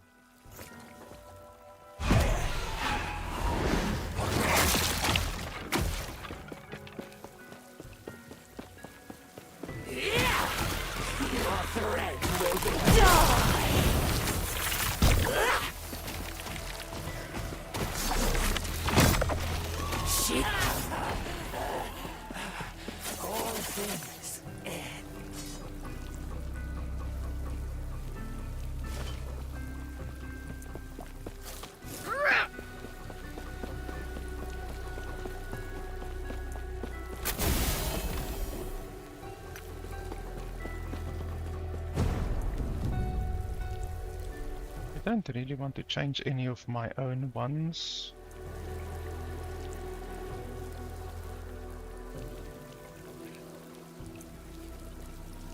I can change this one maybe.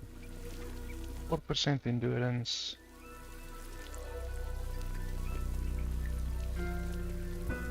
That's okay.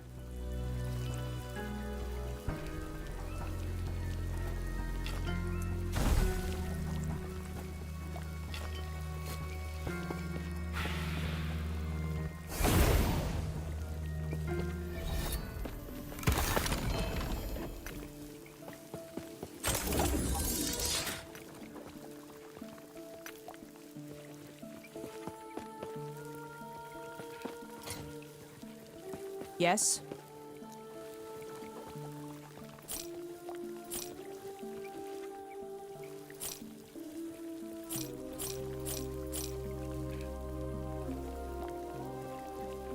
Take care.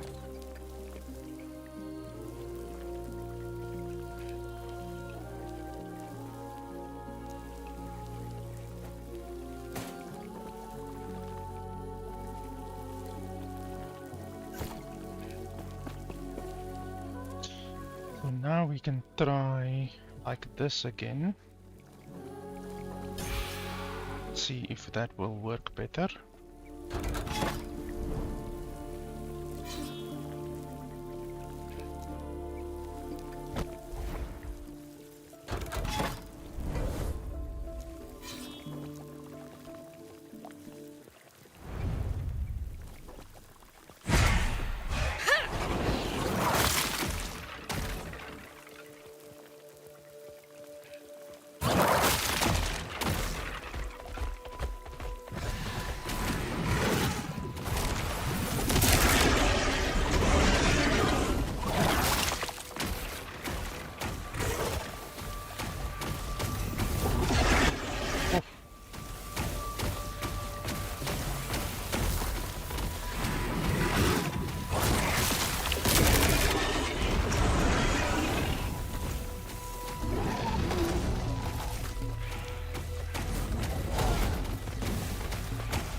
Those things do, like, look at that. One single tick does 7,000 damage. It's like fucking insane. Those things are insane. I don't know how the developers can make those things so powerful. 7,000 damage per second. It's diabolical. Fortunately, in this thing you get random beasts each time, so you just basically have to hope that you don't get the beasts like that one that I just fought that make the entire arena full of those ice shits, because those guys are really difficult to deal with, because if you go into that ice, you're dead. Like, these guys are easy so far. And then obviously those other lightning dudes who can one-shot you, those aren't good.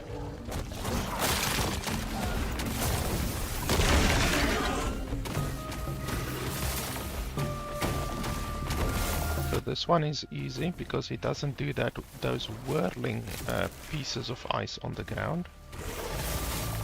This one is totally fine. Just really those that one-shot you, and then those that throw the ice on the ground, which also basically one-shots you.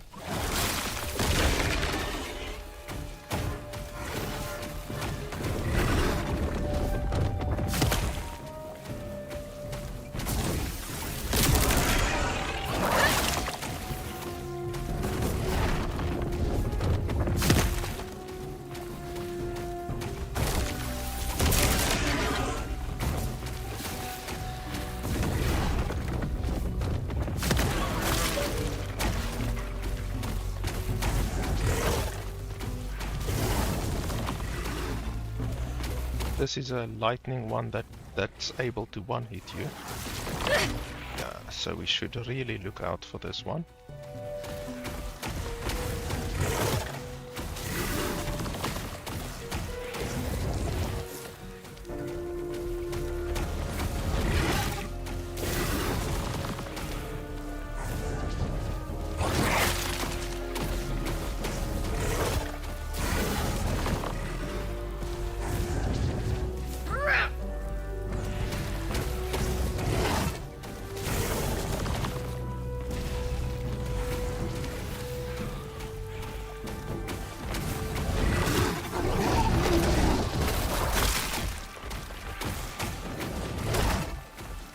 this is the one that if you go into those whirlpools, you die, and then it also has that lightning attack. If it hits you, you die.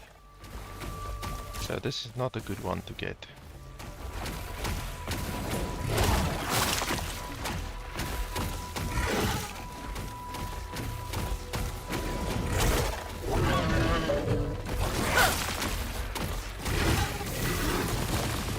Okay, we are at number 7, I think.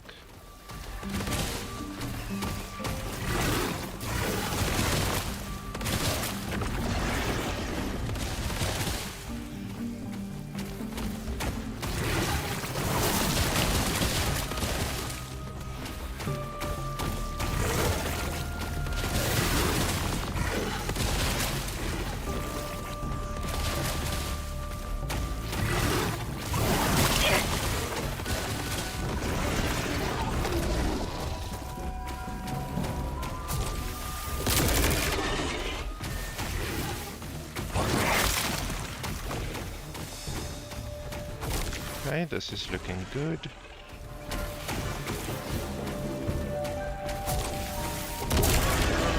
Okay, fantastic. So definitely the standing still strategy is better. Holy hell, look at that ring. Holy fraholy, as they say in China. Holy snack balls, as they say in China. Okay, so that's not good. The base is very bad. Like that base 32 armor on the base, that's terrible. Probably just be throwing this away. And you can't extract the shards, obviously. The shards aren't obtainable because it's a primordial seal, so not something that I would read. Even though the seal over there might be better than any possible base. 11% of current health converted to ward when you directly cast a necrotic spell. That doesn't sound fantastic, but the 86 ward per second, that is a crapload of ward per second. Oh, but these are primordial relics. So as far as I know, you can only have one primordial of any type. So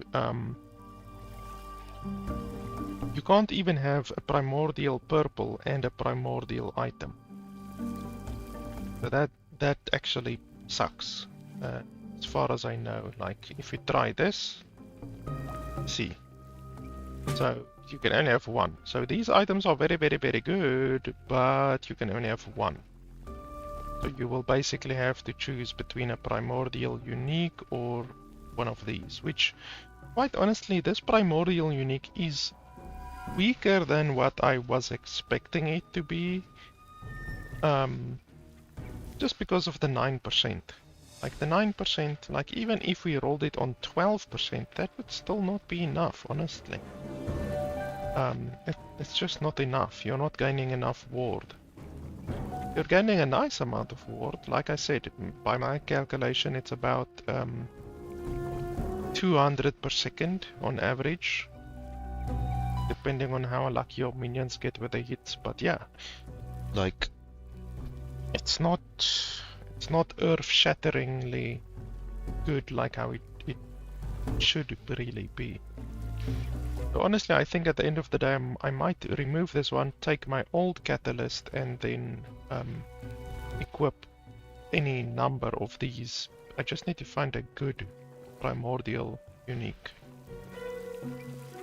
Like this one is good just because of the 86 ward per second. That's a stupid amount of ward per second. I would be willing to give that up for the +1 to Acolyte skills, honestly. Because the +1 to Acolyte skills is not that useful. also be good for Acolyte that uses health cost spells. This one is obviously very good. 200 increased minion damage already is very good.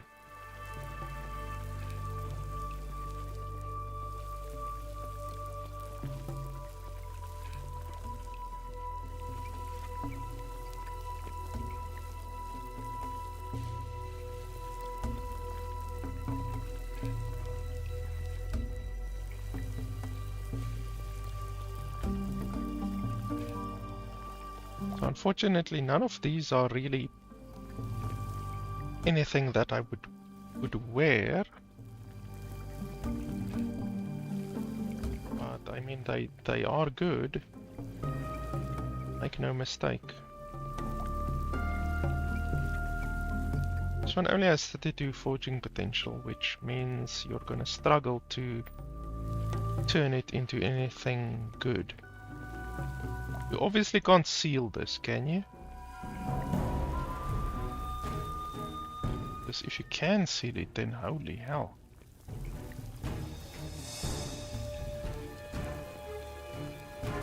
This one is going to be difficult to get everything on tier 5. In fact, it's going to be a little bit impossible to get everything on tier 5. That is already 11 forging potential gone. Which is not good.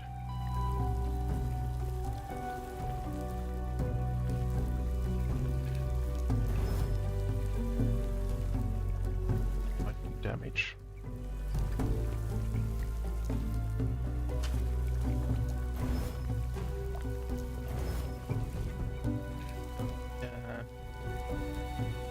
If these two could have gotten to 5, it obviously would have been better. And I do believe you can actually seal on top of the seal.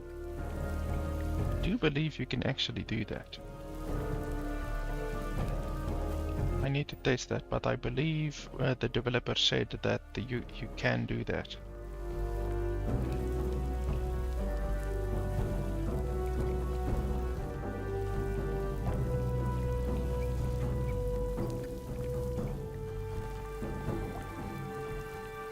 This one is very good. Like here, for instance, with a necrotic, if we can seal this necrotic,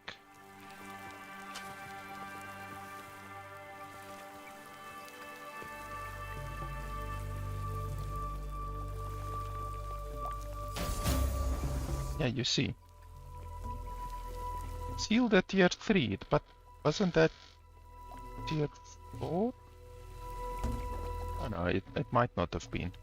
But anyway, you see now we have tier 8 over there, a tier 3 over there, and then a 5, a 6, a 5, and then obviously this one hopefully will also be a 5. That will be really good. And then we can maybe swap them around, because that's what I actually want to do. I want to swap them around. So over here, I want health.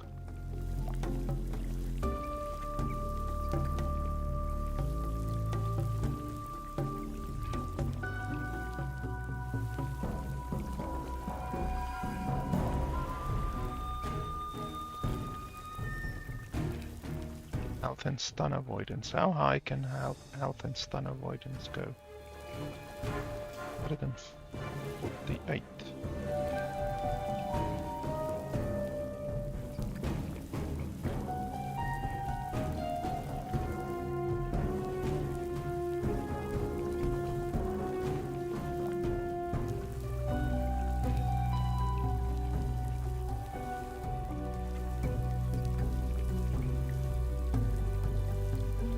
It says if you press Ctrl and Alt, then it will show mod ranges, but it doesn't do that. Press Ctrl and Alt until you're blue in the face. It doesn't actually do what it says.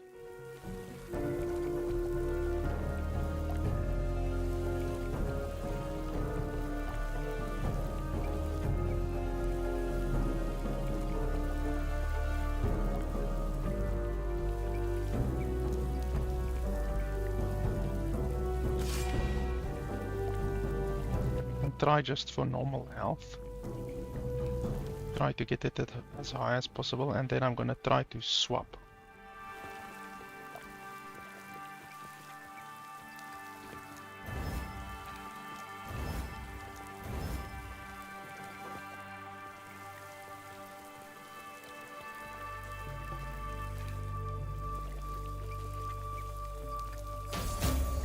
Oh, for fuck's sakes, that's not what I wanted.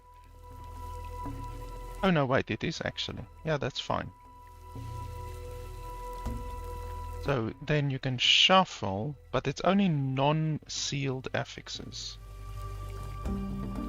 So yeah, that sucks a little bit. You can only do it with non-sealed affixes. So you can't like get a tier 8 on any of these things over here. But the gold penetration is not very good in my opinion, so I would want to swap. But I will leave that to another character. I'm not gonna use this on this character, definitely not. I might use it on another character. It sucks that you can't swap the tier 8. It would have been really nice if you could do that, but you just basically have to hope that you get the best tier 8 possible. Like basically the perfect tier 8 that you would want.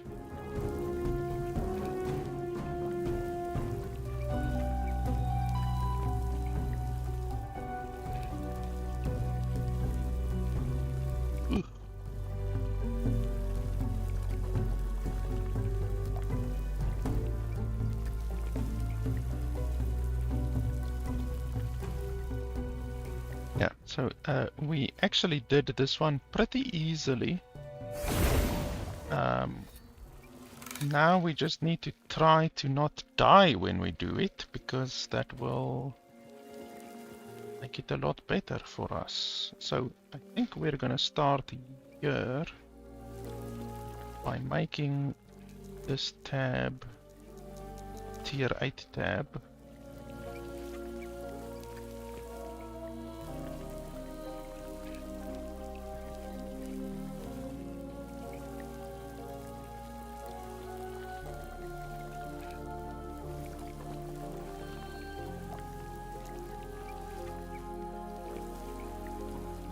So then we're only gonna put tier 8 items in here.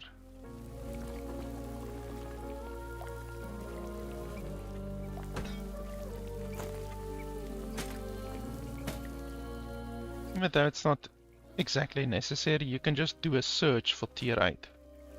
And then all of the tier 8 items will come up, but it's nice if you can keep all of your items together.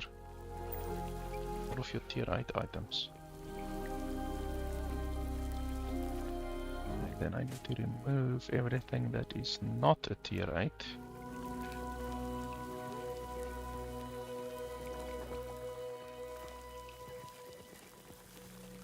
Should be fine.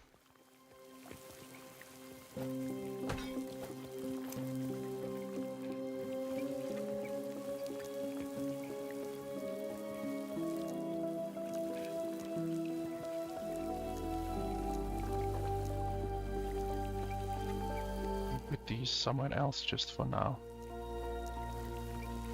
Fuck here, that's fine.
So let's try that again.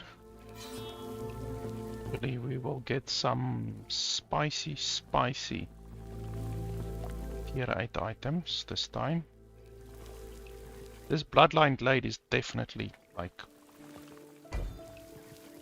a really good place to get items. It's difficult, like anything where I can die multiple times in a row, you need to know that is some difficult ass content.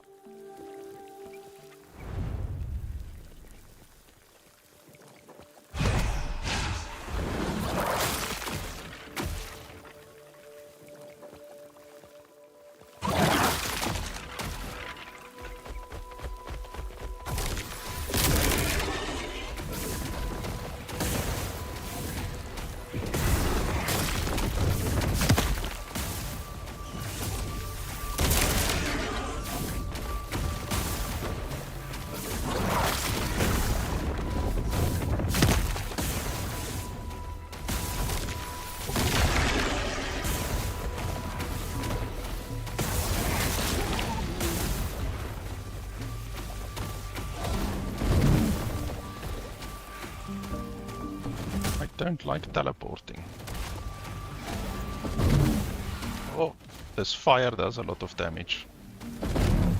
Oh shit.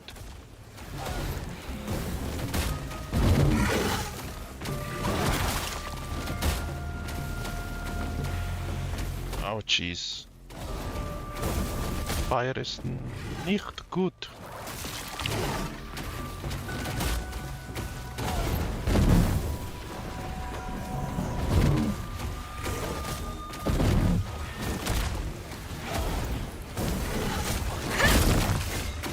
Jeez.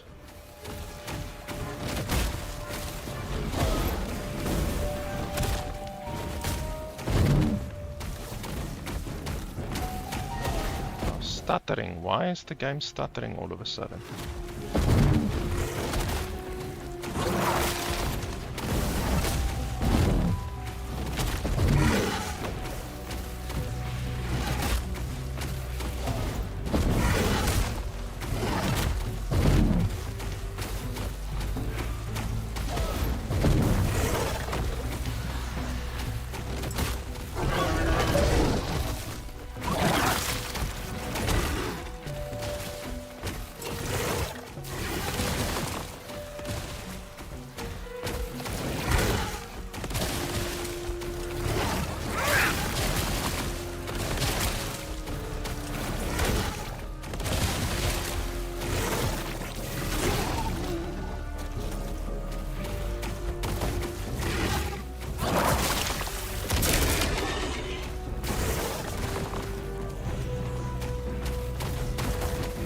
This one enrages at half health, so that's not good.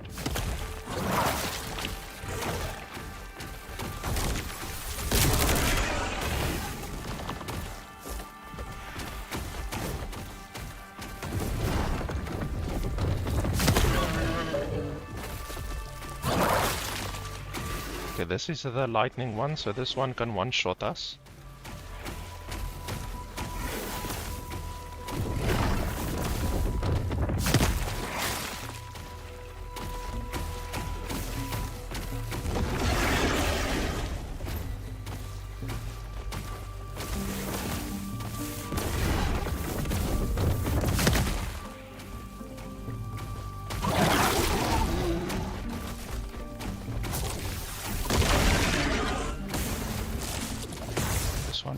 Also lightning, can also one-shot us.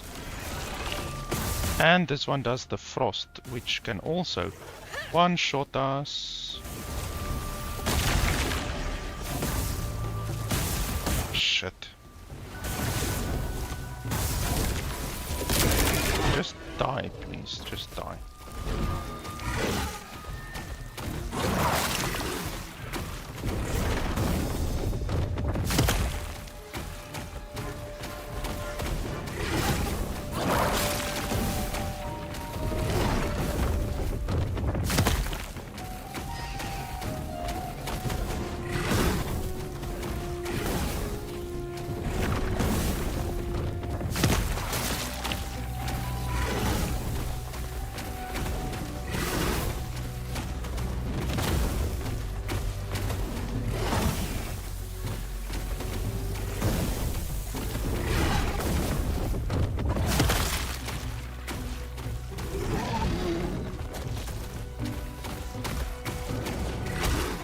long as this one isn't the lightning one or the ice one, then that will be fine.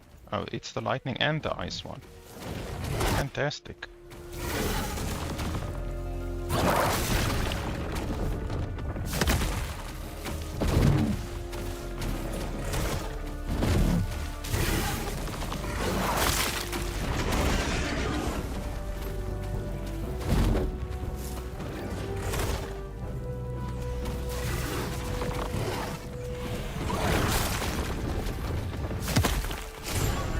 Ah, so we've gotten it down to a pretty smooth run at least. Now we just need to hope for good items. In fact, we need to hope for fantastic items. Wow, that's a lot of increased fire damage over time.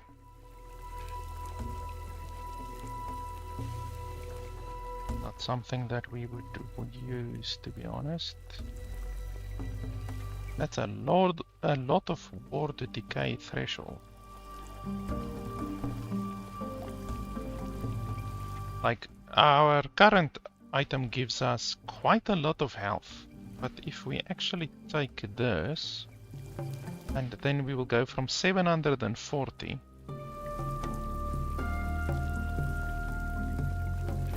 you actually remain at about the same, 740. So the 650 ward decay threshold basically equals... Oh no, wait, why didn't I equip it? Oh, I can't equip it because... Oh yeah, of course. Because I have this thing equipped. Okay, well, that's fine. But yeah, it will equal maybe a little bit more even with a 650. Because that essentially gives you 650 health, because it's your ward. It just doesn't scale with health the same way. Oh.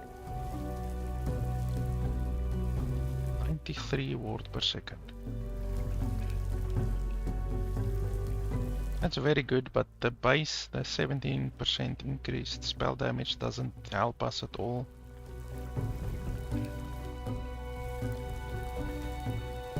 That's nice. Holy schmoly. That's a lot of dodge rating.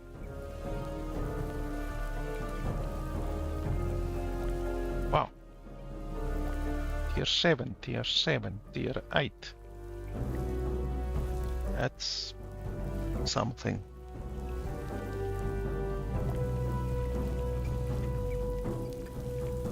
Unfortunately, it's like poison penetration, which I don't use, chance to ignite, which I don't use, fire penetration, which I don't use.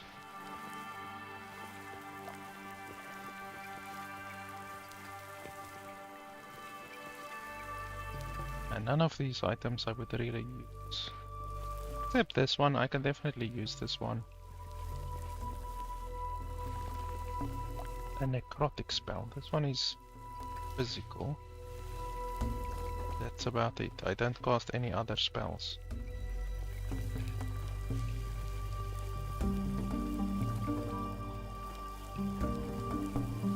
And I don't think I would swap this one for this one.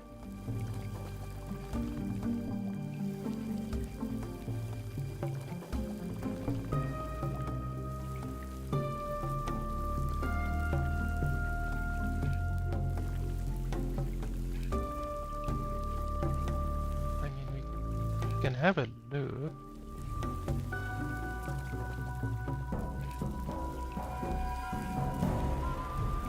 So I'm gonna lose 2 on that one. Actually, I'm gonna lose 3 because I'm gonna unequip this one as well. But anyway, in the name of science, I guess, except if we... Are we gonna do another one of these quickly?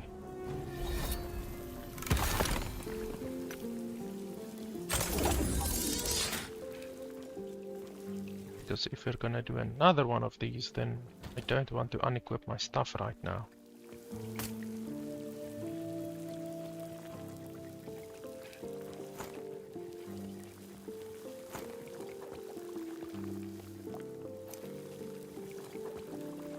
Look at that, how can this item be here and here as well? Like, stash is not good.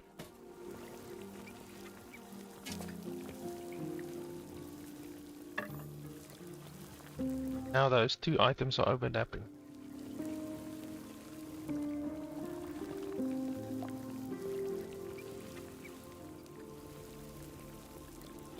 Here's my other catalyst that I had.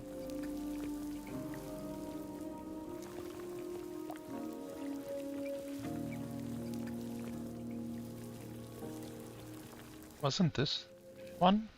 Was it? It might have been this one. No.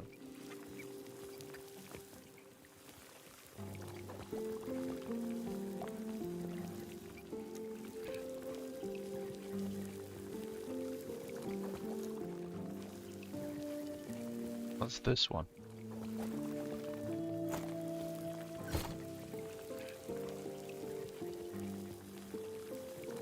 Come on, lag.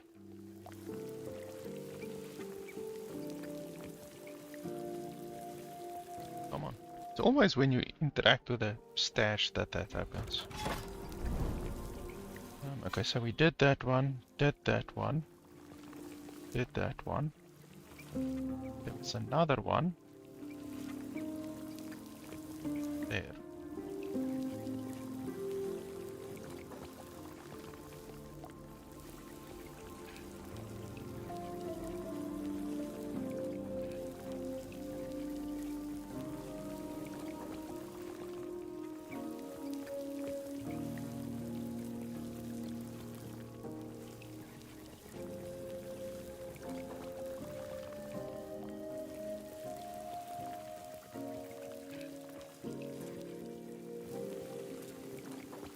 I like this stuff so much because you get such good loot that I'm definitely gonna swap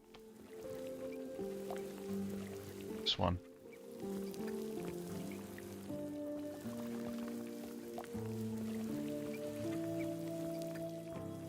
Where's the bloodline?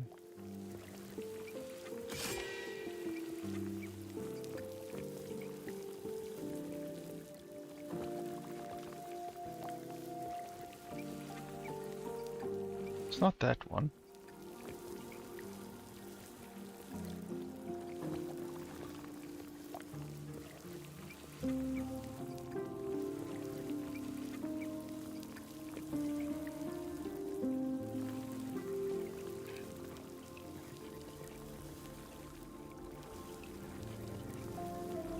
Where the hell is it?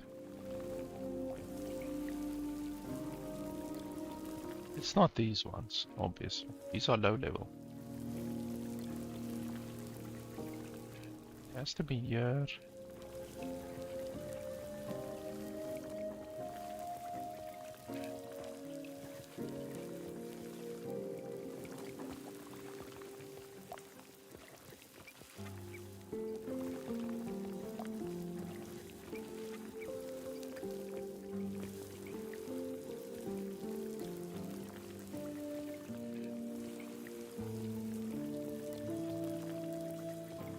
Oh, there we go. Bloodline Glade. I don't know why I didn't just fucking read.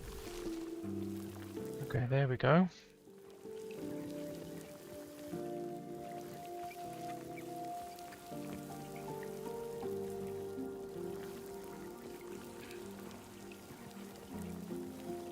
And put another one there. So now we have a really big chance of encountering the Bloodline Glade.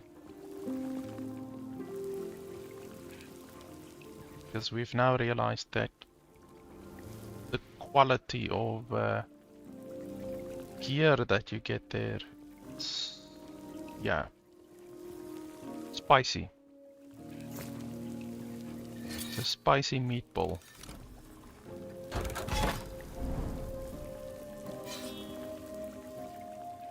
So we can do that one, but now we can do this swapping.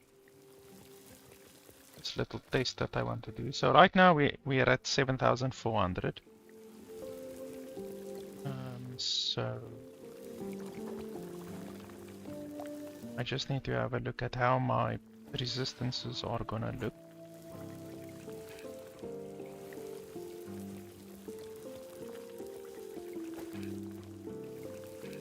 Oh yeah, and then we need to unequip this one as well.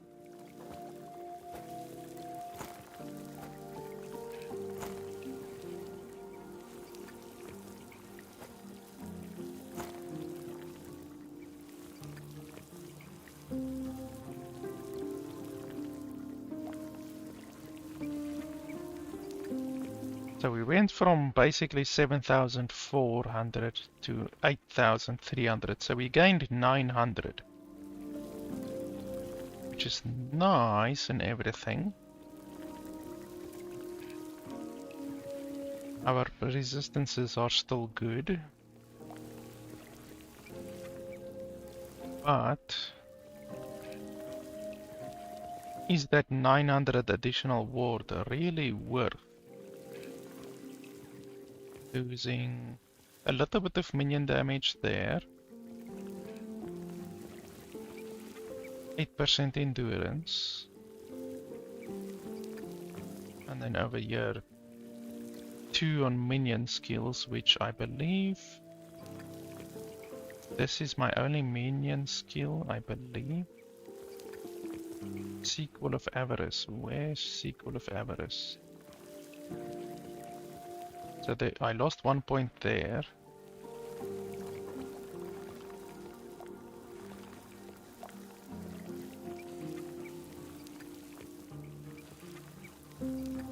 Lost 1 point there as well. I think this is my only minion. Yeah, minion. That's not minion. That's not minion. That's also not minion. It's really strange that this one and this one aren't even minion. Like that they're not even considered minion, which is like really weird. I mean, you cast this on a minion and yet it's not considered a minion. And this one as well. You cast this on a minion, but it's not considered to be a minion tag. Very strange. So basically, this thing just gives you +2 on your summon Wraith, which is nice and everything, you know, you do gain a little bit of extra damage, but it's not so good.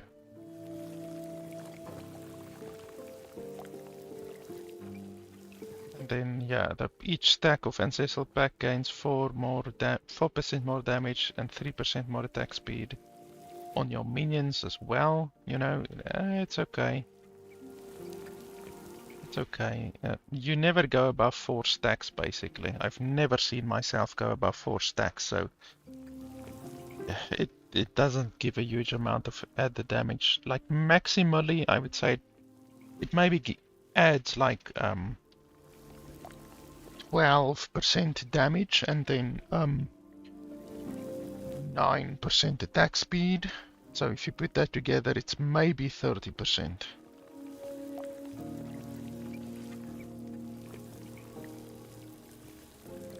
Yeah, overall, honestly, not such a powerful item as what I was hoping. And then, yeah, this one you're losing a lot of Acolyte skills, but with this one, like 8,300, and then we remove it.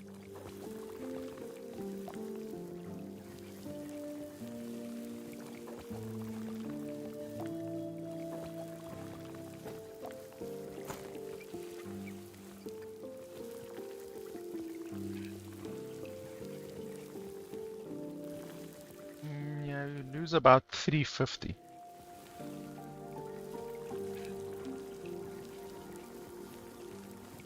That 350 is not like super good. I wonder if I rather would want the +1 to all Acolyte skills instead, and a little bit of minion damage.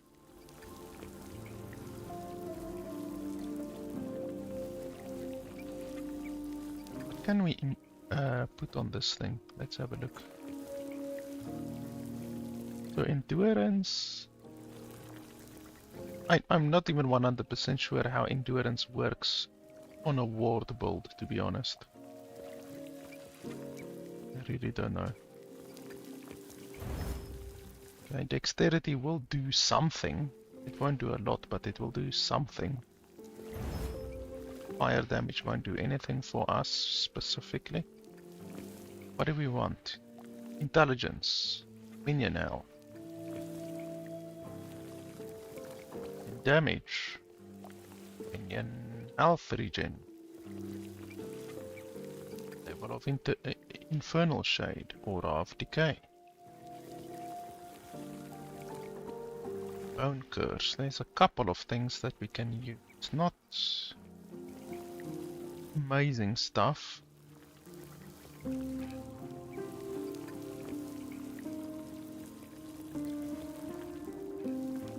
Let's try to seal the endurance.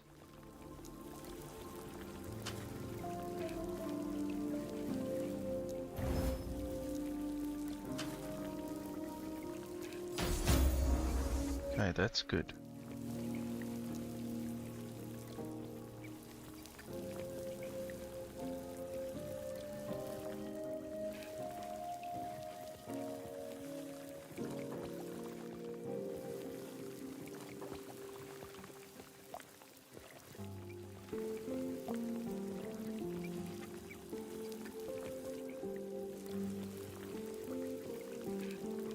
It's not as good as what I thought. I thought I would definitely be able to get some more stuff on here. This is all that's on offer.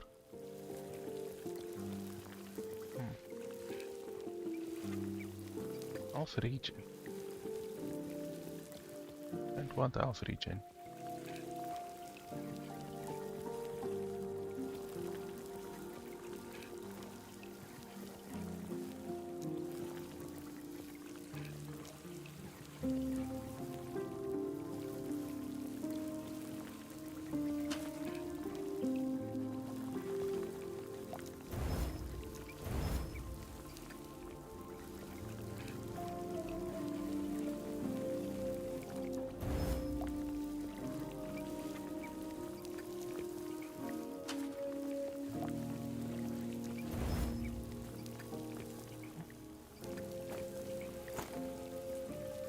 Not amazing.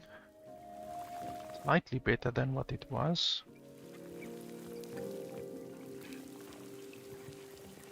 Well, I do want to focus on survivability.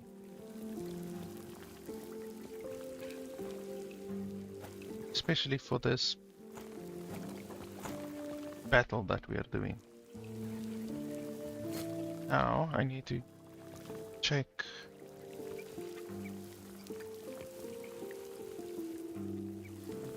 I'm gonna have to redistribute some points here.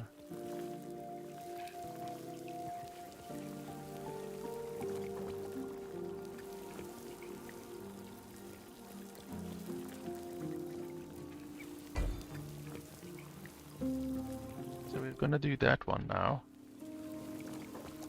That means I can remove this one.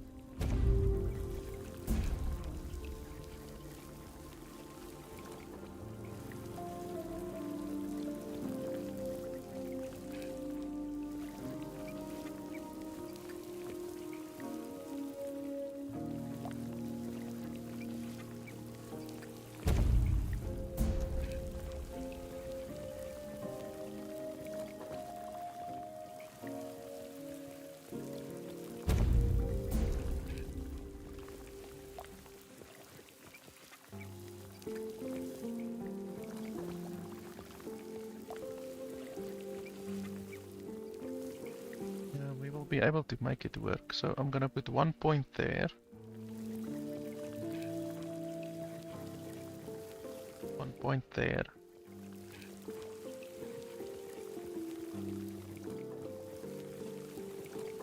One point there.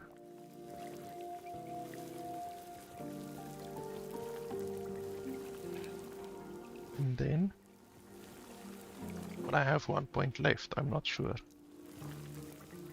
Have to look over here. What did I lose over here? Nothing important. I think I lost this one over here.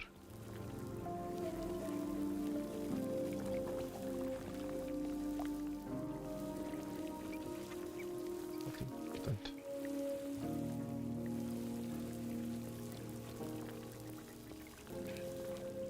I want to see if this is still broken, because you couldn't select this at all last time.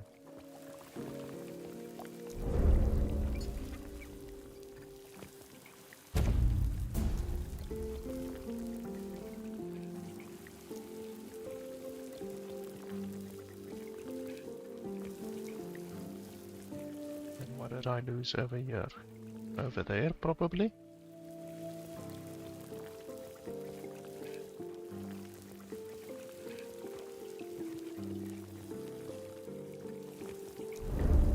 Looks like it.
What we definitely can do is this.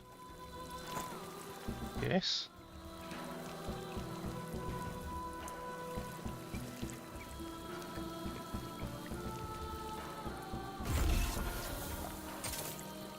Be good.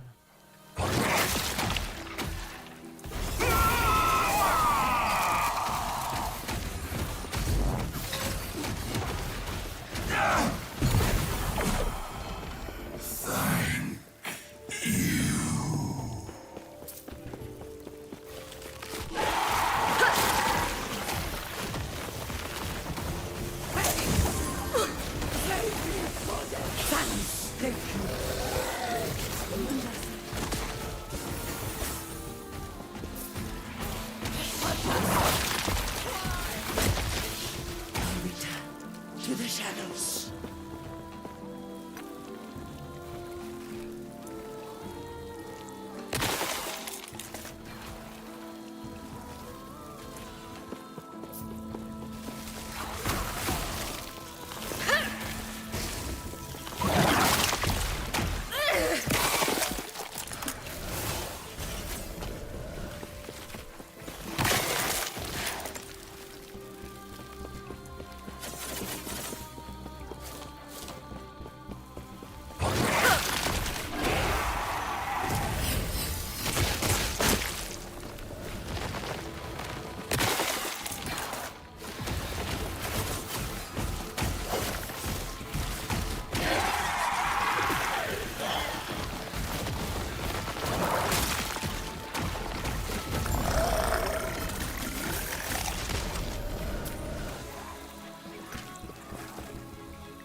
Just attack, don't fucking roam about.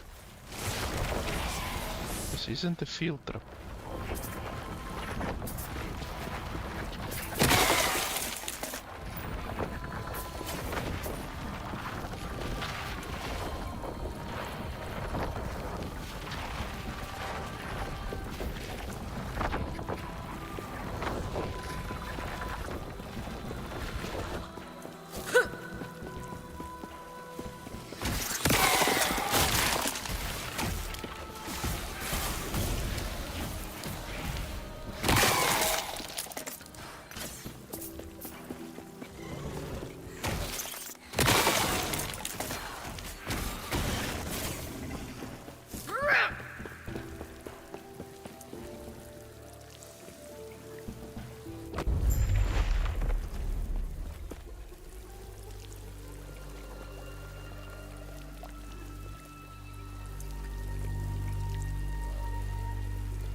Attack! You're not attacking.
Oh, that's not bad. Another one that I can maybe try to imprint.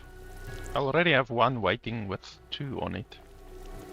Just need to stop being lazy and go do Jura. Your threat will cut down.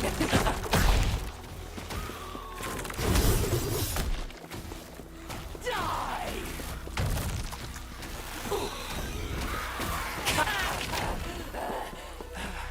All things end.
Yes.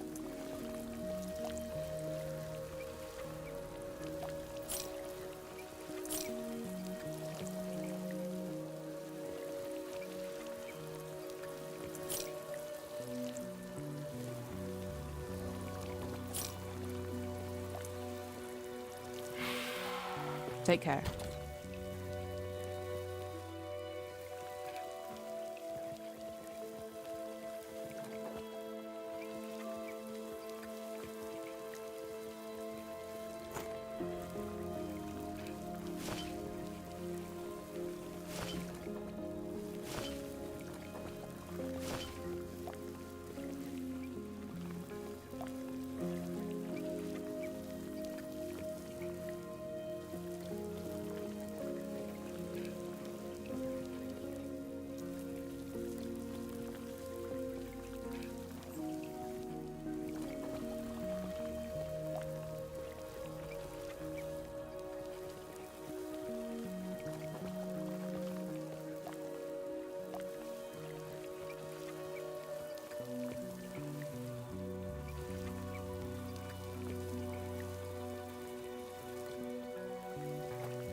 Yes.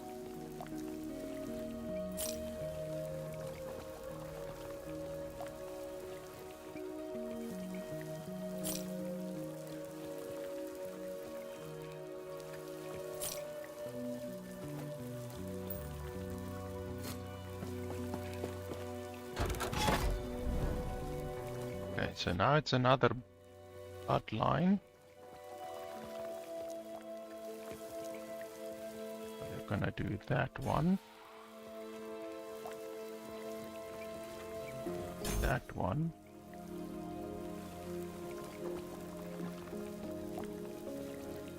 That one adds quite a bit of damage. This one also adds 2% crit chance, which is a lot.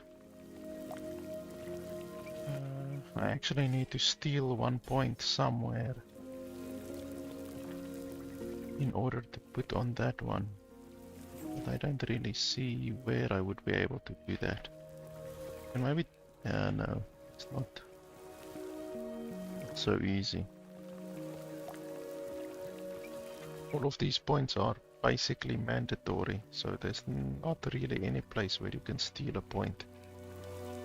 It's difficult without that other item that gives you +1 points.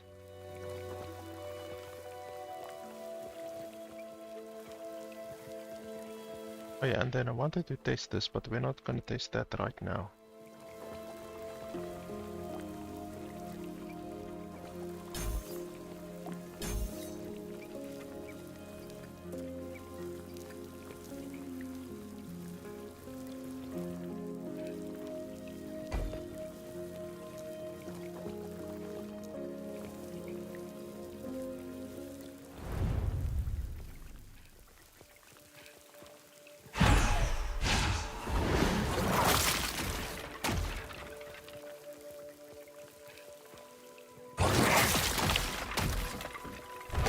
See if we can do it first time again.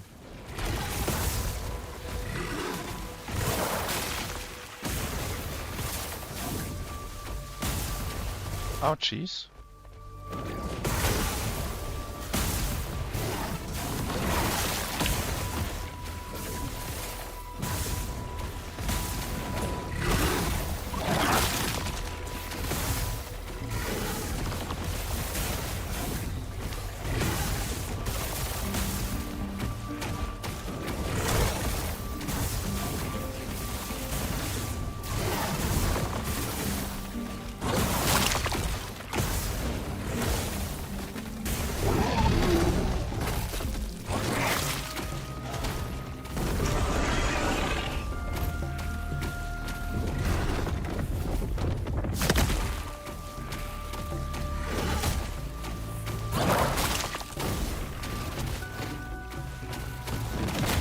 Ouchies. Oh, and the icicles, which basically instantly kill you.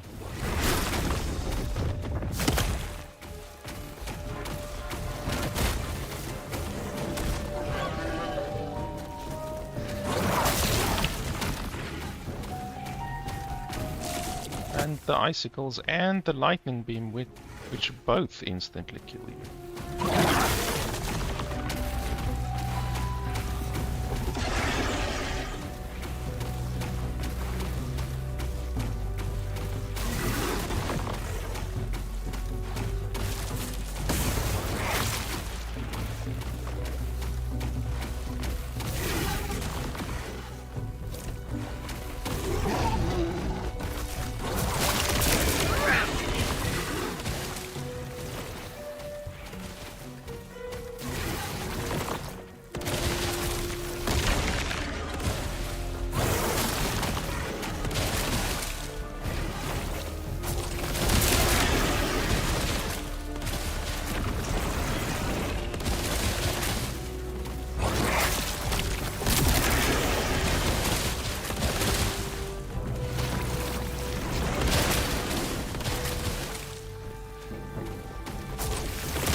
This is the last one, I think.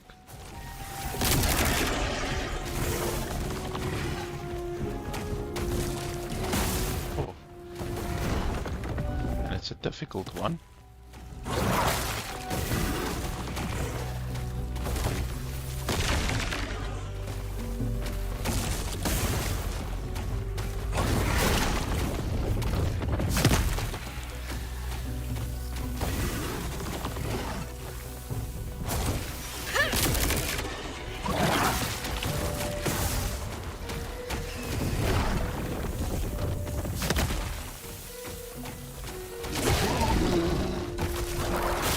This is the last one, okay.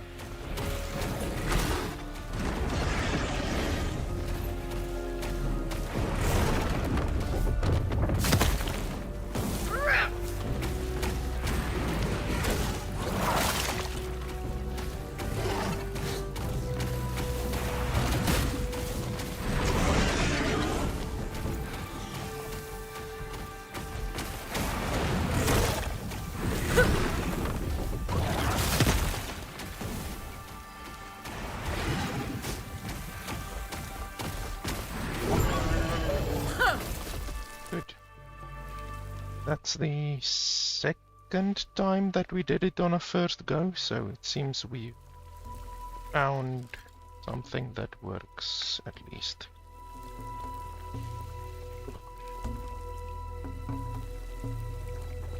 My ass is telling me it's time to stop. It's time to go lay down. Question is, am I gonna listen to my ass or just ignore it?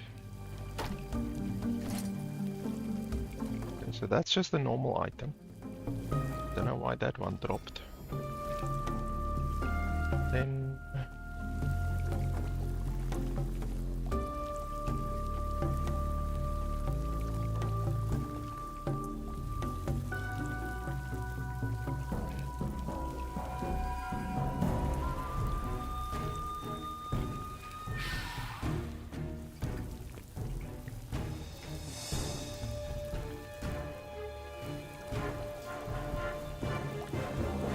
nothing that I can really use.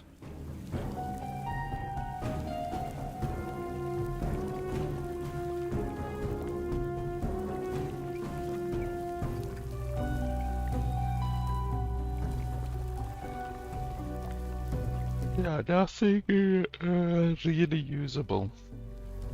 But it's fine. Our gear is okay. It's fine enough to do these things now, clearly, without dying a whole bunch of times.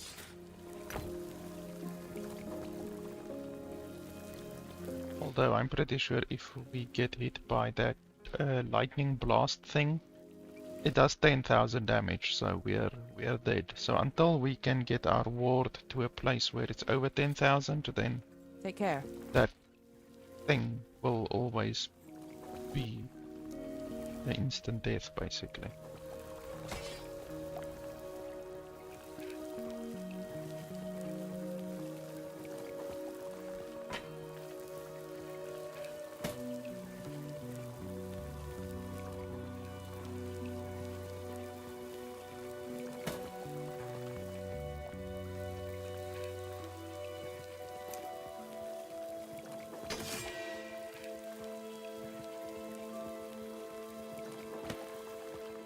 If I can get somehow, I don't know if it's possible, but if you can get the current health lost per second roll on these gloves as a tier 8, then holy fraholy, it's gonna be amazing. That will be like unbeatable. It's basically best in slot for our build.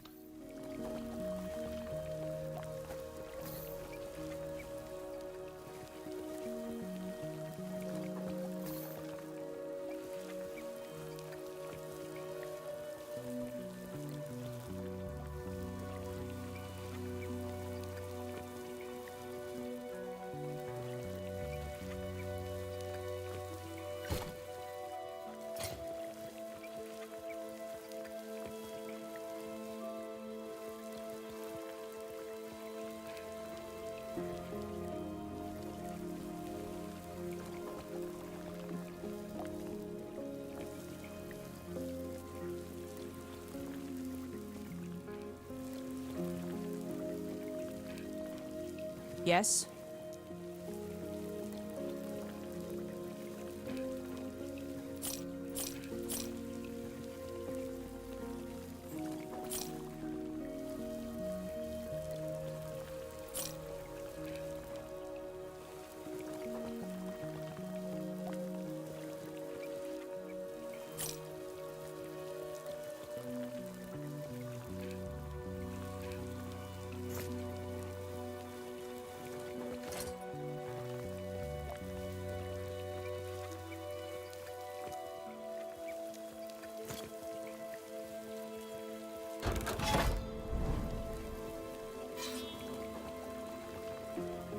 Imperial Metropolis.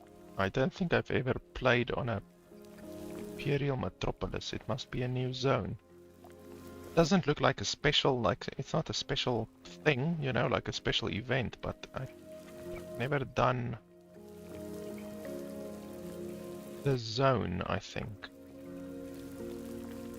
See, the only one that's gonna be re-rolled here is this one over here.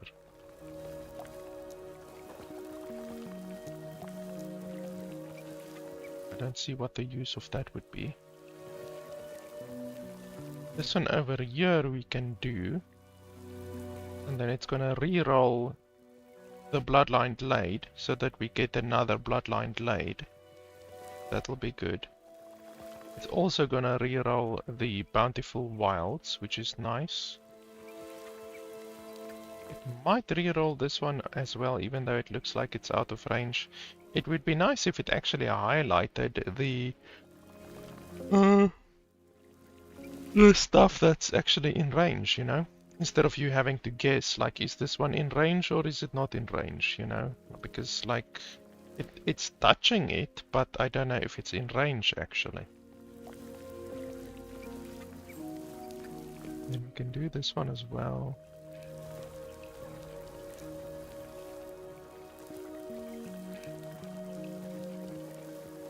I guess we can do this one as well.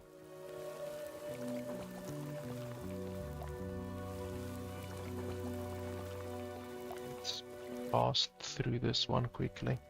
I want to reset this this echo. The timeline, whatever you want to call it. I want to reset it. I've spent too much time this timeline.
world awaits. My work is incomplete.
Ouch, that thing hurts.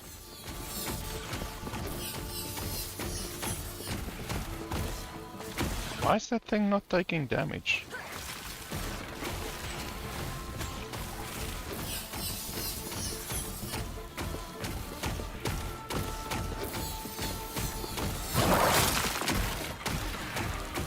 Blocks if not emerged, okay.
next we can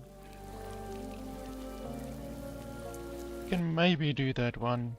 I don't know. I will see how I feel next time, but then we can do this one and then it will reset the bloodline blade and the bountiful wilds as well, and then we can do both of those. That'll be good. And after that I don't think there's any reason to stay on this one, so then we can probably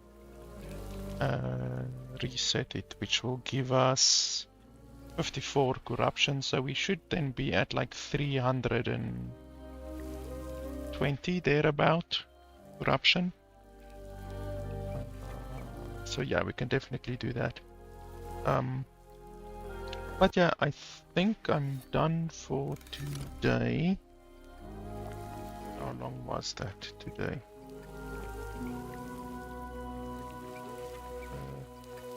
7 hours, not bad.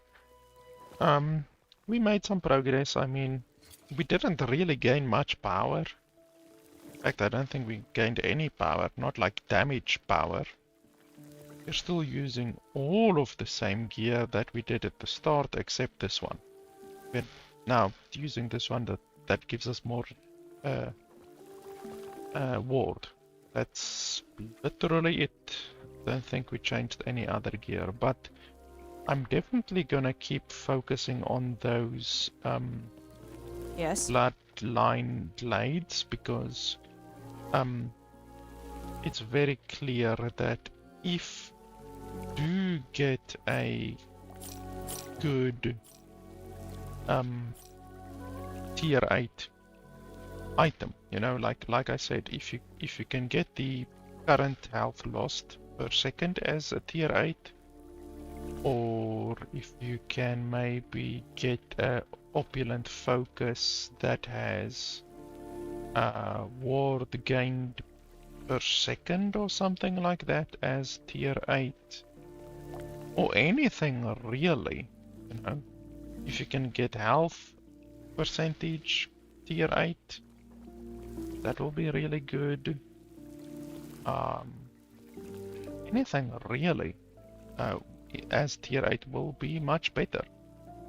I think the developers during one of the live streams that they said when they were discussing the new content, I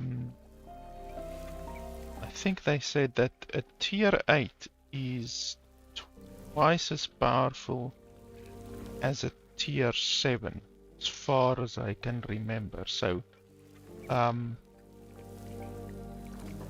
yeah, that pretty much means that if you look at the tier 7 like this, that's a tier 7. So where you're getting a maximum of 180 health, on a tier 8 you can get 360 health.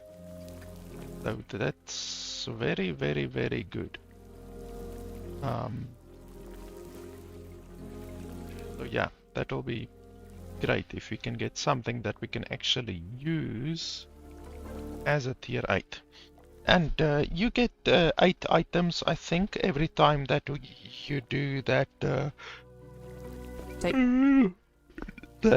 that thing. The Rift Beast Bloodline Glades place. So you should be able to get a lot of chances, you know. You obviously get 8 items. The chances of one of those items being usable for you, hopefully, is good, you know. Even though our build is really quite specific when it comes to the requirements of what you need, you know. Really, at the end of the day, all you need is minion damage, health, and that's it, to be honest. That's really all you need. Minion health you get from here and there. You don't really need to focus on that. Your resistances are very good. This build has very good resistances, even though we haven't stacked resistances specifically, even on our idols. Like we are stacking health increase and ward retention. We're not even stacking resistances. So that's really all you need. Damage increase, like minion damage increase and health. That's really all you need. But my gear is really shitty right now. Like for instance on my gloves, the increased stun chance I don't benefit from at all. And the 19 throwing damage I don't benefit from at all. So a lot of my gear still needs to be improved.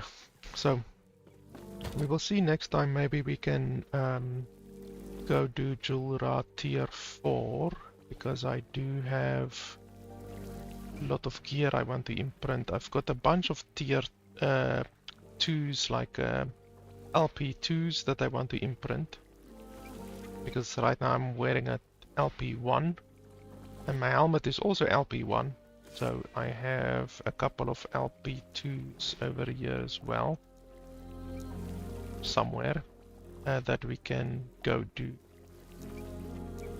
as well. Over here, tier 2, tier 2. So we're definitely gonna do those, and I have some good imprints around here somewhere. I can't remember where I put them for the helmet. Then we're gonna try to get some good imprints on there. But yeah, anyway, I think that's it. Today was the first time in a long time that I did a multi-stream to Facebook as well. I used to do it, but I haven't done it in a long time. And then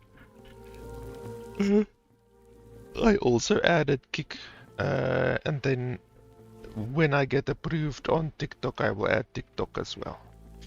But yeah, my main platform will stay YouTube, because it's the best platform in my opinion with regards to quality, the quality that you can stream at, and the player quality, and all of those kinds of things.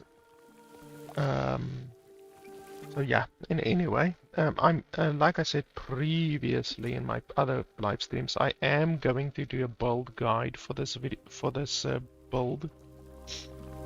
It's just that I need better gear.